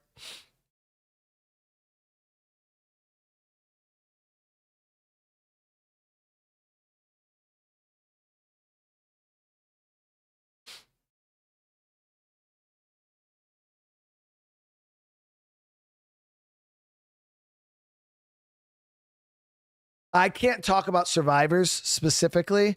We will have a point where we do discuss survivors a lot more.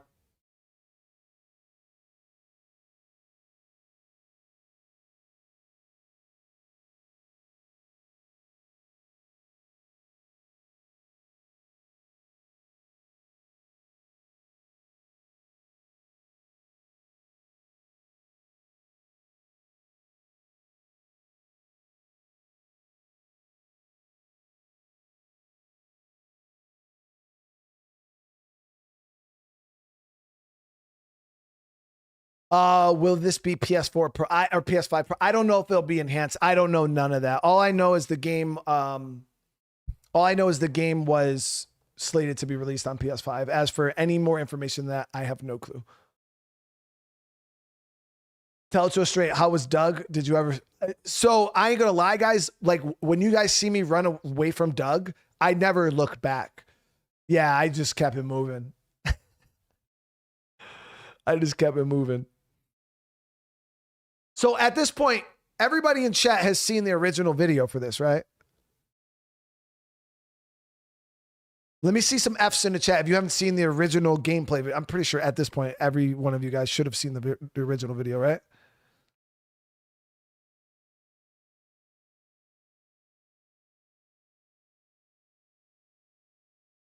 Because if you somehow didn't see the original video and you're here watching this live stream, that's pretty wild.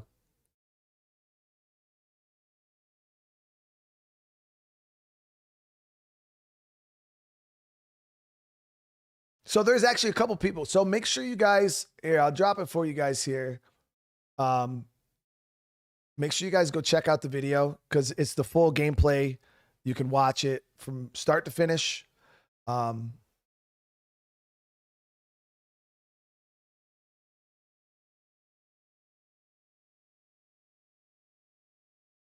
know what's crazy? Somebody did a reaction video, which I told all content creators, you guys are more than welcome to make reaction videos of my stream.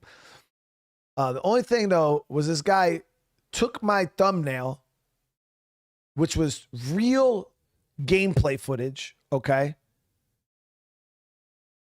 It was real gameplay footage and he AI'd the fuck out of it. I don't know if you guys have seen that. He put like a PS5 logo on it. AI'd the shit out of my thumbnail.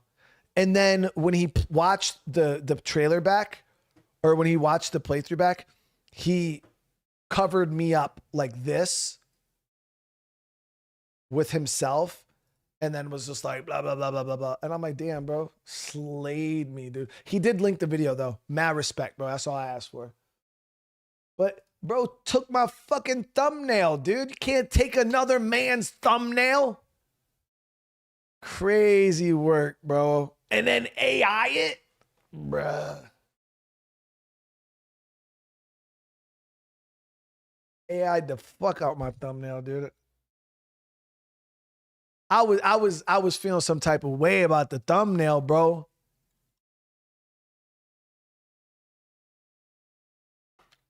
It's all good, Anderson. I mean, I even put it in description. I am more if news outlets want to take the video and chop it up and talk about the game, if other content creators want to take the video, chop it up and talk about the game, please. I mean, honestly, that's what we're hoping for.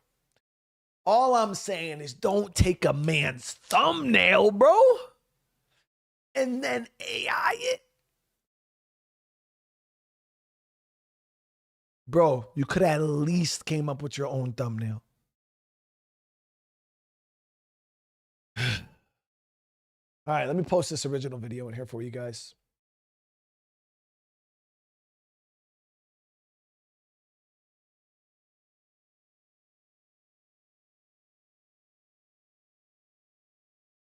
All right, so there is the link right there, guys, for the gameplay.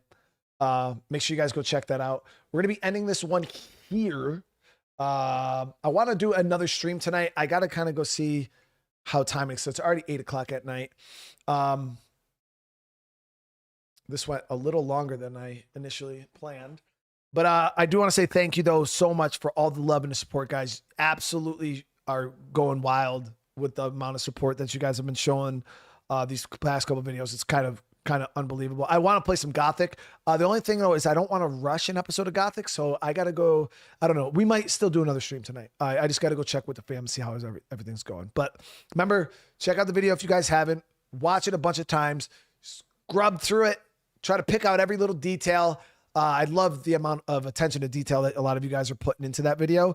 All I got to say is, listen. When you see these gameplay videos get released, all right, please just watch the most important part. All right. And what I mean by that is we've already discussed this. I already know this how y'all watching it. Y'all like, damn, bro, that shit look crazy. That's cool. Oh, that's cool, man. Look at that. And then, all right, guys, welcome. Here we are. Yeah, I ain't listening to that, bro. Where's the gameplay? Shut the fuck up. Okay, and water is all right, there we low. go. So we are going to go out. Don't skip over the fucking disclaimer, bro. That part of me talking was the disclaimer where I gave you all the fucking, hey, the video, the gameplay is going to have some janky animations. The game's going to have some bugs. The graphics aren't going to look great. I said all that shit, and then people skip over me fucking talking, okay? Skip over it, and then go in the comments being like, bro, this shit look like ass, bro. What the fuck? The animations look like crazy. What the fuck? What the fuck? Bro, you skipped the disclaimer.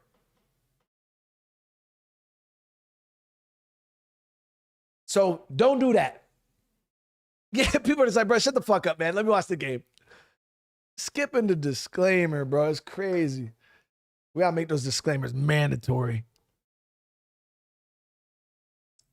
All right, guys. Well, I want to say again, thank you so damn much for hanging out tonight. I'll see if we're going to be doing another stream here.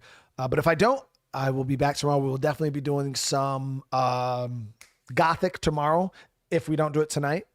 And possibly another game. Maybe some Into the Dead. I don't know. We'll see. But I want to say I appreciate y'all. I love you all so much. Make sure you guys smash that like button on the way out. Guys, we got an absurd amount of likes on this live stream. I do want to say thank you. If we could hit 1,800 likes on the way out the door, that would be fucking legendary if we could do that. So please make sure you guys smash that like button. And when the stream is over, drop some comments. Remember, feedback, guys. I've been trying to read as many fucking comments as I can, but on that last video, there's like 2,500 of them fucking things. I ain't never seen so many comments in my life, actually. Holy fuck. My boy David, I did thank you for pointing that out. I almost missed $100 fucking super chat from David. Bro, first off, how have you been? It's been way too long. Can't wait to play this. Good to see you, brother. Semper Fi. David, thank you so much, brother. Holy shit, I missed that, and I feel like an asshole. Fuck, bro. That's crazy work.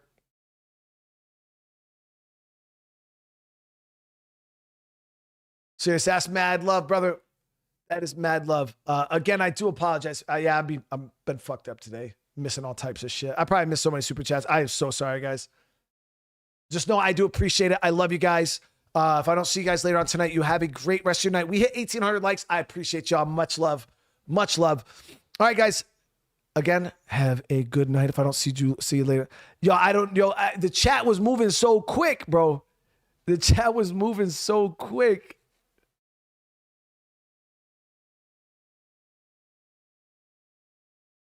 All right, guys. I love you, though. Have a great night, and I'll see you guys in the next one. Peace.